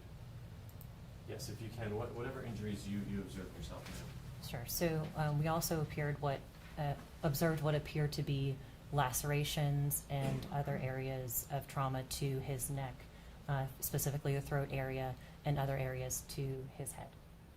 The lacerations you saw to his throat, were you able to see any other blunt force injuries to his head? I couldn't specifically say if they were blunt force or not, but we did see injuries to his head, yes, sir.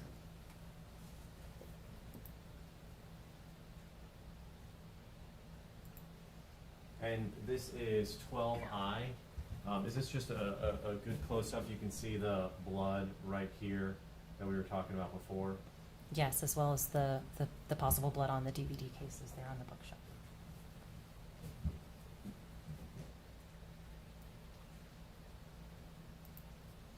So from that room, we'll call it the living room, and this is going to be, I think, 13A. Location-wise, we just clicked, but is this the view looking from the living room down into the den game room / what we call the pool room? Yes, it is. So describe what you can observe from this location right here. So from this specific height, you're able to see obviously the pool table, some items on the floor. You're able to see areas that appear to be to blood on the ceiling fan that's located under the pool table, as well as some miscellaneous items sort of scattered around the floor.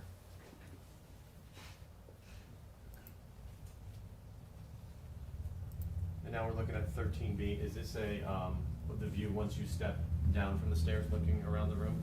Yeah, so in this circumstance, I stepped into the game room and also actually kind of took a more squatted position so you could see where he was located from underneath the pool table. And can you just point out where he is in his orientation, if you can? Yes, absolutely. So that would be Tayton. He is laying face down. So his head, as mentioned earlier, he is towards that blue comforter blanket, and then his feet are towards more like the center of the pool table. He's on the opposite side of the pool table, close to the wall. Now, looking at the photograph, if we were to look, we have another one to the right, is that where the door is located to take you outside to where we were talking about those outbuildings are? Yes, so the door is located, it would be to the right of the photo, more towards what would be the entrance to the den. So this door right here, if we were to look at this view right here, tell us what this view is looking at, and if you could just tell us if that's the door we're talking about. So if you're looking from the entry into the den, which is that open door coming out of the living room, the photograph would have been taken from that corner, which would have been the rear wall to the left. So I'm standing in that corner, photographing the opposing corner to show the location of the entry into the den, as well as the location of the door on that wall. And this is the door we're talking about that goes out to the outside. Correct. That would have led into the walkway where the detached buildings were located. This is 13D. 13D. Yes, sir. And then in 13D, is this the location, if you were to go through this this door, you would find Robert to the right over here? That's correct. So that's leading into the living room. Through the doorway, you can see the bottom of the TV, the entertainment stand there, as well as some of the blankets that were on the ground in front of it.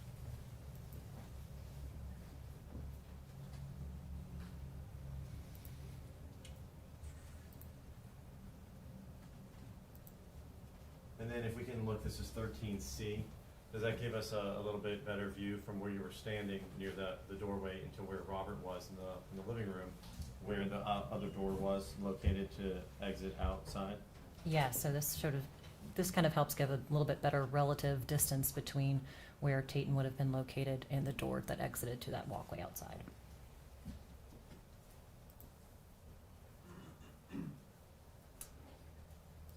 Now I'm going to show you 13E. And if we can just go back to, so 13E is basically, we know Tayton is right here. you can look where my cursor is. 13E is going to be a view right here, so it's on the other side, around the pool table on the other side. That's correct. Okay.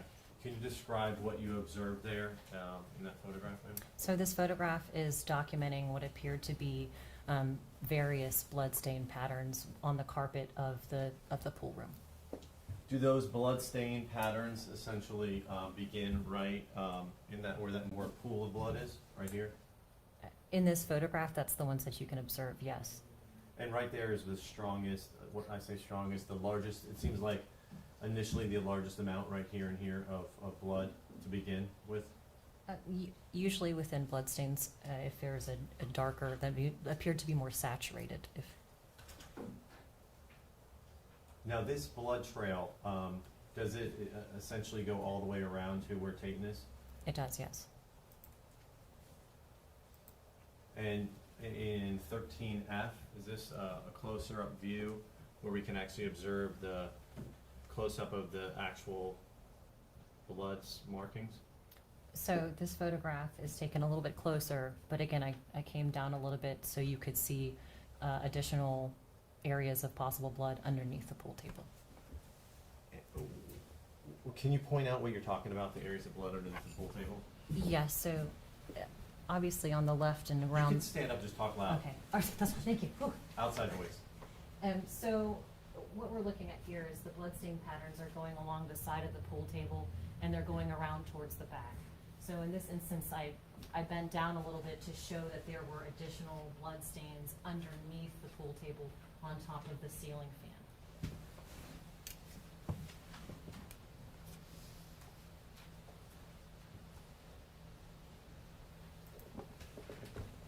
Is it okay if I stand? Yes. And now I'm showing you 13G. Can you tell us what that location is? Is this basically rounding the corner? Yeah, so if you can see in this top corner here, this is that edge of the pool table, that if you were looking from the door to the back, it would have been that back left corner of the pool table. So this is the area that would have been along the side of the pool table, coming around towards the back wall here. Underneath, if we can point to it again, is this where the fan is got blood on it underneath the pool table? That's correct. And is there, I guess, is this a blanket that's covered and has blood on it too? Yes, sir.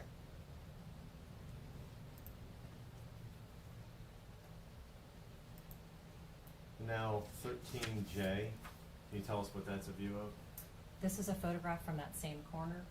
I've kind of backed up a little bit and also lowered myself to show the area that was located under the pool table, as well as sort of its relativity to the location of Tayton's body. And on Tayton's right foot, not right foot, yes, I believe right here, were you able to observe that there was blood on the bottom, like pad of his foot? Yes, what appeared to be blood. Where is Tayton located in reference to the wall on the other side? Is it pretty close to him? Yes, it is.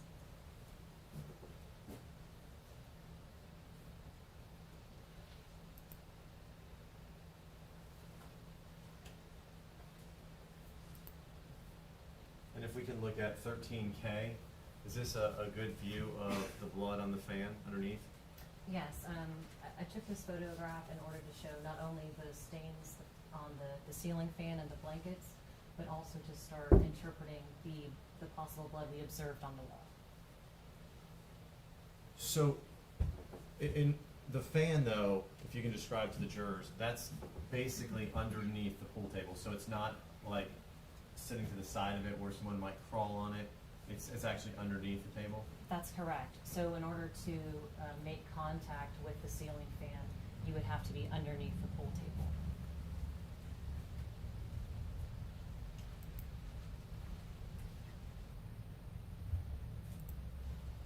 And this is 13H. Is this just the overall view of where Tayton was located in reference to the pool table? If you just describe some other items that might be important here. Okay, absolutely. So this is taken from that same corner from what would be the left rear of the room if you're looking from the door. This one I would have been panning towards the wall to show that overall area there. Obviously you can see the ceiling fan that we've been discussing. Tayton some more blood, possible blood stains to the left here. There is a cell phone that was marked. There's also an additional cell phone here at the edge of the pool table. And in reference to where Tatum's located here, the door to the outside area would be just about like that direction? Yes, it would have been close. And then if you were to go, like, walk through the pool table, the actual door into where Robert is right there?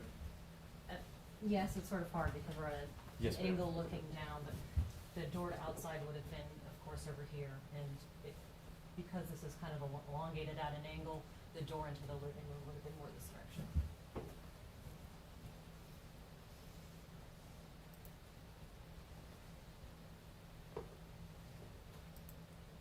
Can you describe what is 13I for us? So 13I is taking a photograph of Tatum's back and documenting the possible blood stains we observed there. And if I can refer you to, and we'll have a better picture that we can orient ourselves in reference to the way the cell phone is. Was this right here where I'm circling, was this an area of interest to you that you ultimately later developed? Yes, it was. What did you think that could be? Or So- what, I mean, based on your experience, what are you looking for and why did you think that was a piece of evidence? So when we're observing what may possibly be bloodstain patterns, we're looking for things that could give us potential detail, whether that's shoe or tire tracks, or it may be what we call friction ridge, which would be your fingerprints or potentially the ridge detail within your feet print. In this circumstance, we observed an area that may have had friction ridge detail. Ultimately, though, you're not the one who makes that determination. You collect that, and we'll talk about how you do that later, and then you send that off to an expert in, I guess, friction ridge or latent print identification? Correct. So we've been trained to identify what appears to be friction ridge detail. So in our circumstance, because the laboratory has analysts that are especially trained for friction ridge comparison and identification, we are then in charge of documenting and preserving that evidence and able to submit it to those experts for analysis.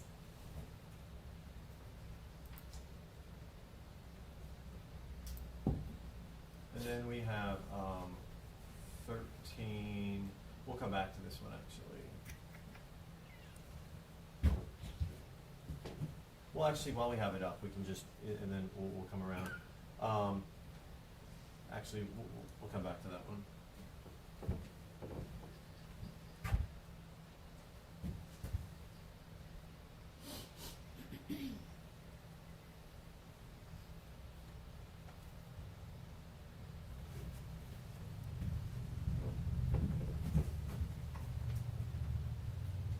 So after you processed or worked through here, did you ultimately photograph from the family room and then down the hallway into a bathroom?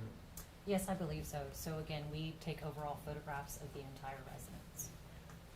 So I'm going to show you what is a stage 14, and they'll be numbered. And this is basically the view from the family room. And then before we change, it'll just be the view from the family room looking this direction. And just so you could describe it for the... So in 14A, is that what we were talking about? That's the view looking down that hallway where the bathroom is? That's correct. So this would be from basically the center of what I was calling the family room. You can see the dining room table here, and this is the entrance to the hallway.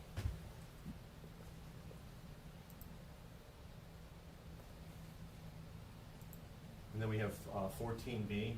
Just describe what that is. So this is a photograph taken as I approach the entrance to the hallway.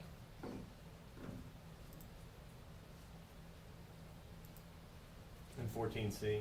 This is while I was traveling down the hallway.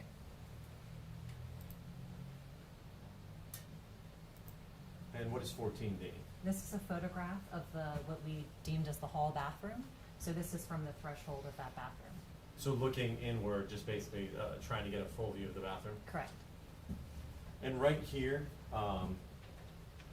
is that a black sweatshirt ultimately? Do you know? I believe so. Okay. And now if I can show you 14F. that's a photograph taking the sink and the contents of the countertop.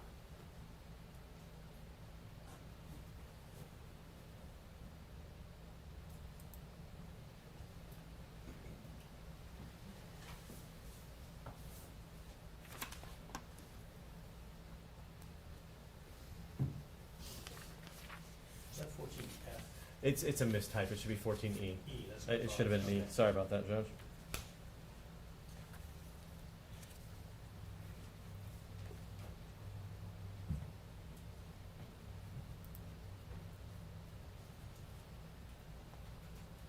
And now, if we could talk about that wall a little bit, in the room. This is going to be 17. I believe it's going to be 17A initially.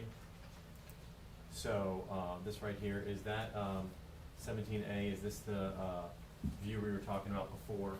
And it included the what could have been like friction ridge right there? Correct. So that's the area that, one of the areas within the residence that we believe may have friction ridge detail. We can see a little bit better there. Is that so? When you see that, what do you do to process something like that? What's the process you use? So in this circumstance, we would have photographed the area with what we call exam quality photographs. So the resolution and quality are very high. They can be produced at a one-to-one image for our analysts to compare with any standards we may collect.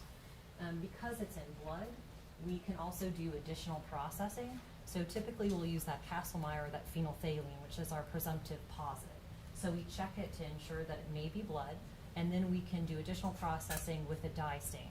In this circumstance, we used something called amido black, which can then be used to either enhance or further develop the area for friction ridge detail.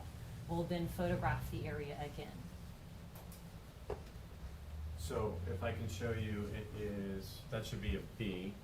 So that should be 17B. Is that after you process it with amino black? That's correct. And what we're looking at is just these items right here? Yes, so we put scale in place to help assist with the comparison and just give our analysts an idea of the size of the area when they're looking at the photographs. In this instance, the area was given Y as an indicator for further comparison and just distinction between other photographs. Once that was photographed, we then confirmed that it was possible blood with the phenolphthalein test.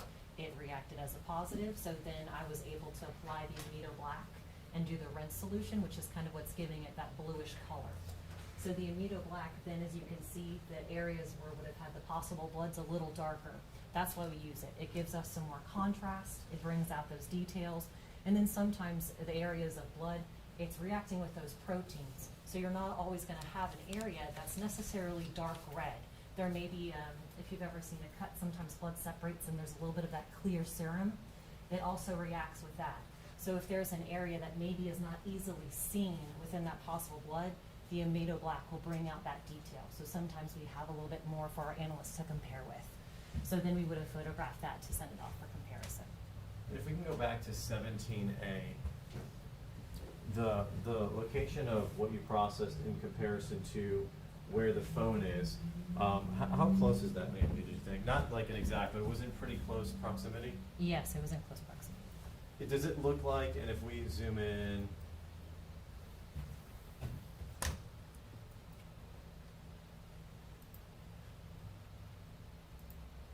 does it look like there's possible blood right there close to the phone? Yes, I believe there was. And you can also see some possible blood stains on the wall of it.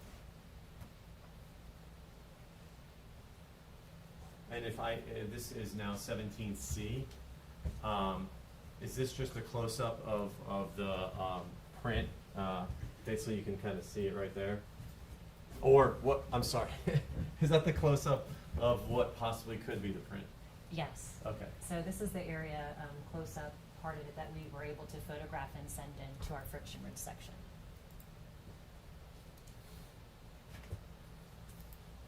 And just showing the jury members, so when you're looking for stuff like this is the friction you're looking for, and some other friction in here. That's correct. So our analysts are going to be looking at things that look like ridge ends and the detail that's observed within the flows. Within the what? The flows. The flows of the ridges, yes ma'am. So ultimately, did you guys process, you can sit down for just a minute, Okay. and then I'll get you back up. Was this a case where you were able to process the scene in one day, or did it take multiple days? No, sir. We were there for 2 days. So you initially started on August 26th, That's correct. and then you came back on August 27th? Yes, sir. When you came back on August 20, what time do you think you left around August 26th, or maybe August 27th? I'm not sure what time you left. It was about 2 o'clock in the morning on the 27th, so we went through the night into the kind of early hours of the next day, returned back to the lab, and then returned that same day to continue processing. When you came back and processed, was that the time where you started being asked to collect specific evidence in the case? So we had done some collection on that first day. The second day, we began doing a search of the detached buildings and the residence, and additional items were collected. So I'm going to show you.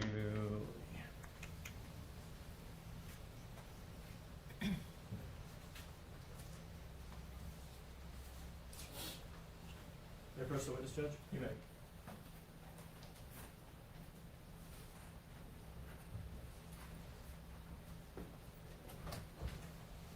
I'm going to approach and show you what's been marked as GG 1 through 3. Can you take a moment and look at that, please, ma'am?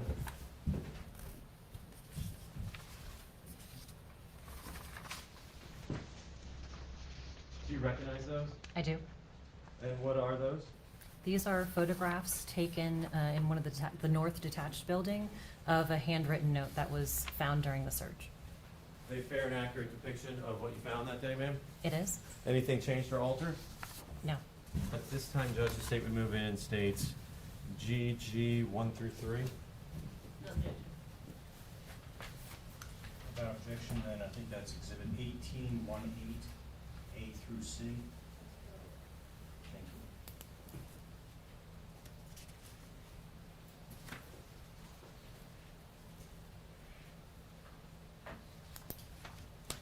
you. May I approach the witness, Judge? You may.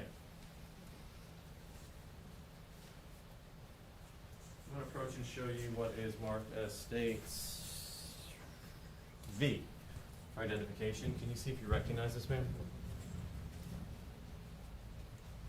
I do. Is it, what is this item? This is a handwritten note that was located in the north detached building. Does it seem, and how do you recognize this as the note that you found? Is there a packaging that has your initials and stuff on it? Yeah, so the packaging has my handwriting, initials, things of that nature. The evidence tape seals with my initials and date. That's correct. Obviously, when you found it, was it on this piece of board? No. No. Okay, so when you found it, you collected it, then you placed it in the evidence? That's correct. Anything seem to be changed or altered about this? There are additional areas of crime scene tape or evidence sealing tape that was not from me. And is that common? It will go to your lab and another discipline may open it to process that? That's correct. Judge, at this time, state would move in states V. That's V as in Victor? V, yes, sir. Okay, thank you. So it'll be 19.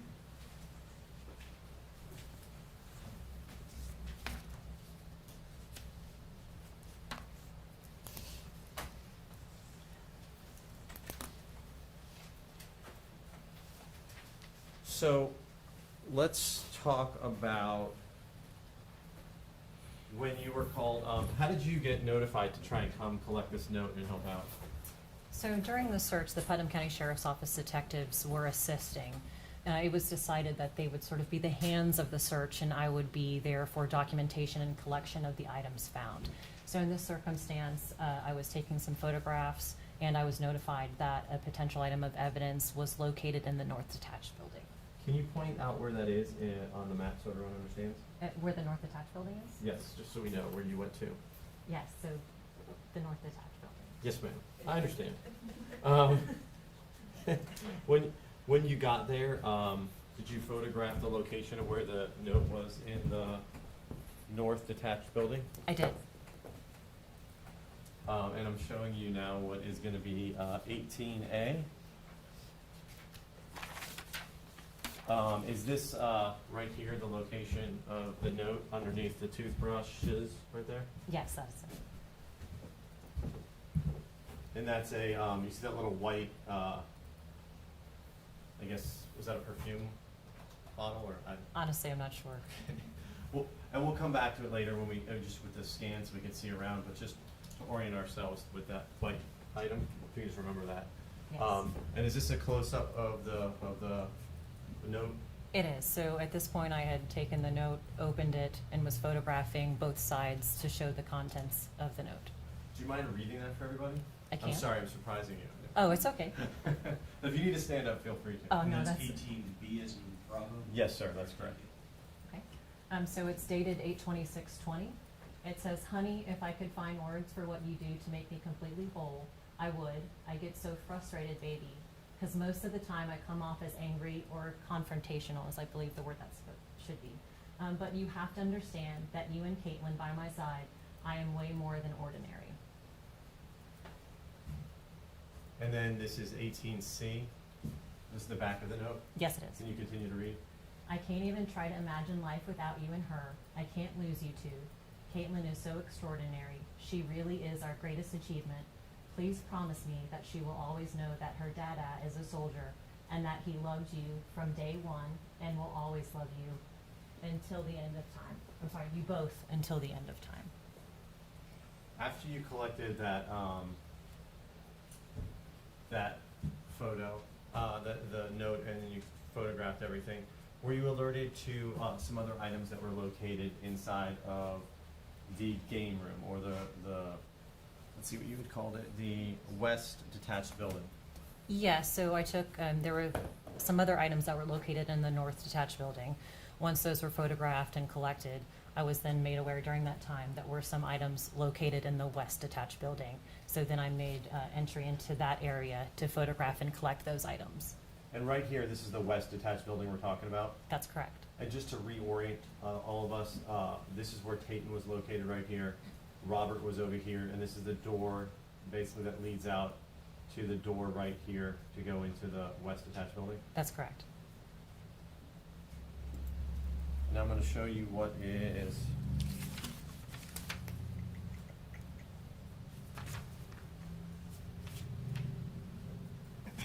you go back actually.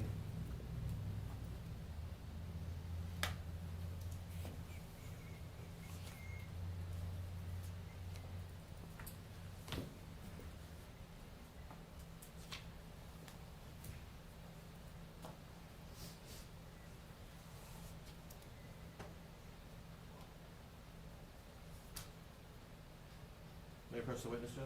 You may. I'm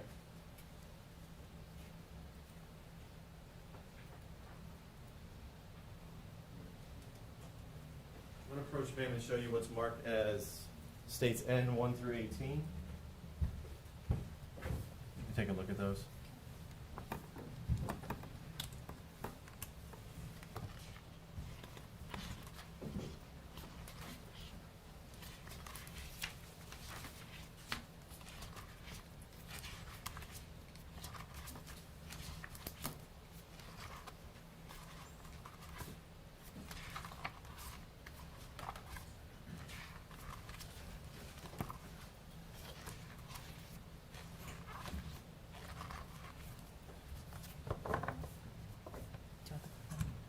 Yeah, yes, ma'am, if you could. Are those photographs of that west detached building? Yes, Are they a fair and accurate depiction of photographs you took that day? they are. Anything seem to be changed or altered about them? No. Judge, at this time the state would move in states N1 through 18. No objection. Without objection, those will become exhibit 20A through R, that's Alpha through Romeo.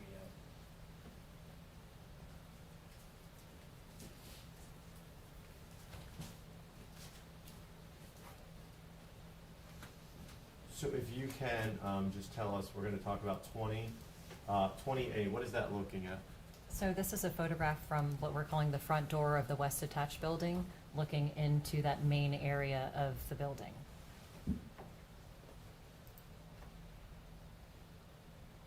And then 20, and then 20B? And so this is an additional photograph taken from that front door, just kind of more towards the left and a little bit further in.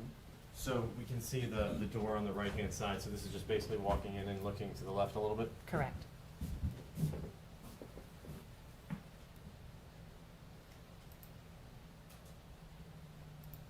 And 20C, what is that a view of? So at this point, I've stepped into kind of that main area of the detached building, and I'm taking a photograph towards what would kind of be a small kitchen area and sort of the back, like rooms of sorts. And when you're talking about the kitchen area, is that like on the basically other side of this? Yes, that's correct.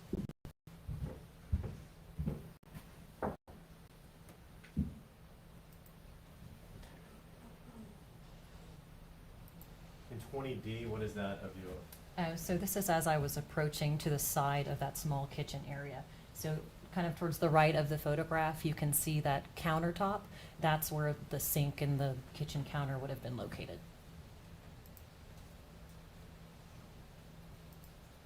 And 20E? So at this point, I've taken a couple of steps forward. I've now been able to turn and orient myself into focus for that kitchen area. When you were notified that they had located something, where were you notified that it was at? They told me that they had found what appeared to be some weapons located under the sink in that detached building.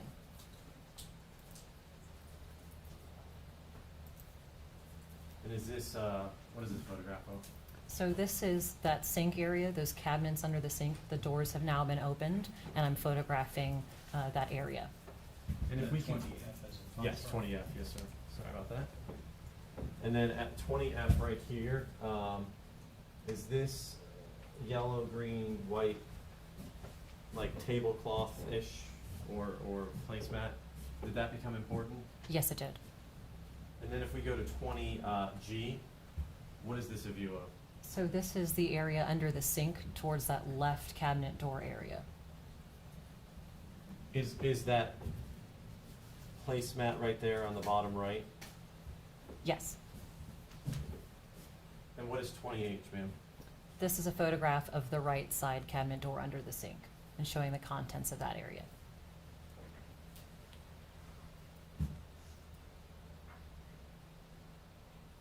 And then what is 20Q? So this is the items that were kind of in the base of that right side cabinet, sort of unraveled to show the items that were in those. They've been called dish towels or placemats. So this is just detailing what it looked like when it was located by the detective? So this is it pulled out from under the cabinet. Right. But when you're photographing here, the knife is still in the sheath when you guys find it? That's correct. And then if we look at 20I, can you tell us what that's a photograph of? Yeah, so at this point I had pulled the knife out from the sheath to see that it was a knife, because at that point we weren't sure if it was a knife or another tool. So this is a photograph showing the items that were actually in the sheath and in those placemats or dish towels. And 20J? Additional items of, or photographs of those items. What two items did you guys find under the sink, or did you eventually take from under the sink? Obviously, it's apparent, but can you tell us and describe what they are? Yes, so we ended up collecting these items. So there are 2 dish towels or placemats, the hammer, as well as the sheath and the fillet knife. And 20K, is that a close-up of the hammer? Yes, that's just a photo showing the hammer itself. When you were looking at the hammer, were you able to see if there was any blood on it or what appeared to be blood? Yes, there appeared to be blood on the hammer as well as the fillet knife. And then we have 20L. Is that just a scale? It is. And, well, with the hammer, yes. Right.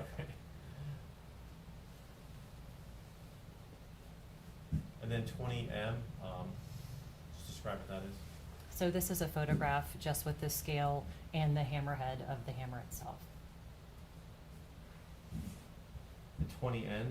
This is a photograph with scale of the fillet knife and the sheath. When you were observing the fillet knife, did you see what could have possibly been blood on it? Yes, I did. And then 20O, is that just scaled with a ruler in the fillet knife? It is. It's showing the opposite side of the fillet knife.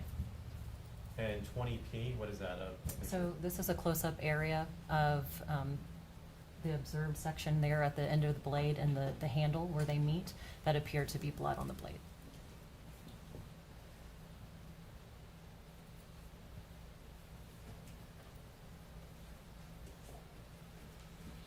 Approach the witness, Judge. You may. I'm going to approach and show you what's been marked as states DD.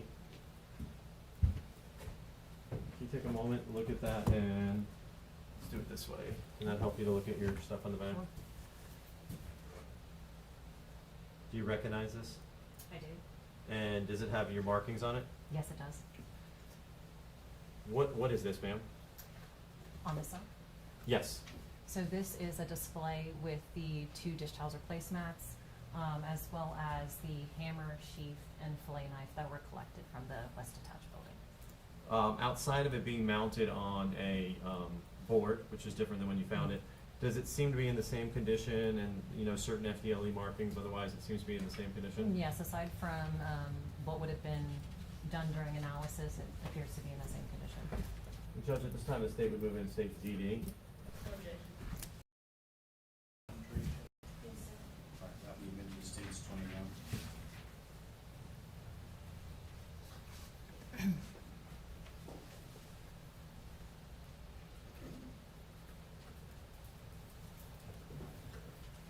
Just may we publish this to the jury, either have the bailiff pass it, or if you'd like me just to walk in front? Publish it, that'd be fine.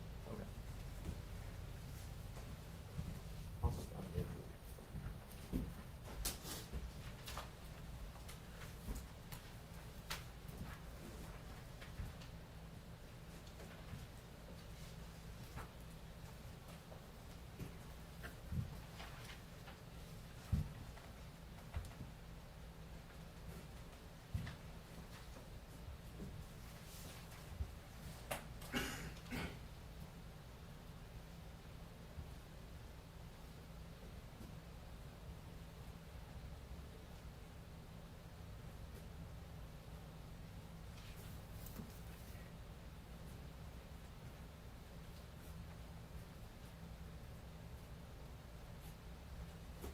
approach the witness again, Judge? You may.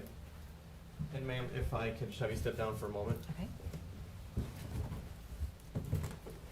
Can you just identify to the jury what, just so they're not confused, were these markings on the tablecloth when you found it? No. Can you explain what those are? So typically during analysis, our analysts will screen the areas and mark them so they can basically refer to them later. I'm sorry, basically what? Refer to them later. And just keep your voice up, super loud. And this little tag right here, obviously, that's not something that was on the knife when you all found it, correct? No, that would have been placed on there by some of our analysts. Okay, and then the obviously there's some writing on the knife, hammer, and on the knife.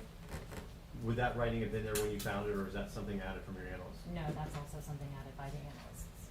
And just so we're clear, when you found the items, the hammer and the knife that was in the sheath, slide down a little bit so everyone can see.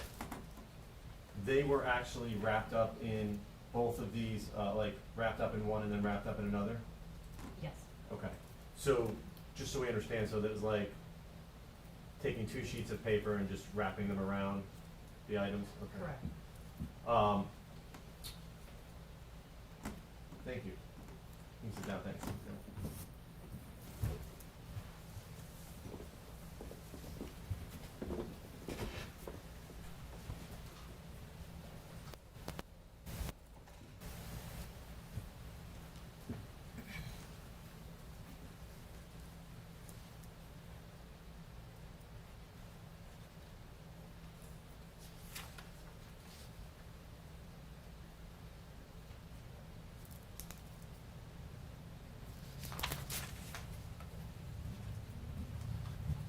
After you were done processing, or maybe while you were done processing that part of the scene, were you alerted to some additional pieces of evidence in the front of the house or on the outside of the front of the house that you may need to be collected? Yeah, so again, this was a sort of a fluid situation, so there's multiple detectives that are searching areas of the residence and the detached buildings. while I'm doing documentation and collection. So at some time during the search, I was notified that some paper towels with possible blood were located in the trash bag at the garbage cans near the front south end of the residence. May I approach the witness, Judge? You may. I'm going to show you what's marked as O1 through 4. Can you take a look at those, see if you recognize them?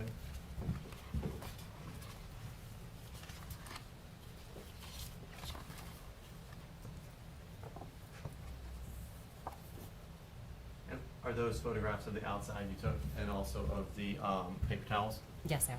Are they a fair and accurate depiction of what you observed that day? They are. Anything seem to be changed or altered? No. Judge, at this time, the state would move in O1 through 4. Without objection, as from exhibit 22, alpha through delta, A through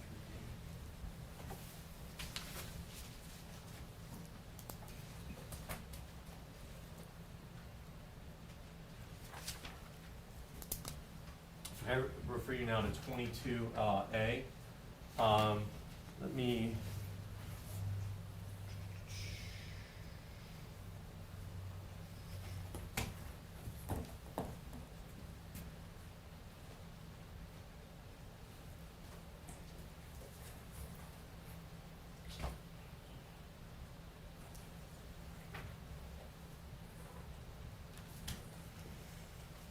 Could you describe where this is located on the house, and then we can show it over all picture?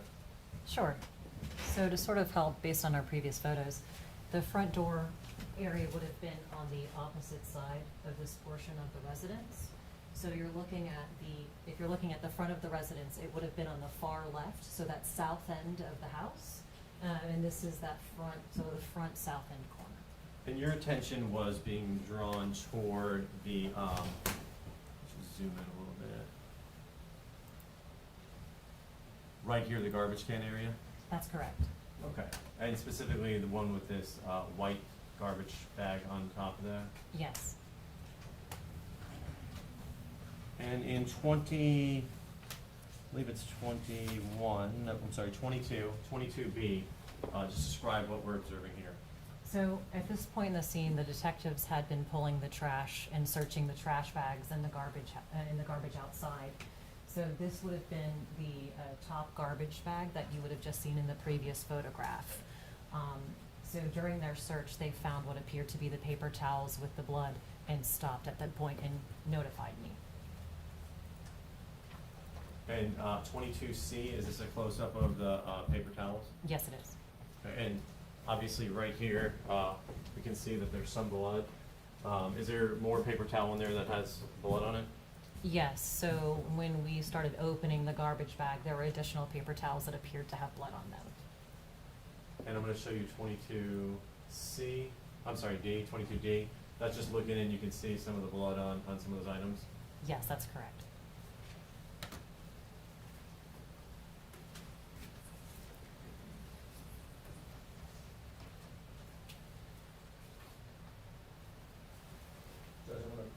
May I approach the witness? You may. I'm going to approach and show you what's marked as CC. Take a moment, look at the front, then we'll look at the back. Okay. Now, can you look at the back and see if you recognize? Yes. Okay. Can you tell us what this is? So these are the paper towels that would have been collected out of that garbage bag that we're speaking of, as well as the Marlboro cigarette pack that we also collected. Anything about anything seem to be changed or altered except for the fact that it's mounted and it's got some little writings on it, or cuttings, I think. Yes, it also appears to have been maybe processed with a chemical at some point.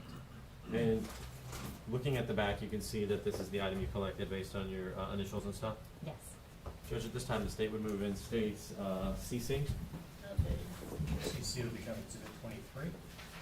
Without objection.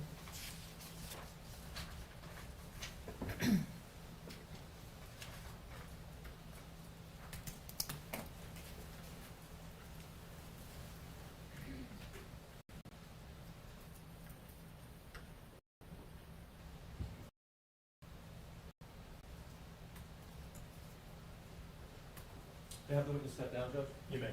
Do you mind stepping down for a moment? Mhm. Now we'll be exhibiting and publishing states 20, I think it's 23.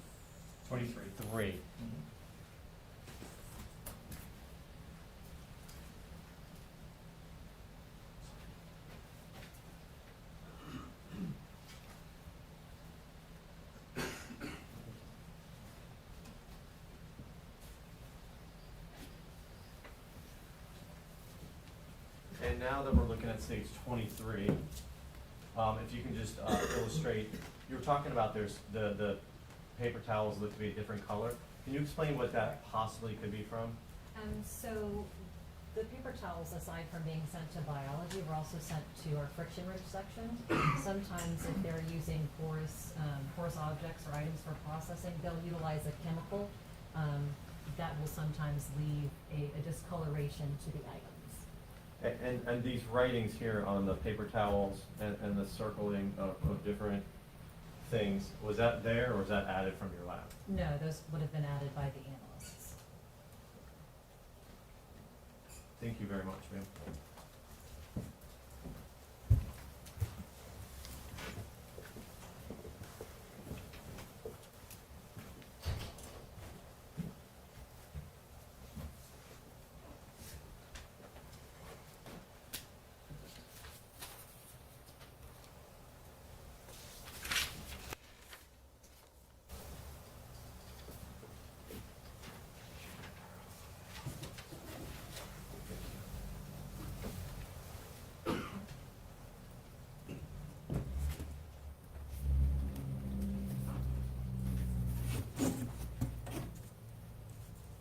May I approach the witness, Judge?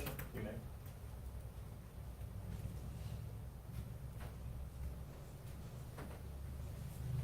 I'm going to approach and show you what's marked as states W. Take a look at that. Do you recognize that, ma'am? I do.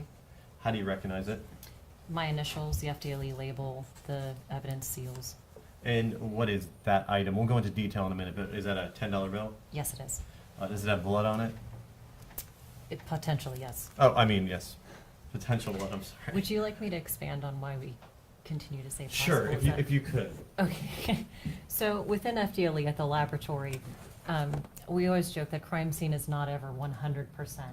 So if we see something that is potential blood or a red-brown stain, that's why you keep hearing me refer to that as what appeared to be blood or possible blood or red-brown stains. Something cannot be blood or confirmed as blood until it goes to the laboratory and an analyst is able to say, yes, in fact, this is blood. So that, yes, hopefully that'll help clarify. No, I appreciate it. Anything seem to be altered or changed about this except that it's displayed here? No. Judge, at this time, the statement move in states W. Without objection, that'll be admitted as 24.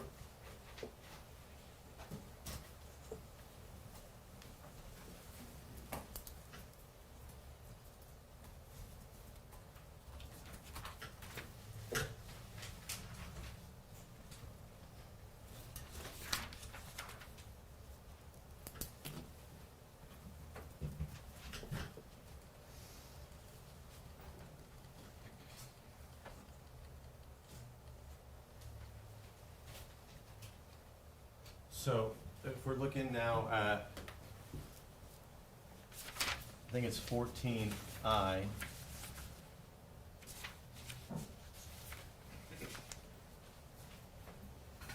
I'm sorry, that's 13I. I'm going to approach and show you states 24. Do you mind stepping down? May I have the witness step down, Judge? You may. Thank you, sir. And can you show us, tell us where 24 was found, if you can? Yes. So you can't see it in this specific photograph, but later in the scene when Tayton is moved, there is a $10 bill that's sort of found near the edge of those blankets under his torso. Okay, so this was basically underneath Tayton? That's correct. Thank you, ma'am.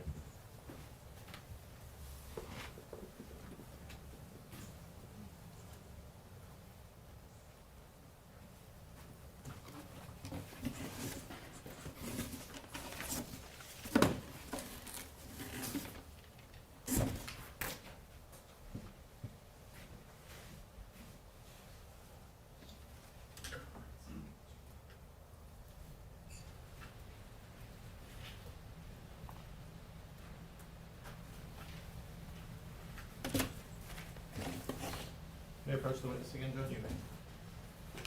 I'm going to approach and show you what's been marked as states. Start with S first. Okay. Can you take a look and see if you recognize that, if your initials are on it? There, I do recognize it. Did you package up that item too? Yes, I did. And what is that item? This item in particular are 2 buccal or buccal swabs taken during the autopsy of Tayton Baker. From Tate Baker, they identified. Yes. And not all of us know what a buccal swab is. Can you just explain what that is? Sure. So a buccal or a buccal swab is basically a cheek swab taken to serve as a DNA standard. So in this case, during the autopsy, 2 sterile swabs would have been utilized to swab the inside of Tayton's cheek and submitted to the lab for them to compare. Judge, at this time, the state would move in states S. Without objection, 25. While we're doing that, can you look at states R, please? Can. Thank you.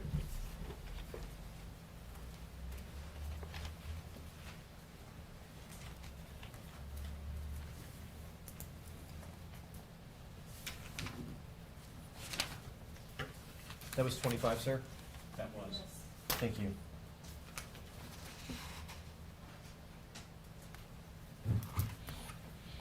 Do you recognize, can you tell us what that is you have in your hand, ma'am?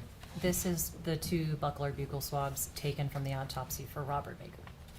And you packaged those and placed them in the piece of evidence? I did. Anything seem to be changed besides it's been opened by the, I guess, DNA lab people? Correct. It's the same. Thank you, ma'am. At this time, Judge, the state will move in states R. Without objection, R becomes 26.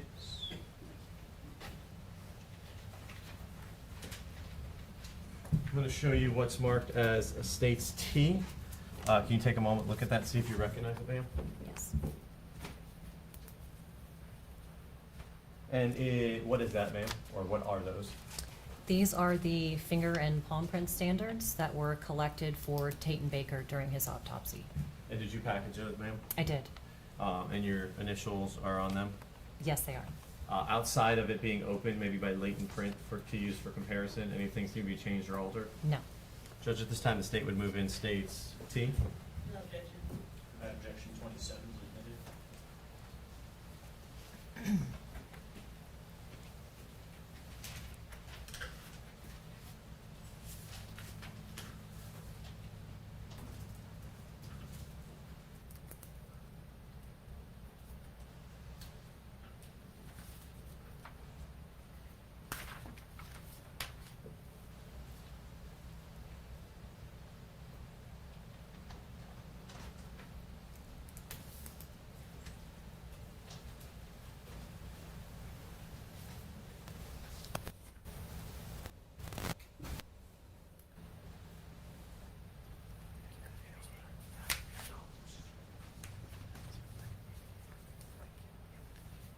Judge, I don't have any further questions for the witness. Thank you, sir.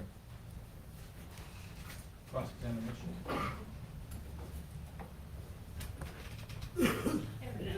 Good afternoon. You indicated you took photos of the entire residence, correct? Yes, ma'am. And that would include the master bedroom? Yes, ma'am. And there was a basket of prescription medications that were located in the master bedroom, correct? That's correct. And the pill bottles that were in the master bedroom, were those collected for evidence? I'm not sure.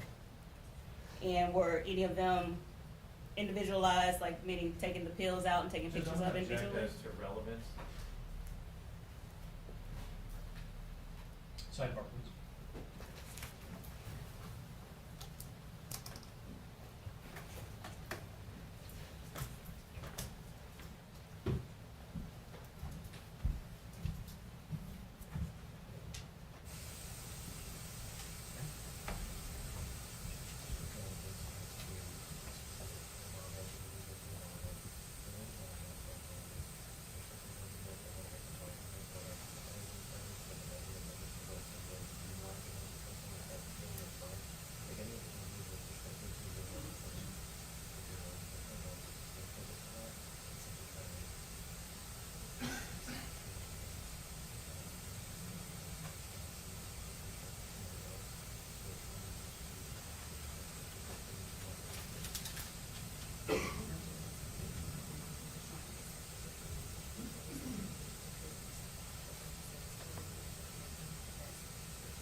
ask the defense to rephrase the question, please.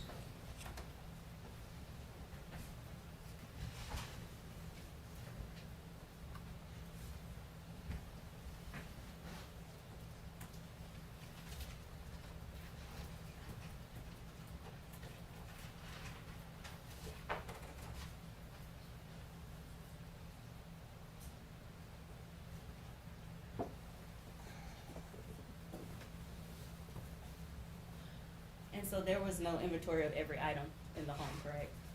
An inventory of all of the items in the Correct. home? No, ma'am, there was not. No further questions, Your Honor. Any redirect? Was there thousands and thousands and thousands of items in this home? I'm not sure if there are thousands, but there are a lot of items within the home. Thank you, Mayor. Anything else then from the statement? No further Permanent questions. or temporary excusal? Yes, sir. Which? Oh, permanent. Yes, sir. I'm sorry.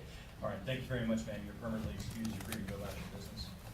Let's go ahead and plan on taking about a 15-minute break now until about 5 minutes after the hour. So, members of the jury, if you leave your notes on your seat.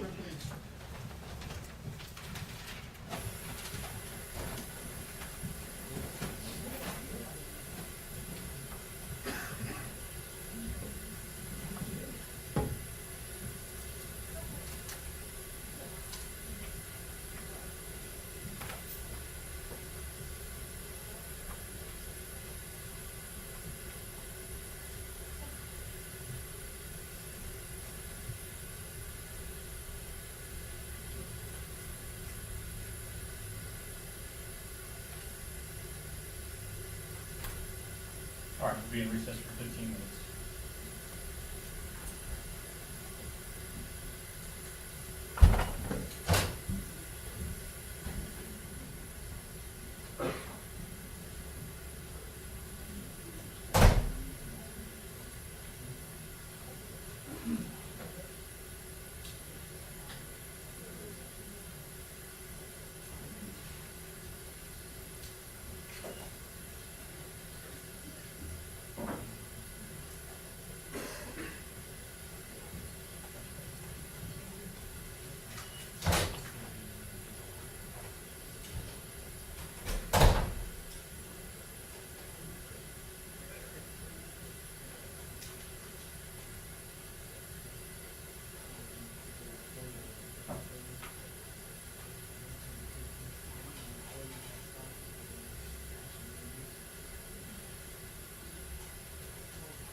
So you see it in conjunction where the photos. So to us, that's showing you always reaching for it. Sure. So I just ask you the consistency, someone being able to touch. I'm not going to ask if that's it, but it should be. Sure. Yeah. Perfect. Okay. Awesome. Thanks, Tom. Let's do it after we get through the next one. We'll get you up. No problem. That's cool. Thanks, bud. No problem at all. Charge at St. John. Don't worry. I don't worry.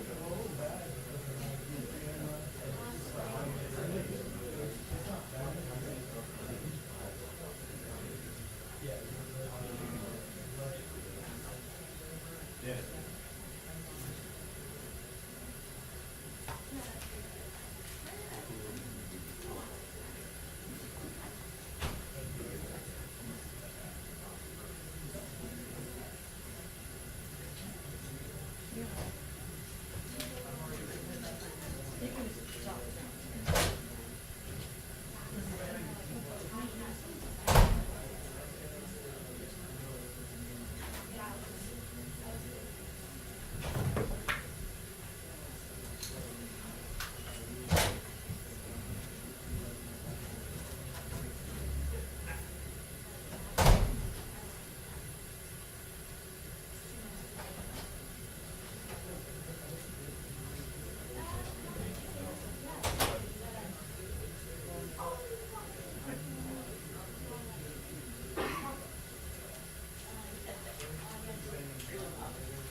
She talks faster than me, by the way.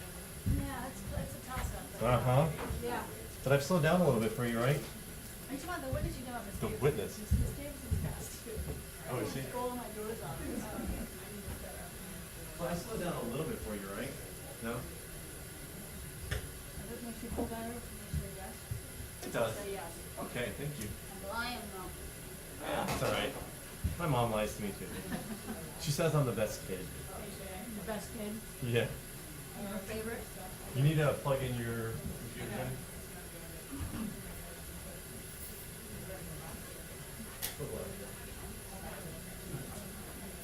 Oh, you have evidence you need? Okay, I think we got a lot of stuff in there.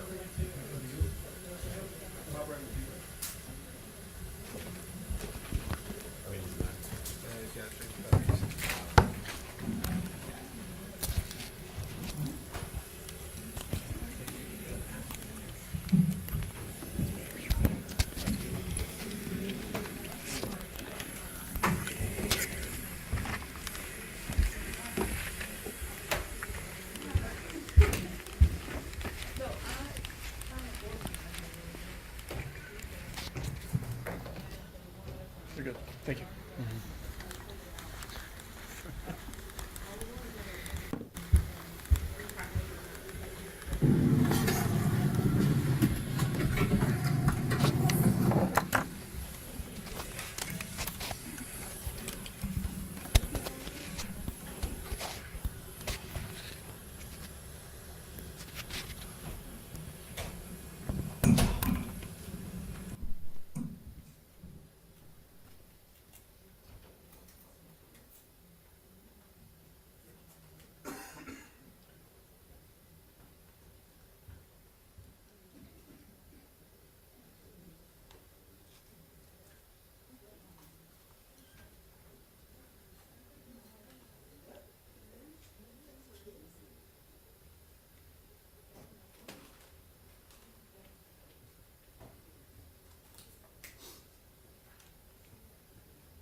I know.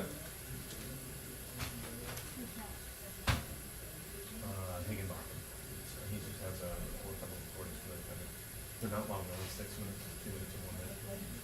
The 4-hour one until tomorrow. You're not?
to presume?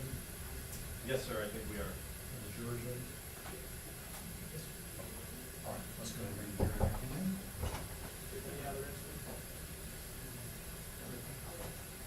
All rise, the jurors into the courtroom, please.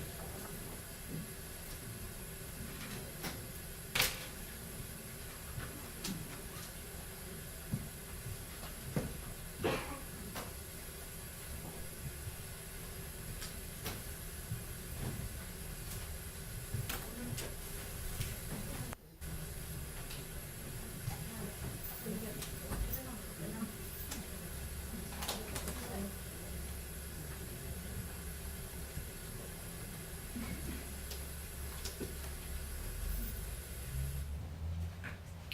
Please be seated. State, you may call your next witness. State calls Jacob Higginbotham.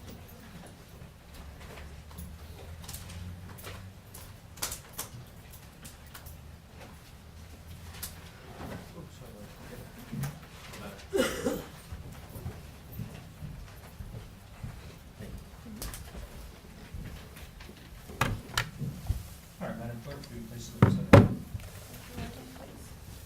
solemnly swear or affirm that the testimony you shall give in this call shall be the truth, the whole truth, and nothing but the truth, so help you God? I do. Thank you. All right, thank you. Please be seated and state your full name for the record. My full name is Jacob Higginbotham, And what agency do you work for? the Putnam County Sheriff's Office. All right, thank you. You may proceed, Ms. Duncan. Thank you. Good afternoon. How long have you been with the Putnam County Sheriff's Office? I've been with the Putnam County Sheriff's Office approximately 6 years. And what are your current duties? My current duties is I'm a corporal in uniform patrol on the road. If you could just speak up for me a little bit. Yes, absolutely. I'm a corporal. My duties are I'm a law enforcement corporal assigned to uniform patrol. Back in August of 2020, what were your duties? I was a detective assigned to our investigations bureau. How did you become involved in the homicide of Robert and Tate Baker? So I was at work in my official capacity and I heard this call get dispatched over the radio. And what did you do when you heard that call? Based on the suspiciousness of it, the comments that were being said, I felt it necessary to head that way, so I was en route to it. And so at that time, you're a detective, so you're not in like the uniform you're in today. Yes, ma'am. Not in the car on the road. You're back at the sheriff's office. Is that right? I had just left the sheriff's office, so I was in my unmarked car at the time. And so you headed that way as well. I did. So what was going on when you got there? What had already happened? I arrived on scene either 5th or 6th, and as I arrived on scene, other members of the sheriff's office were inside clearing the residence for any danger. So I entered into the residence to see if assistance was needed, see if they needed an extra unit to help out with clearing anything else. And did they in fact need you, or were they kind of wrapping that part up? They were wrapping it up as I was while I was in there. Did you, what did you do next? What were you tasked with when everyone sort of exited the residence? So after we exited residence, my first task was conduct neighborhood canvass, which is normal. And basically, I was assigned one section of the area to go door to door, make contact with neighbors, and see if they had seen, heard, or witnessed anything related to this case. Did you gather any leads of value from No, your ma'am. part of the canvas? No, ma'am. Were you asked to interview any of the family members or civilians on scene that kind of started arriving there on Shiloh Road? I was. And who were you asked to go over and speak to? I was asked to interview the uncle, who was Mark Howard Wilson. Okay. And so, did you know who that was? How did you go about doing that? No, I did not know who that was. I never had any interaction with him, and I just knew there was the family group was nearby. So basically, I approached the family group and just asked to speak with Mark Wilson. Did somebody step forward at that time? They did. And kind of describe, so the jurors understand, they've heard about the house and the crime scene being established. Where would these people have been in relation to that going on? So if you're looking at the crime scene as a whole, we had an interior crime scene, which was basically our first yellow tape, and then we had an exterior crime scene, which was a second layer of yellow tape. The family members were right outside the second layer of yellow crime scene tape, where it was basically just a group of them. And do you see the person who came forward and identified themselves to you as Mark Wilson that day? Yes, ma'am. And can you identify him or point to him in the courtroom, let us know what he's wearing? He's wearing a blue jacket with a white shirt. Your Honor, please let the record reflect the witnesses identify the defendant. You'll so reflect. And so what did you say to this person, and how did he respond to you?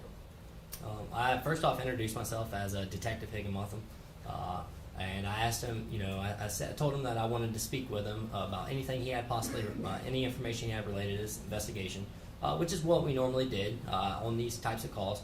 Initial responding detectives interview all the witnesses or possible witnesses nearby, or anybody who's really on scene that has possibly anything to offer to the investigation. So Mr. Wilson and the process to that is it was hot. It was August. So we went to my vehicle where I had AC. That way we could be comfortable while we had our conversation. Okay. When you asked if he'd come speak to you, was he willing to do that? What did he say? He said he was willing to speak to me. He was holding his daughter, and I asked him, I said, Mr. Wilson, would you like to leave your daughter with somebody else, so that we could have this conversation, because it could be kind of emotional. And at that time, he said no, that he wanted to spend as much time with her as he could. Okay. And at that time, where did you guys go? We walked to my car and then got in. Mr. Wilson went to the passenger side and opened the door and got in, and I went to the driver's side. Okay. And would you have recorded the conversation you had with him? Yes. In the vehicle? Yes, ma'am. And at the end of your speaking with him the first time, what did he do? After I concluded speaking with him, we terminated the conversation. He got out of the vehicle and returned over to the family. I returned back to the inner crime scene tape and briefed all the supervisors who were on scene of my interview with him. Okay. Did you have an occasion to talk to him again? I did. He made the patrol deputies who were on scene aware that he wished to speak to me again, and we again walked back out. I saw him, and we walked to my car and held a second conversation. Okay. And recorded? Yes. And then did the same thing happen? You returned back and he went back to that group of people? That's correct. As we finished the conversation, we exited my car. He walked over back to the group of people, and I walked back over to the, I call it the command area. Did he have his daughter with him that time? Yes, ma'am, he did. And did you have any occasion to speak with him again? I did. He reached back out and said that he wanted to have another conversation. So we walked back to my car, got back in it, and at that time, that's when he informed me that he just wanted to make sure he had his story right, go over it again, and just make sure that I had all the information I needed. Okay. And in all three of these interactions with him on that day, did you have any concerns about his level of impairment or ability to understand you? No, ma'am, not at all. He was responding very well, did not hesitate at all. Through my training experience, I had no issues with him not being able to understand me or being impaired at the slightest bit. May I approach your honor? You may.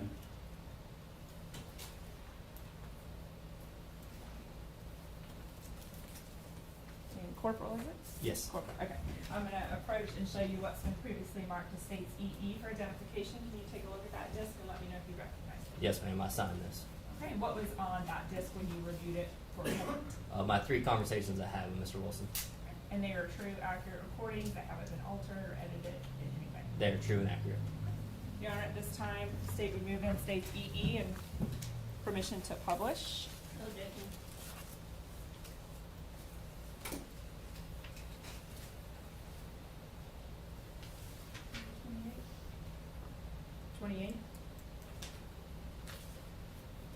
Is that mislabeled on our evidence list? Sorry. It was mislabeled on the original list that was given to me. Not a problem. Is that correct, though? EE is 28? Okay. This was corrected on the record, actually, in the fix it. I'm sorry?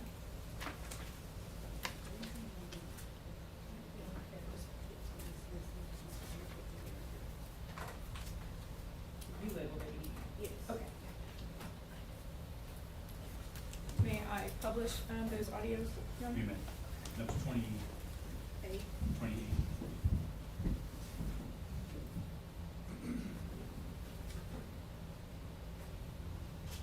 For the record, there's 3 audios, and I'm going to publish the one ending in a numeral 1.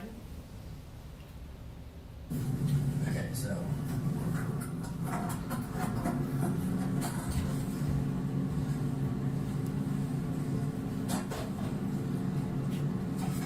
I know you gave it to the victim's advocate. Can you give it to me? Your name? Mark. N-A-R-K. A-R-K. W-I-O-S-O-N. W-I-S. W-I-L-S-O-N. W-I-L. L-S-O-N. Olson. Initial H. Howard. What's your date of birth, man? I'm a junior. You're a junior? Yes, sir. Your date of birth? 6/19/1990. Mark, what's your good phone number for you? 352 872 4550. Where do you live at? We were renting the side room. You were renting the side room? Yes, sir. Of that house? Yes, sir.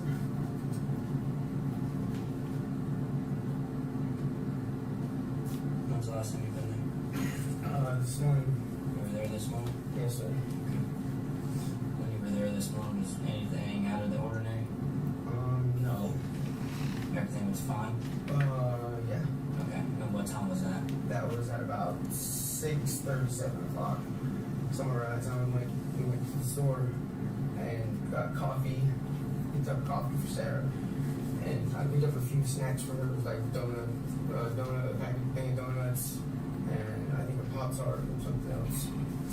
Oh, yeah. And we came back here, and then my fiance had she's pregnant. She had an appointment in the hospital, so we left back out for the appointment in the hospital. And when we left, like, So what time did you leave for the appointment? we left the appointment around 9. I don't know. I'd say it was around 9.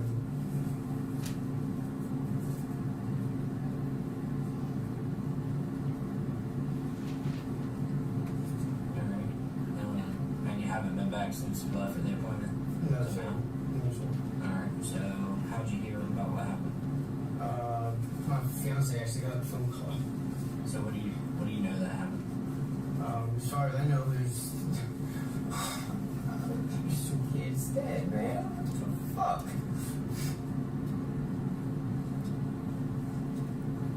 Who else lived inside the house?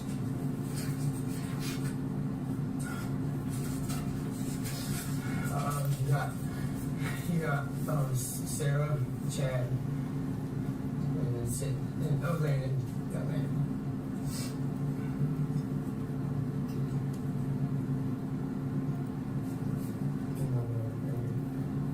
She's based. So Sarah, Chad, and Landon live inside the actual house? You live in the side portion? And the 2 boys. Okay. The boys live with you? No, they live in the main house. Okay. With Sarah. So you live in the side portion. Does anybody live with you? Yes, my fiance and my daughter. Okay. What's your fiance's name? Cynthia. Right. Cynthia? Cynthia. And can I move the AC? Yes.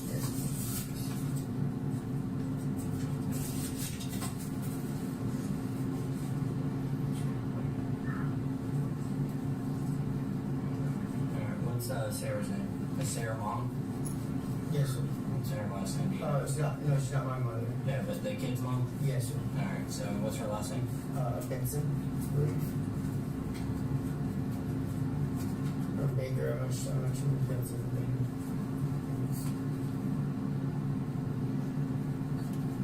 What's Chad's last name? Baker.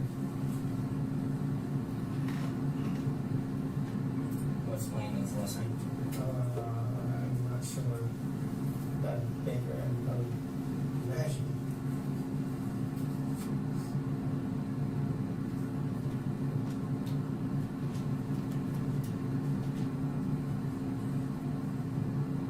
What's Cynthia's last name? Guyan. What's it? Guyan. G-Y-N-A.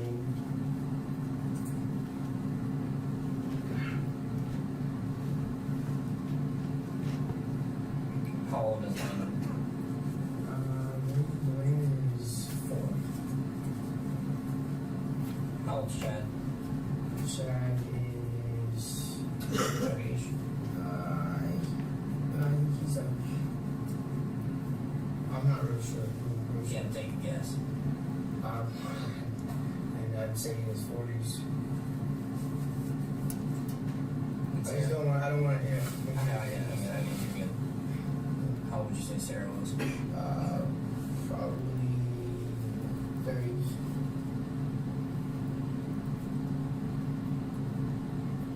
So what doctor did y'all go to in Hawthorne? What doctor did we go to? Yeah. It's Azalea Health.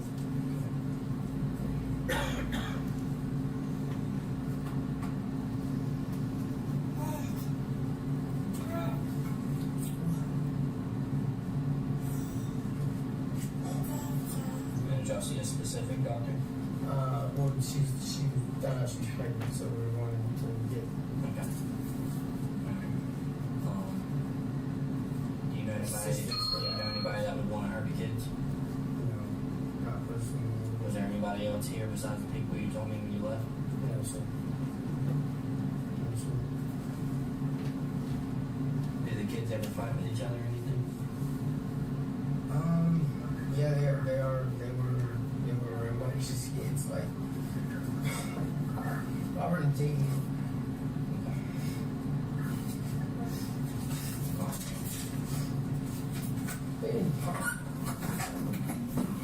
I appreciate it. I'll conclude the interview with you. We'll talk later, okay? Yes. Okay, so. For the record, I'm gonna publish flip in the number 2.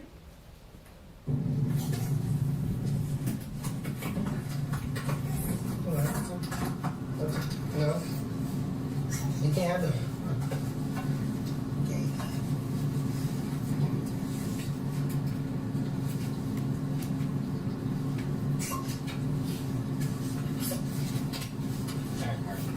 Alright, you say you want to talk to me again?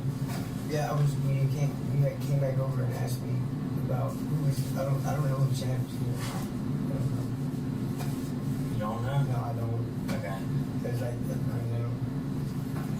I just didn't want to tell you that he's here, and I just realized that when we walked away, I didn't know if he was here or not. Okay. Honestly, like I don't think he. I don't think he ever really did that. Well, I'm not saying he's the one who did it. Like I said, I don't know. All I did was ask who was here. You said everybody was there. So. Yeah, well, I didn't know. I honestly don't know if he was here. You know?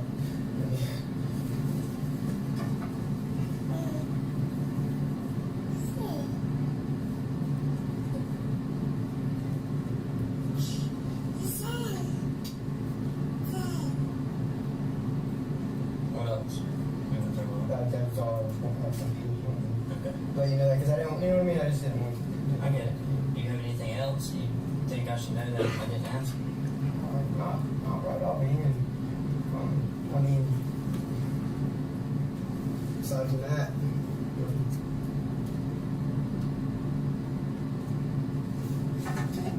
I just didn't want. You see what I'm saying? I didn't want you to.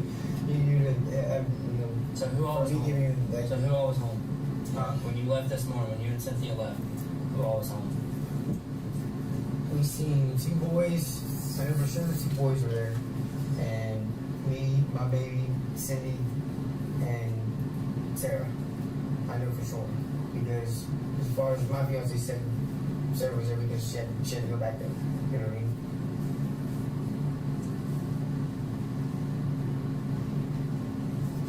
So you didn't see anybody else there? No. And you just. That's what I'm saying. I didn't physically see Chad there. I really physically didn't see Sarah there. That's what I said. Okay. Stop.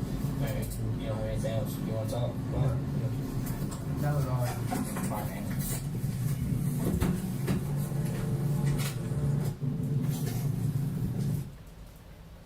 For the record, I'm publishing States 28, clip 3.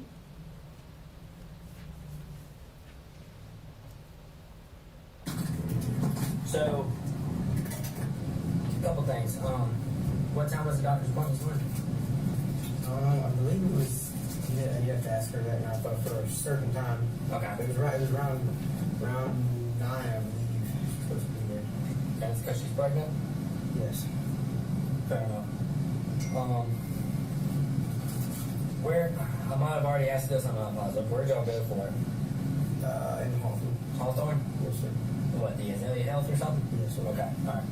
Sorry, I probably already asked that like crap, but there's a lot of stuff going on. Yeah. And I forget some stuff, okay? Whose car did y'all take? My truck. Your truck? What kind of truck is it? It is a red Chevy Blazer. Okay. Blazer. And y'all took that one, that's how y'all got back here too? Yes. Is it the one right back there? Yes. Okay, alright. Fair enough. I think that's it, bro. I just wanted to basically make sure I had those accurate. Alright? Yes, sir. Anything else that you can remember? There was, I was gonna let you know that earlier. There was like a Mustang down. It's been, I can't tell exactly how many days off the top of my head. It's been about a week.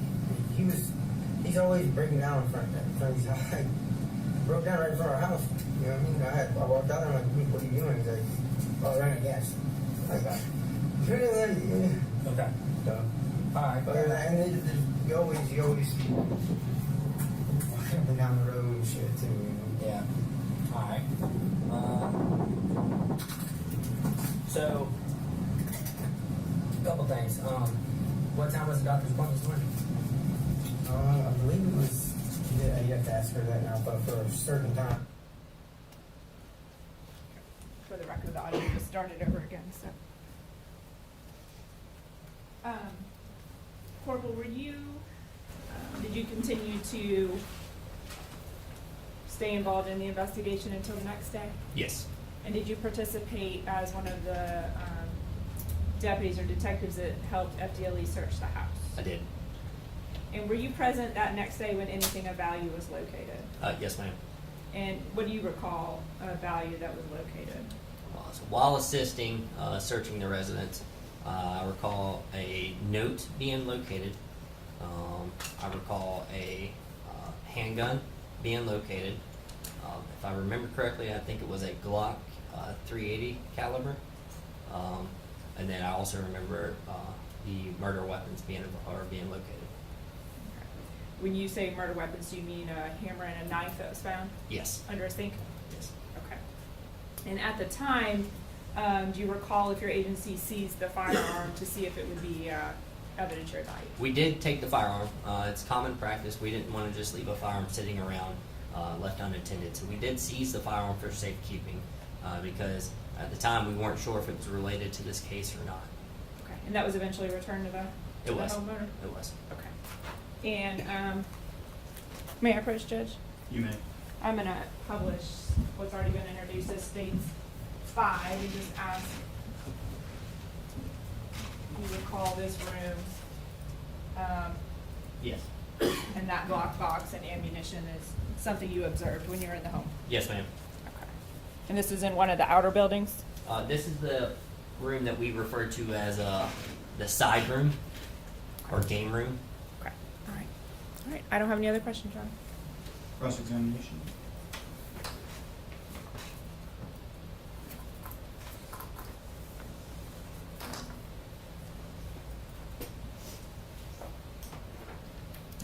No questions, Your Honor.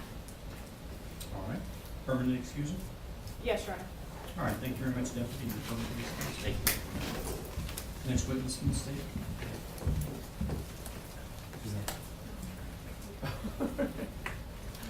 Judge, the state will call Dr. James Fulcher.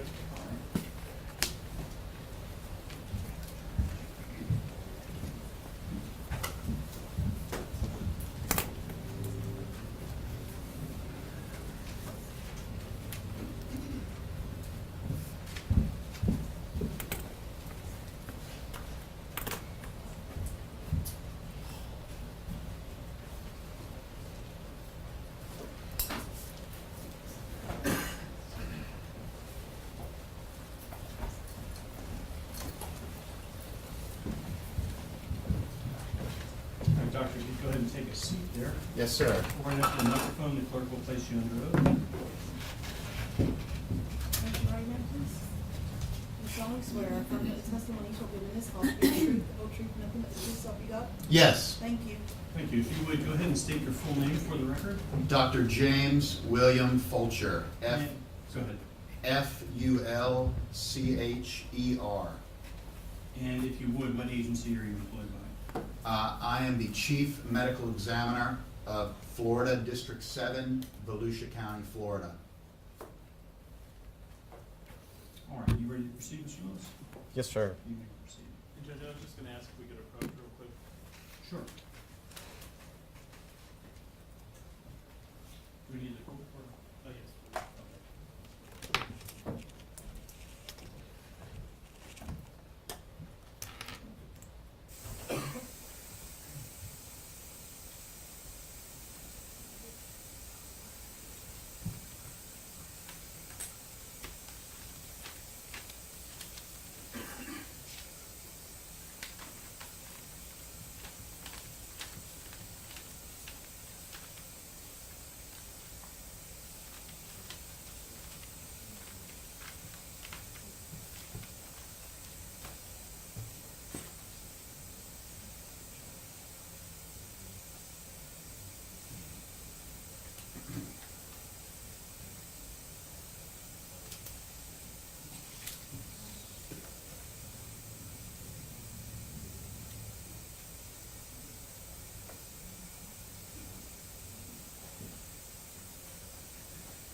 All right, when you're ready, you may proceed, Mr. Lewis. Thank you, Judge.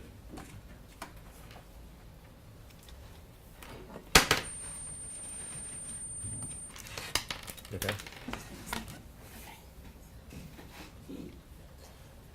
Good afternoon, Dr. Fulcher. Hello. Could you please tell us, you're the Chief Medical Examiner. Yes. Some folks don't know what a medical examiner is. Could you explain what your job is? Sure. I'm a board-certified forensic pathologist. I'm in charge of all autopsy work for Florida District 7, Volusia County.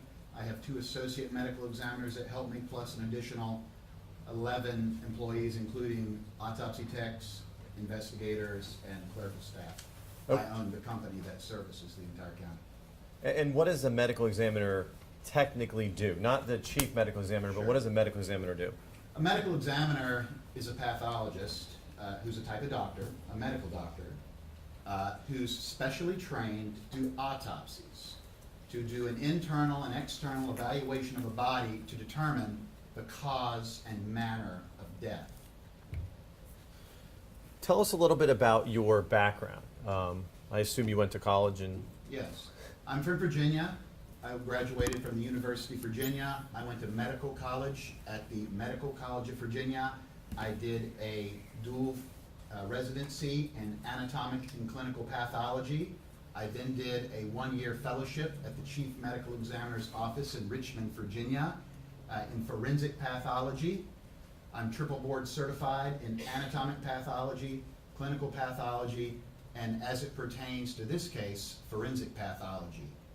I practiced for 10 years in Greenville County, South Carolina, as their Chief Deputy Medical Examiner, and I'm currently the Chief Medical Examiner in Volusia County for the past 3 years.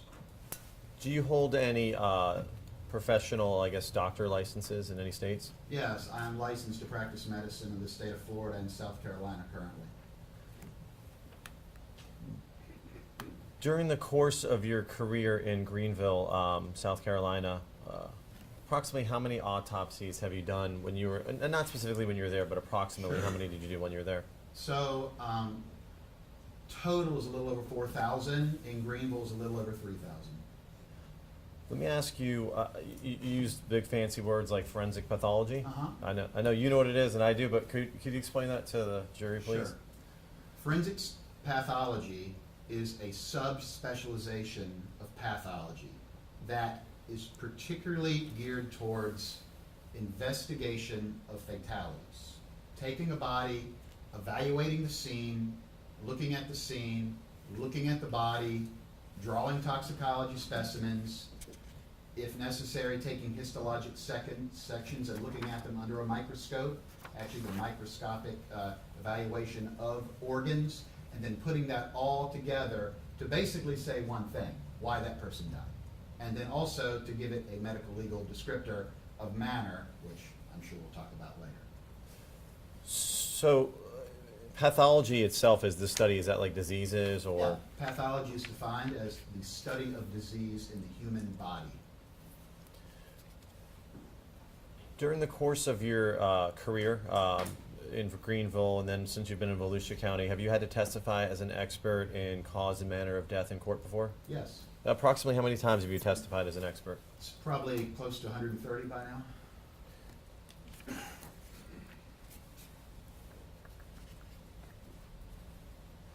As the chief medical examiner for Volusia County, have you had the occasion to review autopsies that were done by other medical examiners and then render an opinion in court? Yes, I have. In this case, you were asked, or to review the files for Robert Bayer and Tate and Baker. Did you do the original autopsy? I did not, no. Do you know which medical examiner did? Dr. Pedrick Bulick. Did Dr. Bulick pass away? He did. When you take on the responsibility of reviewing, autopsies, previous autopsies and stuff, what do you look for and what do you review in order to render an opinion? I review the case file that the medical examiner's office has. That starts with the autopsy report, the written document that the pathologist produces to describe cause and manner of death and describe in detail injuries and findings on the body. I then cross-reference these with photography taken of the body. Injuries, I cross-reference that with toxicology reports. Any x-rays that are taken, I look at carefully. And then if any histologic slides, microscopic slides, I also personally look at under the microscope if they are required in the case. I do rely minimally on scene photos and the investigator narrative, but generally most of my work is isolated to the autopsy report and the body itself, the photography of the body. Do you also rely on the notes that the medical examiner, Dr. Bulick, would have taken, like on diagrams and we'll call it like medical? Sure, body diagrams. Yes, I do. I evaluate those too. They're consistent with the findings in this case. And are you able to, based on your training and experience and expertise, able to render your own individual opinion based on these, separate factors that you look at? That is correct, yes. I have my own independent analysis of this case to present. And I guess the biggest question is you have enough expertise where if you look at photographs and have some context, you can see the injuries that occur there and make a professional opinion about those? Yes. Were you asked, and you were asked to review the two autopsies for Robert Baker and Tate Baker in this case? Yes, sir. And following your review of their autopsy reports, diagrams, photographs, scene photographs, investigator reports, everything you reviewed, are you able to render opinion about cause and manner of death? Yes, sir. Before we get to that, let's tell the jurors, what is the cause and manner of death? Since we're going to use that, what does that mean and why is that important? The cause of death is why the person died. It is the proximate cause of why that person died, be it metastatic breast cancer, heart attack, myocardial infarction, pancreatic cancer, fall down the stairs with blunt force trauma to the head, stab wound to the back, gunshot wound to the back. These are all examples of a cause of death. This is the reason why the person died. In this state, manner is a medical legal descriptor. It's that pathologist's opinion. It can either be natural, which of course is related to natural disease, suicide, that person dies by their own hand, accident, homicide, which for us is that person dies by the action of another individual acting on them, pending, which means we're just holding for more information, and then finally undetermined, where after extensive work, autopsy, and investigation, the pathologist is unable to determine a manner of death. You use the big word autopsy. I think we all have a general idea of what an autopsy is. Can you just describe the process that you go through when you do an autopsy, starting from the very beginning to the end? Yes. An autopsy starts with the receipt of the body. The body will be in a body bag with a clip that's locked with a unique number on it. That's removed. Photographs are taken of the body as it's received without any cleanup. Then the body is cleaned. Then more photographs are taken. And then we start the process of the internal examination. In a case with an open wound or trauma, we'll be looking inside that wound, evaluating what internal structures are injured. We will then continue to open up the body, removing organs and examining them for disease. That could be heart disease, an unknown cancer, emphysema, lymphoma. All those are things we make diagnoses of. We then take all that information and consolidate it into our autopsy report, taking photographs along the way. During the course of an autopsy, that's the initial phase, but do you also subsequently send off body fluids for toxicology? Yes, we draw body fluids for toxicology and send them to National Medical Services, which is a reference lab near Philadelphia, Pennsylvania, and they do all the testing for us. There's a chain of custody, it goes out in a box and comes back, and we get the reports. And sometimes in cases where you can't see a specific cause of death, you would wait for, of course, to make your opinion until after you receive the toxicology back. Is there times, though, when you see specific injuries where you can make a determination before even receiving toxicology back? That is correct, yes, sir. So, for example, if you have a gunshot wound, you can use your expertise to determine that before you even get toxicology back? Yes, certainly if there's a very significantly fatal injury as a result of accident, suicide, or homicide, we don't need to wait for toxicology. We will still include it in our report, mind you, but the death certificate. May I approach the witness, Judge? You may.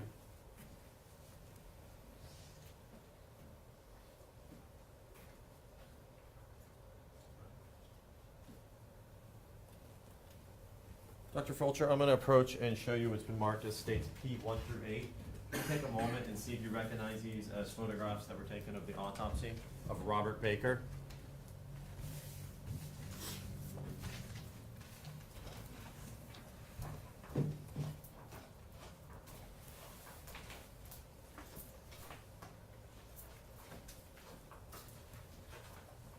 Yes, these are photographs from the autopsy of Robert Baker. Anything seem to be altered or changed about them? No. Fair and accurate depiction of the photographs that you reviewed? Yes, sir. Judge, at this time, the state would move in states P1 through 8. Defense? No objection, subject to our prior objection. Understood. Subject to prior objection. Number that we have. 29.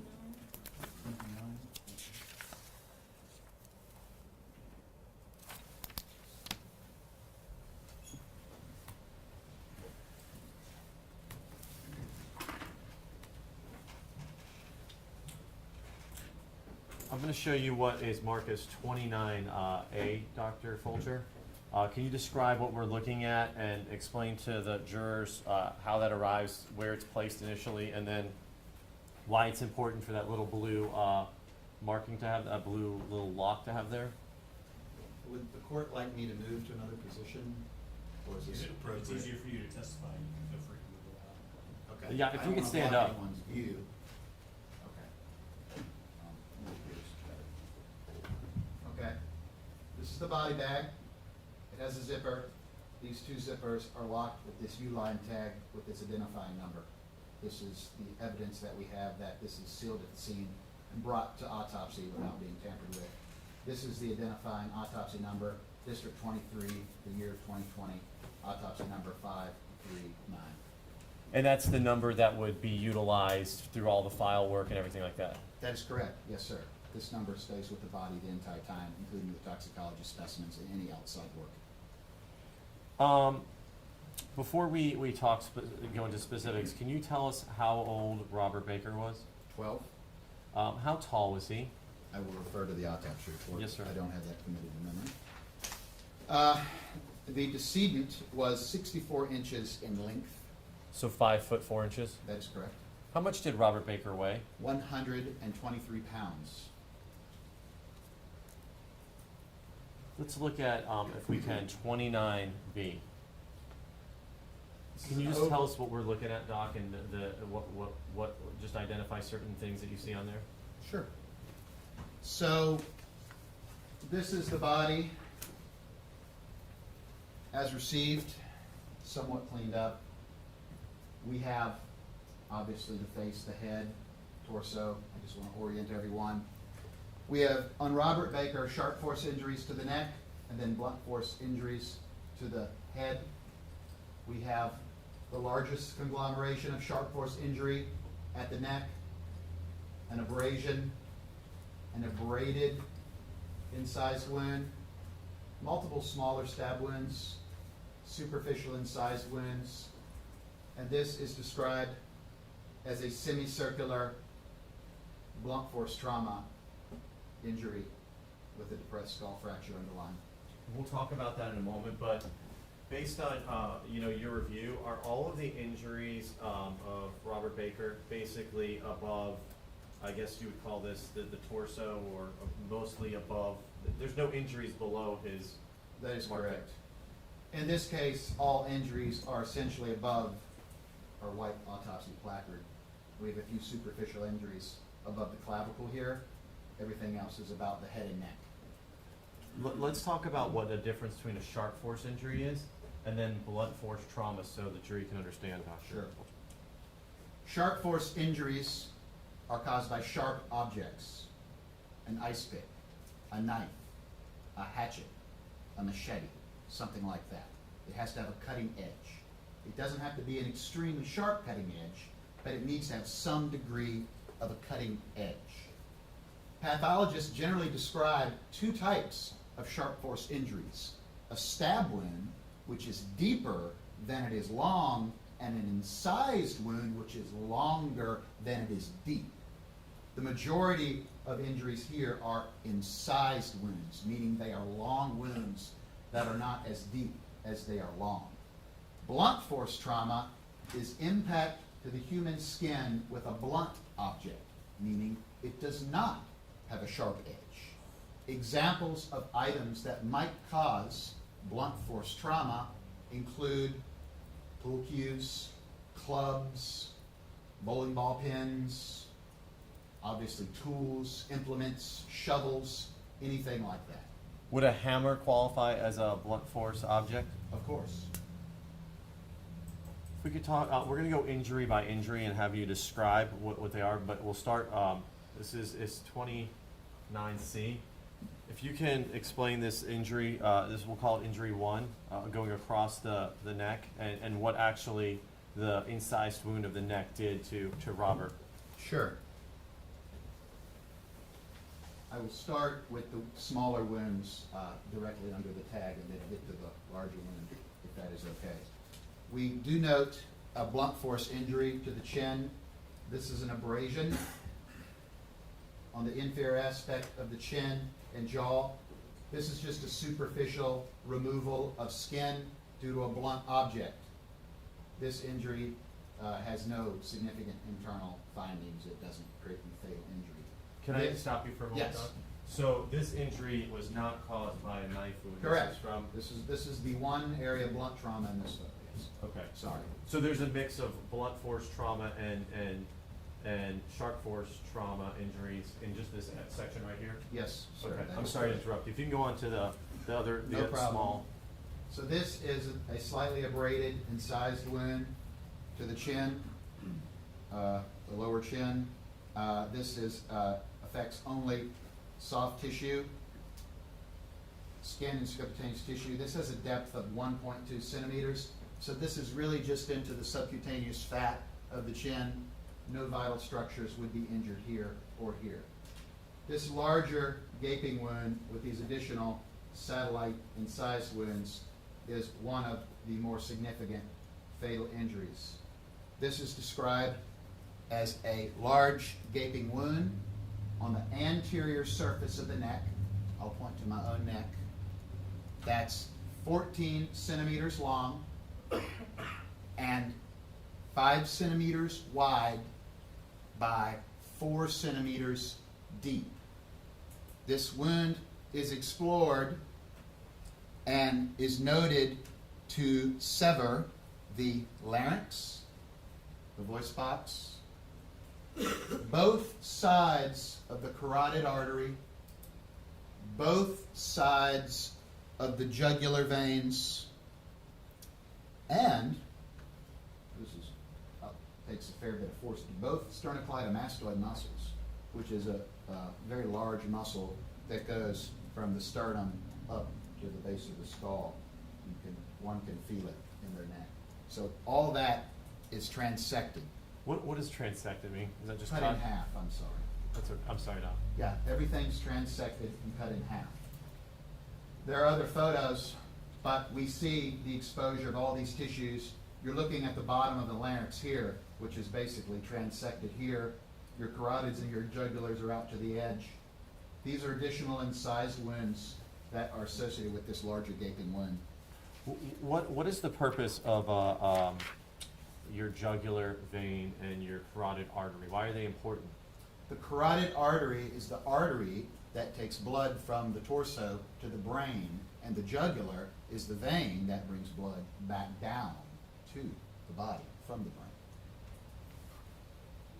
brain. And what I heard you explaining is humans have jugular vein and carotid artery on the left and right side? Yes. And in Robert's case, they were both transected or cut in half? They are, yes, sir. Did this wound, it cut through these big muscles, but did it also go all the way back to any of the vertebrae in the back of the neck? Yes.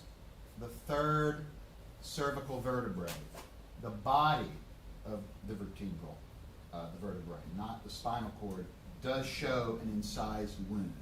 That represents the deepest extent of this injury.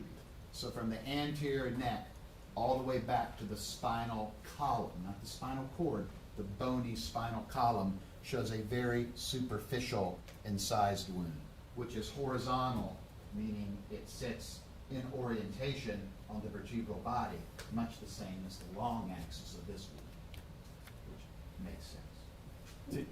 Did the motion of this cutting and what you've observed and saw, did it look like there was some sawing motion involved with this injury? So, it is my opinion that these satellite incised wounds indicate that this injury did not happen with one pull of the blade. This injury took multiple movements of the blade. Because we don't have large wounds in here, more likely than not, the blade was cut in, and then there was movement back and forth, and as it comes up, it creates these satellite injuries. So this does represent multiple lateral movements of the blade. If we can go on to 29D,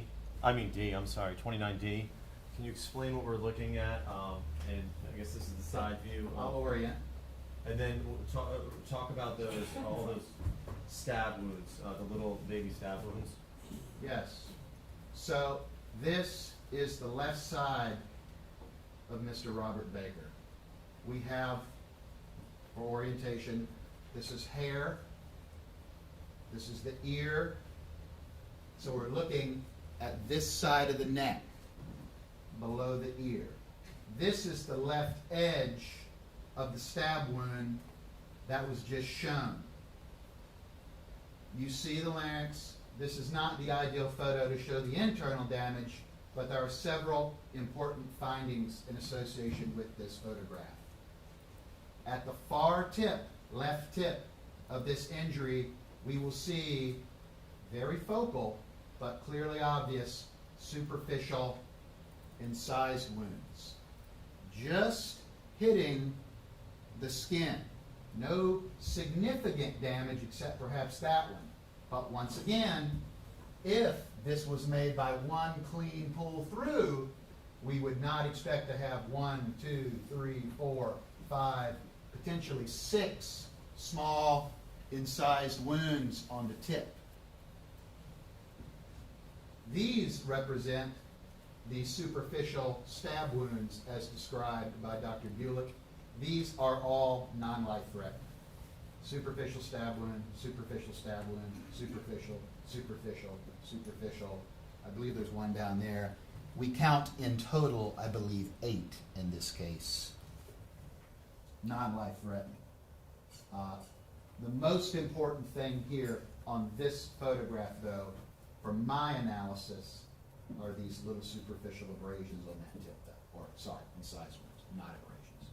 So let me ask you, Dr. Fulcher, each one of these stab wounds, they would require 5 of those. I'm sorry. That's Five, okay. not 8. My apologies.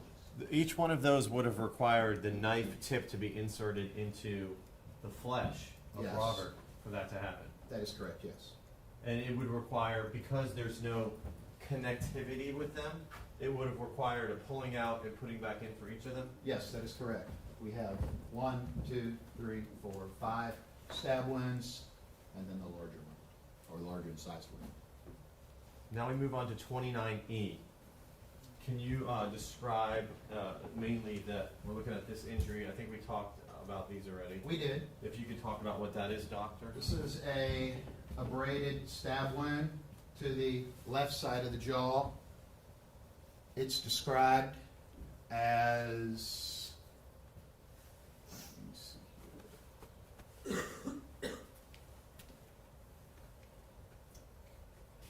2 by 0.6 left side, upper neck, just under the jaw, downward direction, soft tissue 1.5 centimeters deep.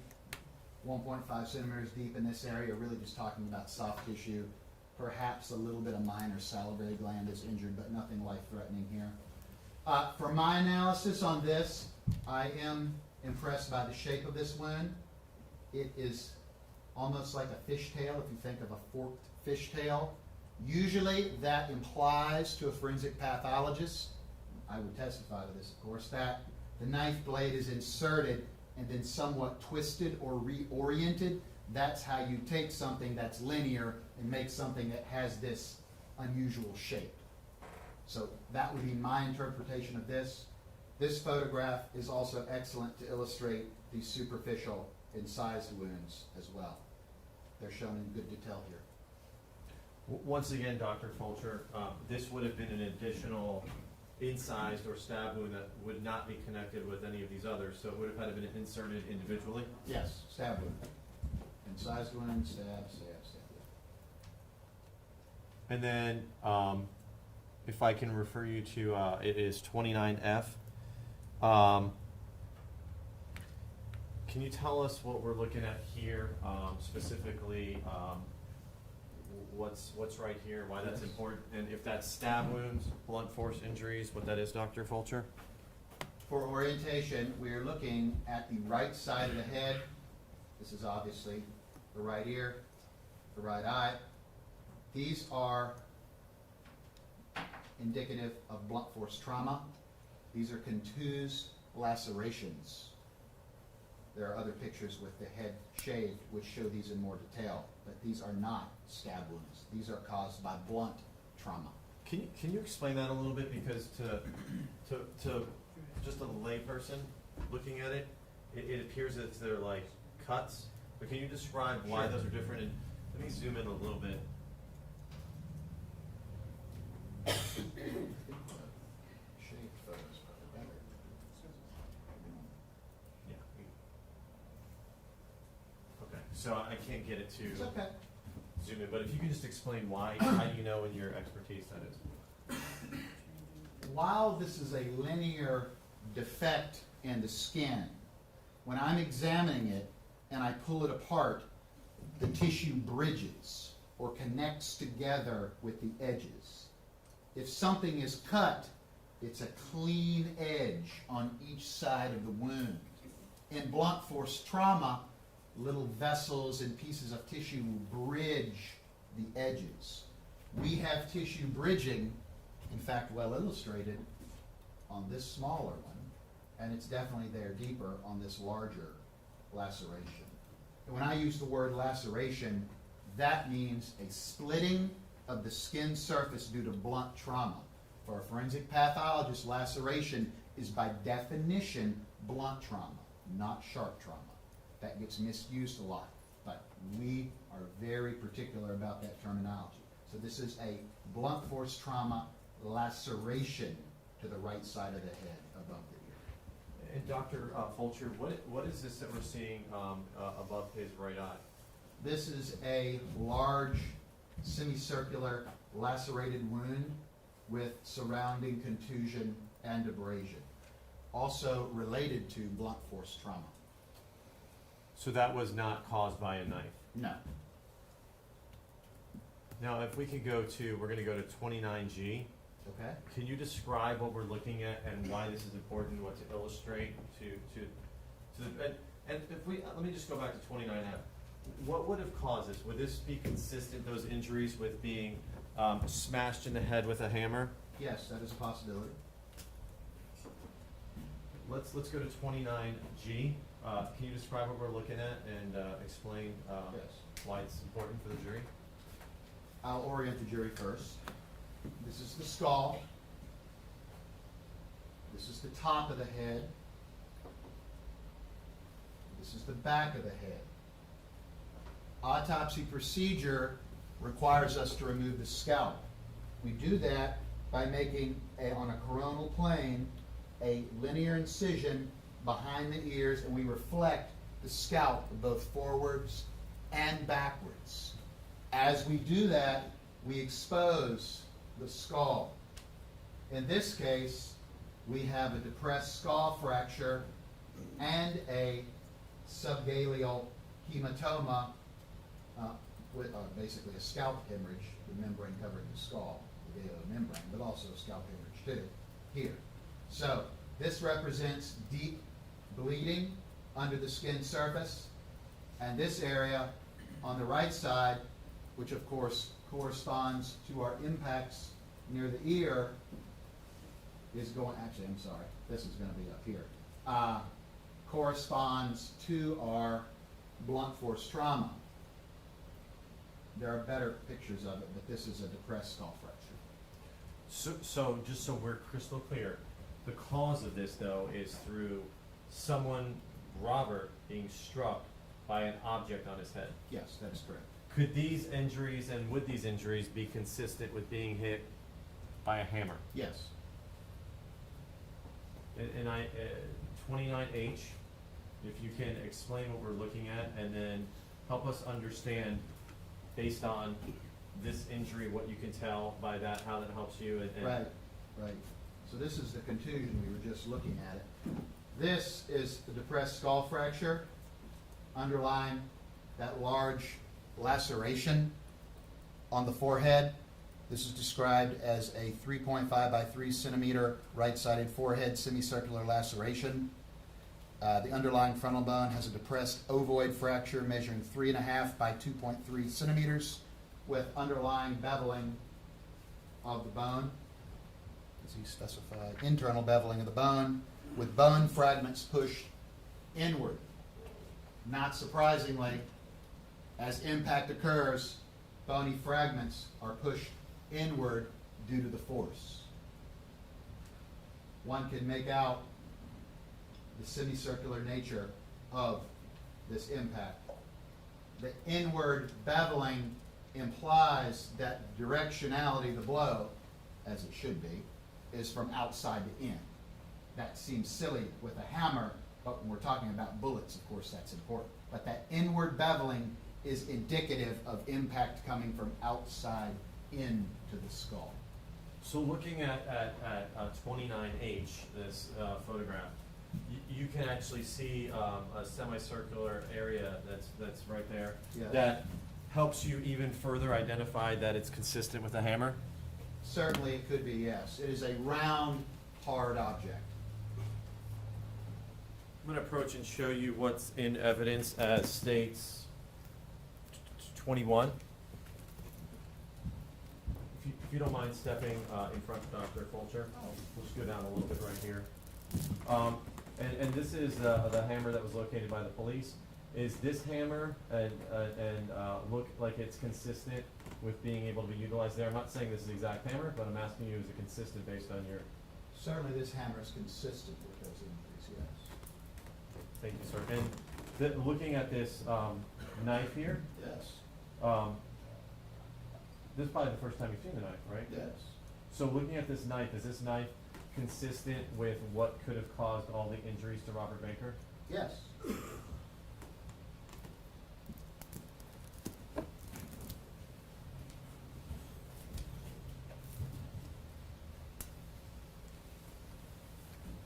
So if you can, just so we understand, how many blows, minimum to possibly maximum blows to the head, did Robert Baker sustain that you guys could identify? So the semicircular laceration to the scalp is certainly at least one.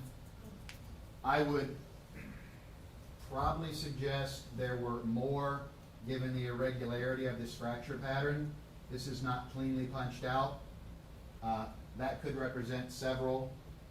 The two crescent-shaped lacerations on the scalp, on the ear, are certainly two, so that's three in total. Those those have a very nice circular punched out lesion, which likely represents one blow. One can compare that hole with this hole and understand that perhaps this is more than one blow. So that's at least three, plus the small thing on the chin, which would be at least four, probably more given the severity of the forehead injury. Ultimately, Dr. Fulcher, for Robert Baker, what did you determine his cause of death to be? Both sharp force injuries to the neck and blunt force trauma to the head. So, in your opinion, ultimately, either of those injuries could have killed him, independent of the other? Yes, the head injuries and the neck injuries are sufficient enough to cause death in and of themselves. Did you see any defensive wounds on Robert Baker? Not on Robert, no. So you're unable to make any sort of opinion as to whether or not Robert Baker was awake during the attack? That is correct. Yeah. I was going to say, are you talking conscious, alive, or awake? I would say conscious. So I cannot tell you whether or not he was conscious in this particular case. I can tell you his heart was beating. He was alive because of the blood and the contusion. This would not occur. This scalp hematoma would not occur if he were dead and hit in the head. You still have a fracture, but you're not going to have blood because there's no perfusion. There's also pictures of the brain which show contusion. That would not happen if the heart wasn't beating. Also the neck, the blood loss, the hemorrhage around that. The heart had to be beating during all these events, but that does not mean they're conscious. Do you sometimes, in order to make a determination about consciousness or what's occurring at that time, can you look towards scene photographs, defensive wounds, and other information you gather outside of the actual autopsy? Yes. Okay. And in Robert Baker's case, there's no evidence indicative that he was struggling or conscious during the time of the attack? That is correct. I can't tell you. Thank you, Dr. Fulcher. Are you okay standing up still? Yes. Need a break? Okay. Do you need some water? Thank you. Oh, thank you, sir. I appreciate it.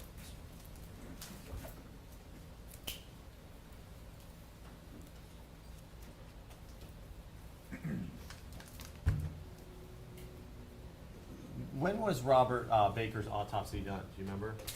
Yes. I have to look. It was performed 8/27/2020 at 1300 hours. And wait, I'm sorry. That's tape. I'm sorry. It was performed at the same day, but at 10:10 hours.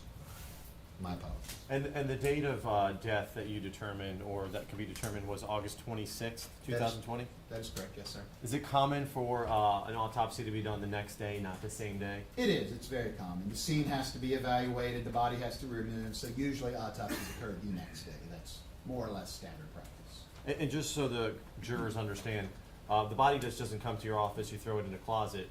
Do you put it in refrigeration, keep it appropriately preserved? Of course, yes. We have refrigeration and security. Okay. So if we can move on to Tate Baker's autopsy, you had mentioned that was performed also on August 27th, 2020? Yes. His was just done later in the day? That is correct, yes. Can you tell us, we'll start here. We've already went through what this is, but can you identify the number for Tate Baker? Sure. Which photo is this? This is going to be, I'm sorry, I need to move these in. I'm sorry. Oh, yeah.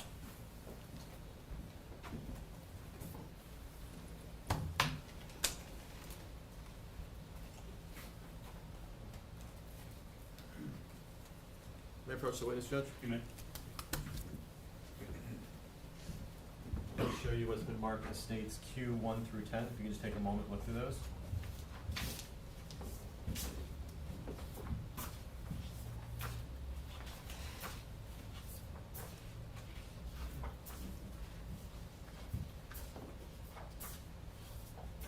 Very good, yes. Are those fair and accurate depictions of autopsy photographs that you reviewed? Yes, they are. And these are located in the file of the medical examiner? Yes, they are, sir. Judge, at this time, the state would move in Q 1 through 10.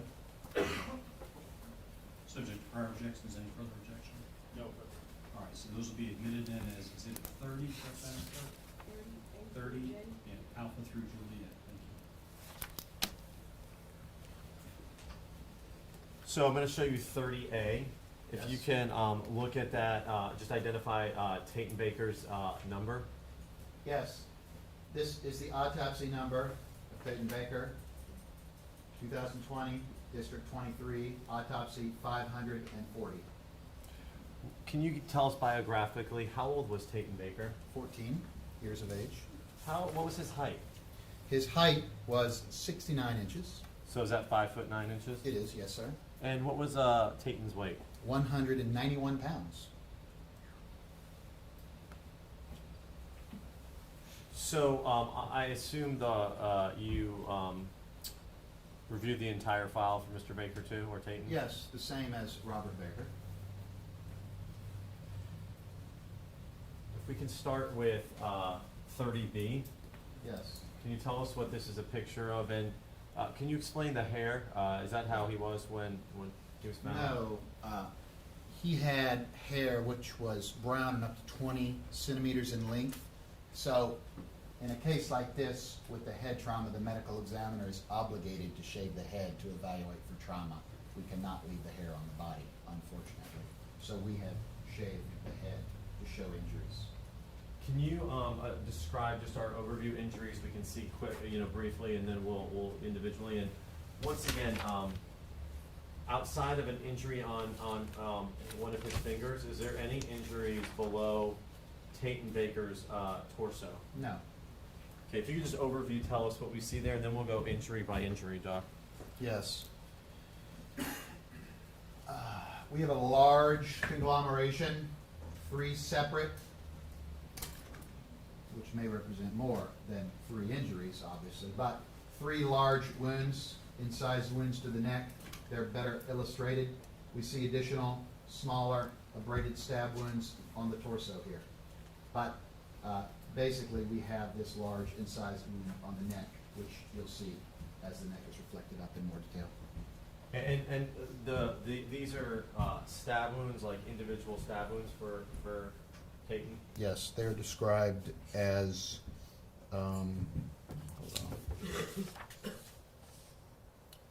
small stab wounds. I believe this was the one where we had multiple small ones. Is there 8? Superficial stab wounds of the neck, yeah. There should be 8.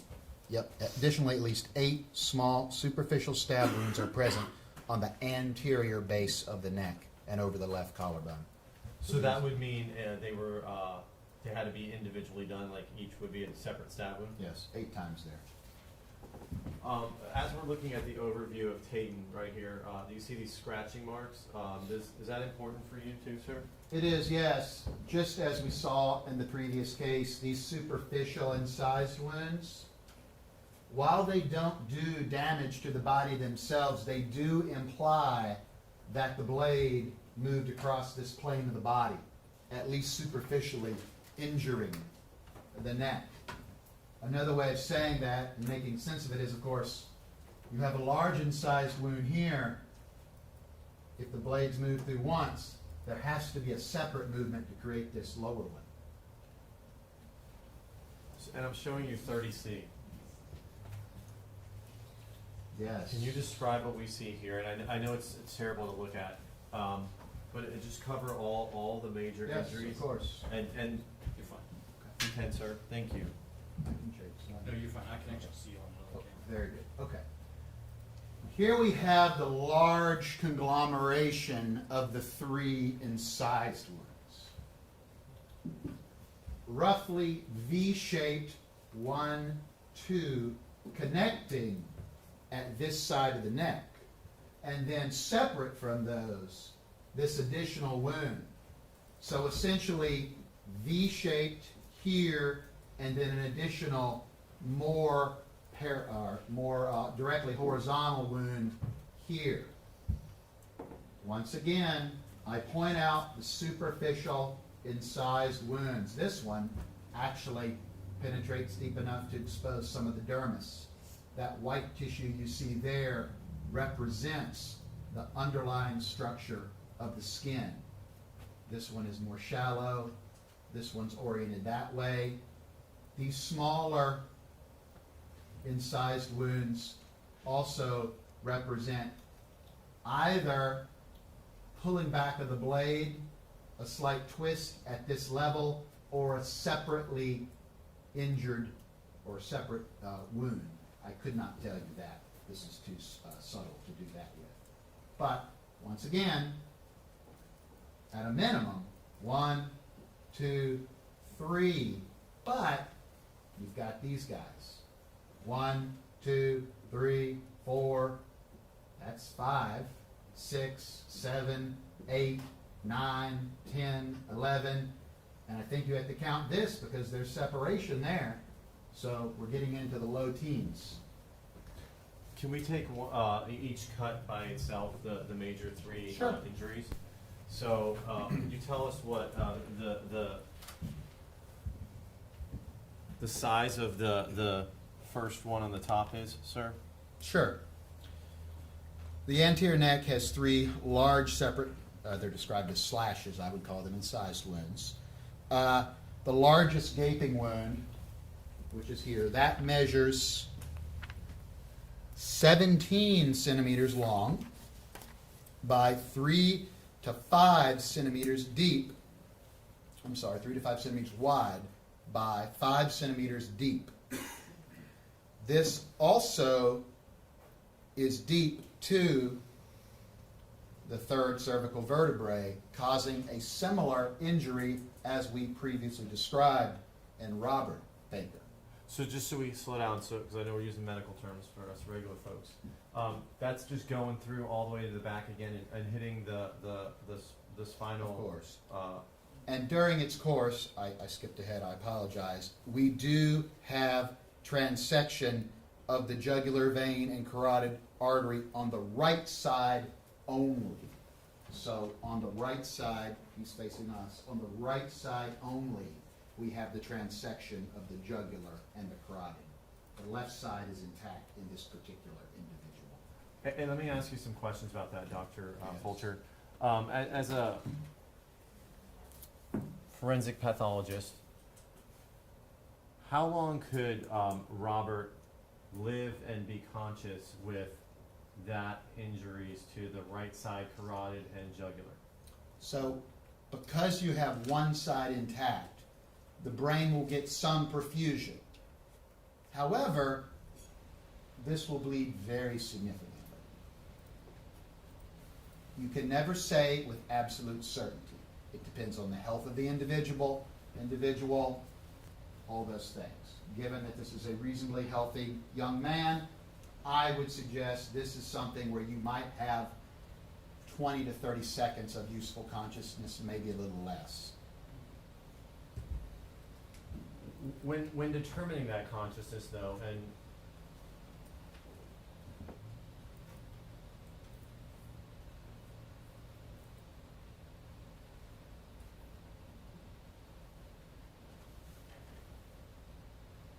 do you take into consideration, and I'm showing you 13F. Yes. You see there the beginning of the blood trail. I do, yes. And you've seen these photographs, and if I show you 13G, Yes. You see the blood path continue, and Yes. 13H, the path continues all the way till it gets to Tatum. Yes. Would that indicate to you that somebody is alive and conscious during that time, trying to crawl from one location to another? Certainly that's an explanation, yes. The fact also, and I'm going to show you what is marked as states.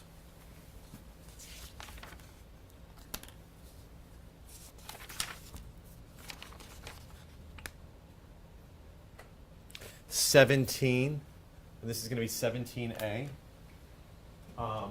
Right here, and I'm not asking you to say if it's a fingerprint or handprint at all, but if that is a handprint of Tatum Baker, would that indicate to you, Dr. Fulcher, that he was still alive when he was crawling into this position? If that is Objection to speculation. if that is a handprint, then yes.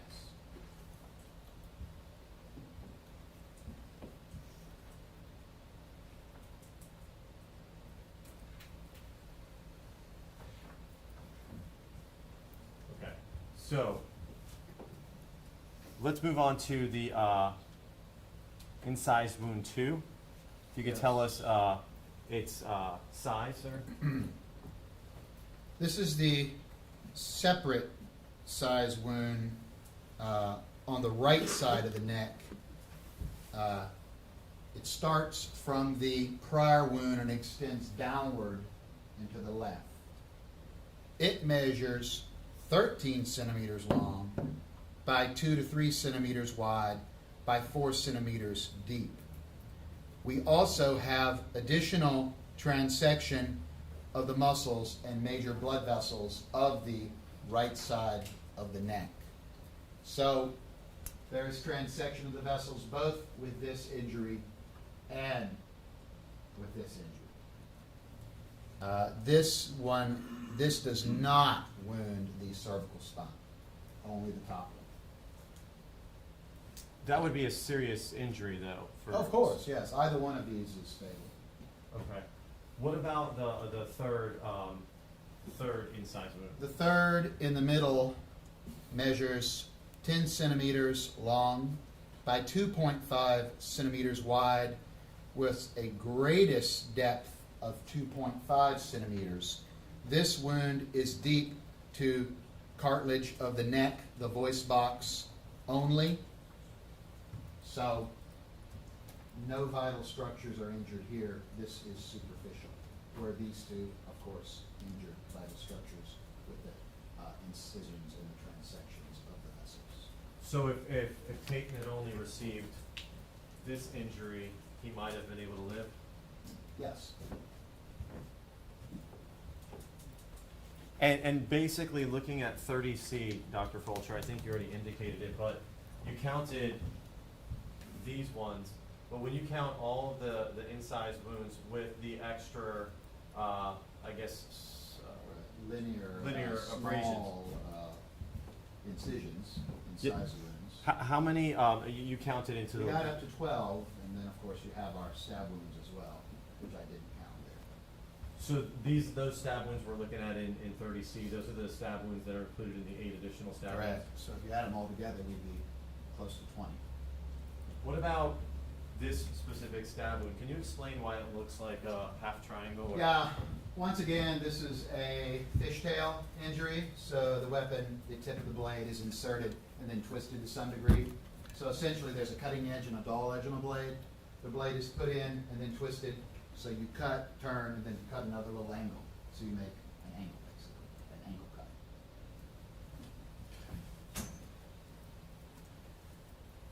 Like you talked about with Robert, are you able to tell, does it look like there's some sawing motion in this injury, these incised wounds, at least the two that are connected? Certainly there is, yes, with these trailing and connected incised wounds superficially located. I would suggest the same mechanism of action. Mechanism of wounding.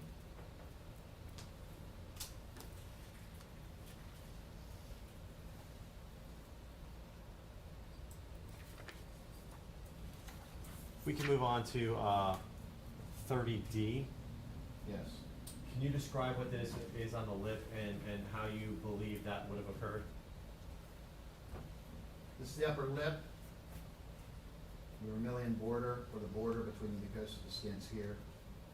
This is the mucosa, or the lining underneath the lip.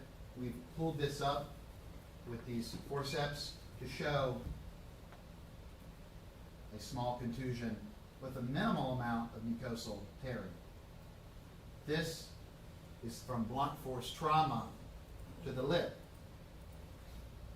Importantly, when we look at the outside where the mustache is, there isn't an impact there that's well demarcated.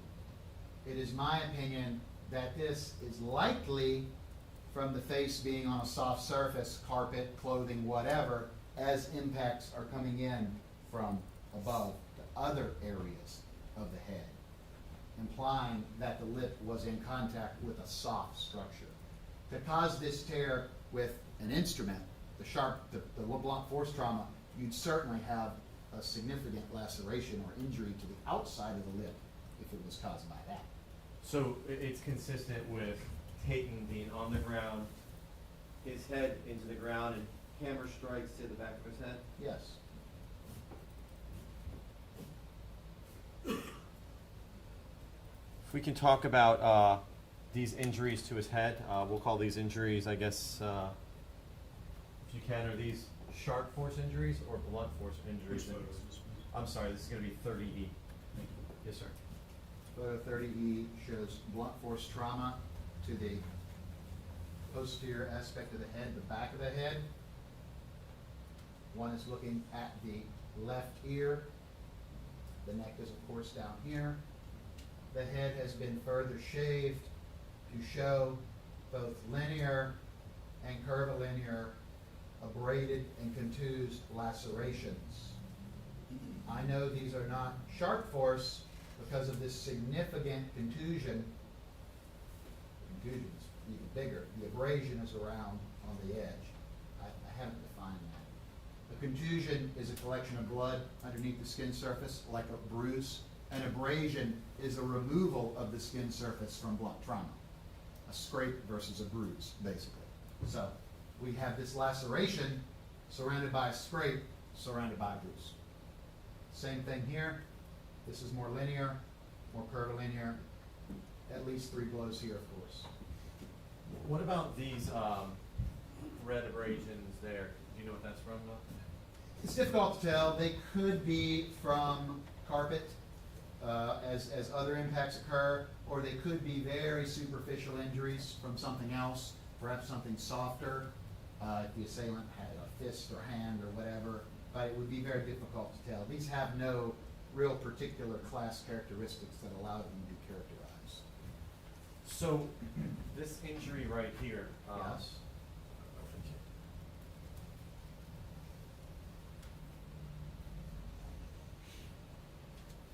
If we zoom in, could that be caused by a hammer? And can you explain how that could be caused, if it could be caused by a hammer? Yes. The head of a hammer has a curvilinear radius, of course, and depending on its impact to the skin, it can create wounds that aren't perfectly circular. I will use my water bottle to illustrate. If the hammer comes in straight, you might very well have a circular injury. However, if it comes in sideways at a glancing blow, you'll have just the impact of the radius. And as you turn this, that radius can appear different shapes. Human skin is flexible, and as impact occurs, it gets twisted and torn. So you don't expect to see a perfect representation of that circular object. This abrasion, this abrasion is associated with that and kind of correlates what I'm saying. We have a curvilinear area here, and one would expect the directionality to have more abrasion to the outside edge as it's coming in. I would testify that this impact probably occurred from this direction, giving this laceration and this larger contusion there. Let's talk about, we're looking at 30F. Now, if you can describe these, we just talked about this injury, Yes. but can you describe these two right here, what they are, and whether or not they're sharp force or blunt force injuries? These are blunt force injuries. These represent the two lacerations described, one of them being 5 centimeters in length and one of them being 3.5 centimeters in length. They have underlying hematoma and hemorrhage. There's tissue bridging. Very well illustrated tissue bridging here, with contused abrasions surrounding. These are indicative of blunt force trauma. The edges are ragged. There's significant contusions. These were not caused by a knife. These were caused by something blunt. Would those be consistent with being inflicted by this hammer, Dr. Fulcher? Certainly the lower one, the curvilinear one, more likely than not the head, if that's what, if we're going to assume it's the hammer. The linear one, there are a couple possibilities. You have both the flat aspect of the hammer where the handle comes in. That generally has a long, hard rectilinear angle. If that comes in, it can cause a guttered or linear wound. Also, sometimes we see the lateral edge of the claw of a carpentry hammer coming in and making the same injury. So the constellation of this long, guttered, fairly narrow, really, for a blunt force trauma, this is very narrow, wound does, it certainly is explainable by that, combined with, of course, these semicircular injuries. So that would be the best explanation for this.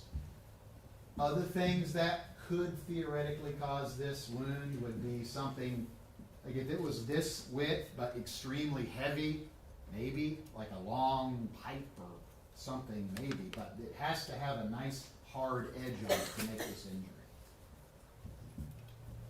If we can move on to 30G, can you tell us where those injuries are on Peyton and what caused those injuries?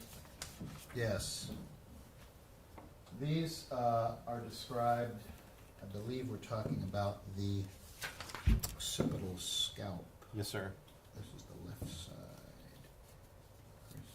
No, this is the, we have 2 impact contusions with semicircular lacerations measuring 3 centimeters in diameter. There's a depressed skull fracture underlying the occipital bone. So we're looking more at the back of the head here. Can you illustrate on me where that would be located so we understand? It's hard, it's difficult to tell, yes, the scalp is there. So we're kind of in this area here.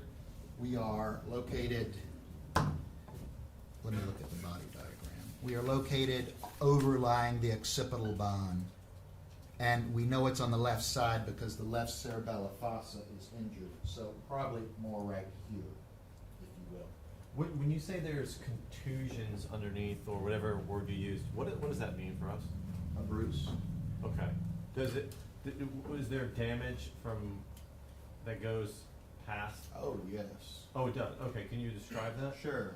This is associated with a depressed skull fracture of the cruciform eminence, which is basically the cross-shaped eminence on the occipital bone right here.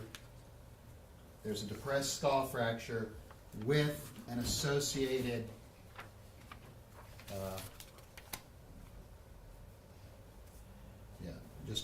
he does not describe, there is no description of injury to the brain at that site. I'm sorry, there's a fracture. The others do have some injury, but not this particular one. So if we go back to 30F, are you was there injuries Yes. consistent with this going deeper? Yes. Depressed circular fracture of the parietal bone. That circular bone fragment is displaced inward, which implies direction out, of course, from outside in. And in this case, we do have a rounded contusion of the left-sided parietal lobe of the brain, measuring 5 centimeters in diameter. And that's under, so that, when we peel, and I think we'll have a photograph, when we peel everything away, you can kind of see that Yes. more. Okay. When you say that it depresses in, does that mean like the skull is broken? Or? Yes, the skull is broken, and that fractured piece of bone is pushed inward. Forensic pathologists often describe these types of depressed skull fractures as pond injuries, P-O-N-D, and we mean to say that if you take a rock and throw it on a frozen pond, it creates a very, very, very similar appearance as the rock impacts the frozen surface. You mean going through the surface into the water? Correct. The fracture is the same though. Those sort of injuries, to do that, does that require a lot of force? Yes. So now we're looking at 30H. Yes. This is the occipital bone. Now we're looking at the back of the head, those ones we previously talked about, and we have this linear, almost kind of angled, depressed skull fracture overlying the occipital bone right there. And then if we can look at 30, the number, it would be 30I. Yes, this is that depressed, rounded fracture. I would make a comparison to this to some of the previous more irregular depressed fractures. In this case, I would suggest this could be caused by one impact. It's very well rounded with a very cleanly punched out defect. Dr. Coulter, if we can look at states 21. Yes. Would that circular, I guess smashing through the skull, would that be consistent with a hammerhead? Yes.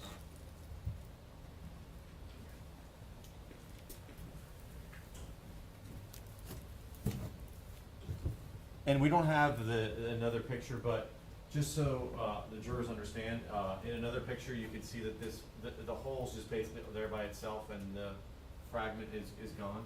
Yes. Dr. Billick was good enough to remove the skull, take the pieces, and take photos with right-angle scales for illustration on a blue background, illustrating the rounded nature of this defect.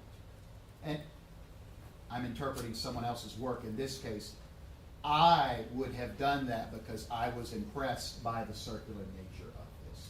It deserves a special photo. And that's for your work, right? Not Yes, like, for my right, work. right. For my work. This for a good autopsy, it needs to have its own photo with scale. Now, how many blunt force injuries to Taten's head are there? Well, the 3 on the left side of the scalp, the semicircular one on the left back of the head with the occipital bone. That's 3.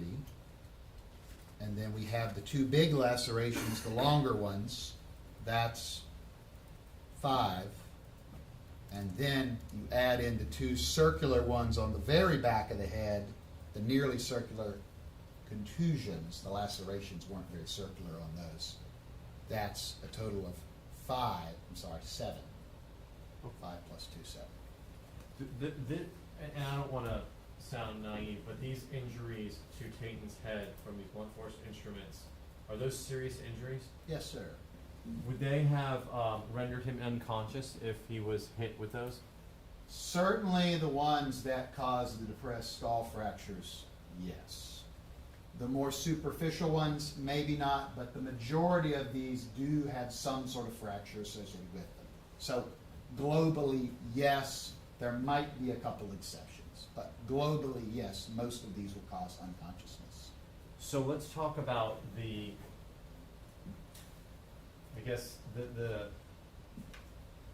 timing of the injuries. If you're saying that these blunt force injuries to the head would render him unconscious, yes, are you able to make a professional opinion or an expert opinion about what occurred first, whether or not it was the sharp force injuries of the neck or the blunt force injuries of the head? And in combination, and what we're going to get to, we'll come back to that question in a second. Let's look at, this is going to be 30J. Yes. Can you explain what we have there and why this is important to that determination I just asked you? Yes. This is an incised wound. I do have a correction. This is on the right hand. It is incorrectly described in the original autopsy report as the left hand. So there's a typographical error in the original autopsy report. But clearly, this is the right hand. On the palmar surface of the right hand, underlying the first digit, we have a linear incised wound that exposes subcutaneous fat of the palm of the hand. Why is that important to you as a forensic pathologist? Classically, we describe these types of injuries on the palmar surfaces of the hand as defensive injuries, meaning that this person is trying to catch or keep the blade away from their main body mass, torso, or neck. Now, so that's consistent with, like, if you are attacking me with that knife, if I hold my hand up to protect myself and you're kind of slashing at me. Yeah. Okay. Would that indicate that that person is conscious at the time? Yes. Based on the totality of everything we looked at, including all those blood smears and stains that go up there, and if that handprint is Tayton's handprint, based on this defensive wound and all the blood you've seen at the scene, do you have an opinion as to the timing of the injuries? Do you believe that the sharp force injuries occurred first? Objection calls for speculation. Overruled. In this particular case, on this particular decedent, given the totality of evidence that I've evaluated, including the defensive injury, scene photography, and my knowledge of the severity of the head injuries, it is my opinion that the incised wounds occur first and the blunt force trauma occurs second, largely based on the defensive injury and the fact that I'm fairly confident he would have been unconscious with nearly all the head blows. And you testified before he could have been conscious up to 30 seconds after receiving those sharp force injuries. Yes, because we only have one side of the jugular and the carotid cut. You would expect some degree of useful consciousness. You will not die instantly. When somebody is conscious in that situation, are they aware of what's going on and what's happening? Yes, their brain is perfused, so there is consciousness and awareness. Ultimately, in your opinion, what did you determine the cause and manner of death of Tayton Baker to be? Sharp force injuries to the neck and blunt force injuries to the head.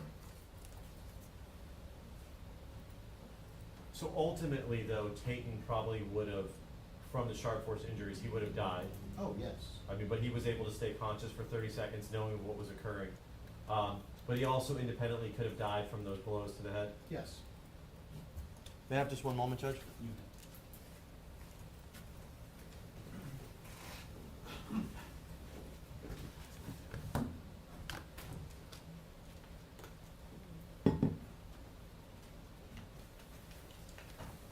No further questions at this moment, Judge.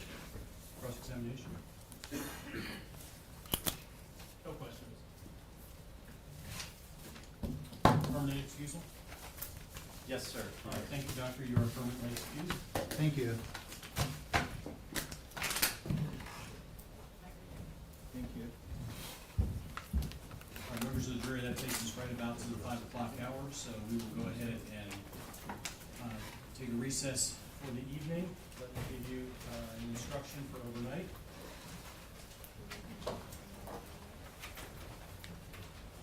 As I mentioned yesterday, you should not form any definite or fixed opinions on the merits of the case until you've heard all of the evidence, the argument by the lawyers, and the instructions on the law that I will give you. Until that time, you should not discuss the case among yourselves.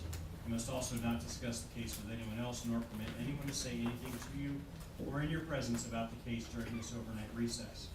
If anyone attempts to say anything to you or in your presence about the case, tell him or her that you are on the jury trying the case and ask that person to stop.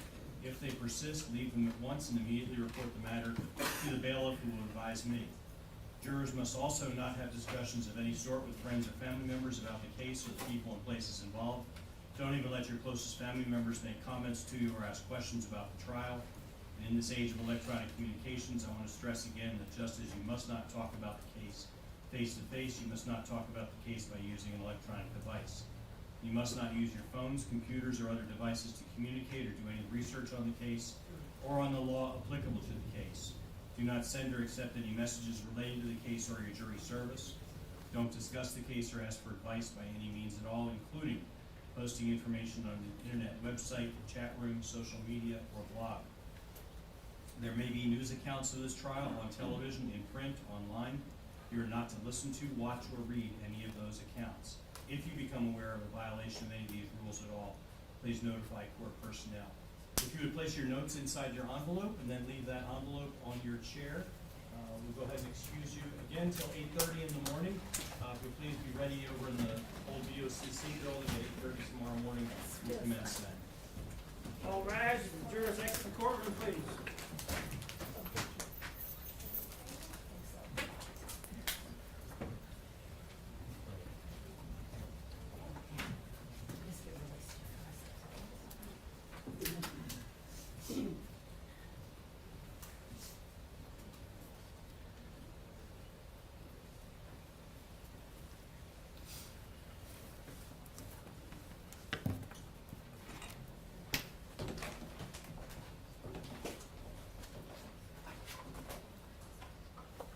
Thank you. Please be seated.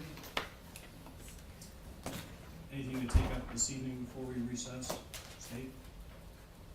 Your Honor, may we approach with the court reporter? Do we really need to do it sidebar at this point? No, well, Okay. it can wait, it can wait. All right, that's fine. All right, anything else then from the state? Nothing? No. Nothing from the defense? All right, we'll be at recess. Plan to go on the record about 8:20 in the morning, just to make sure there's nothing to go over before we start, and then go back on with the jury at 8:30, be my plan. Yes, Your Honor. All right, thank you. We'll see you all in the morning. Good evening.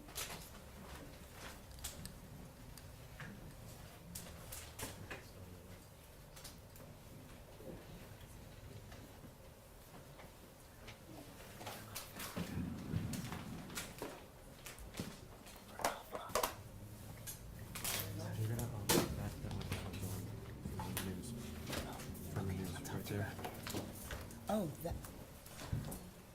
See,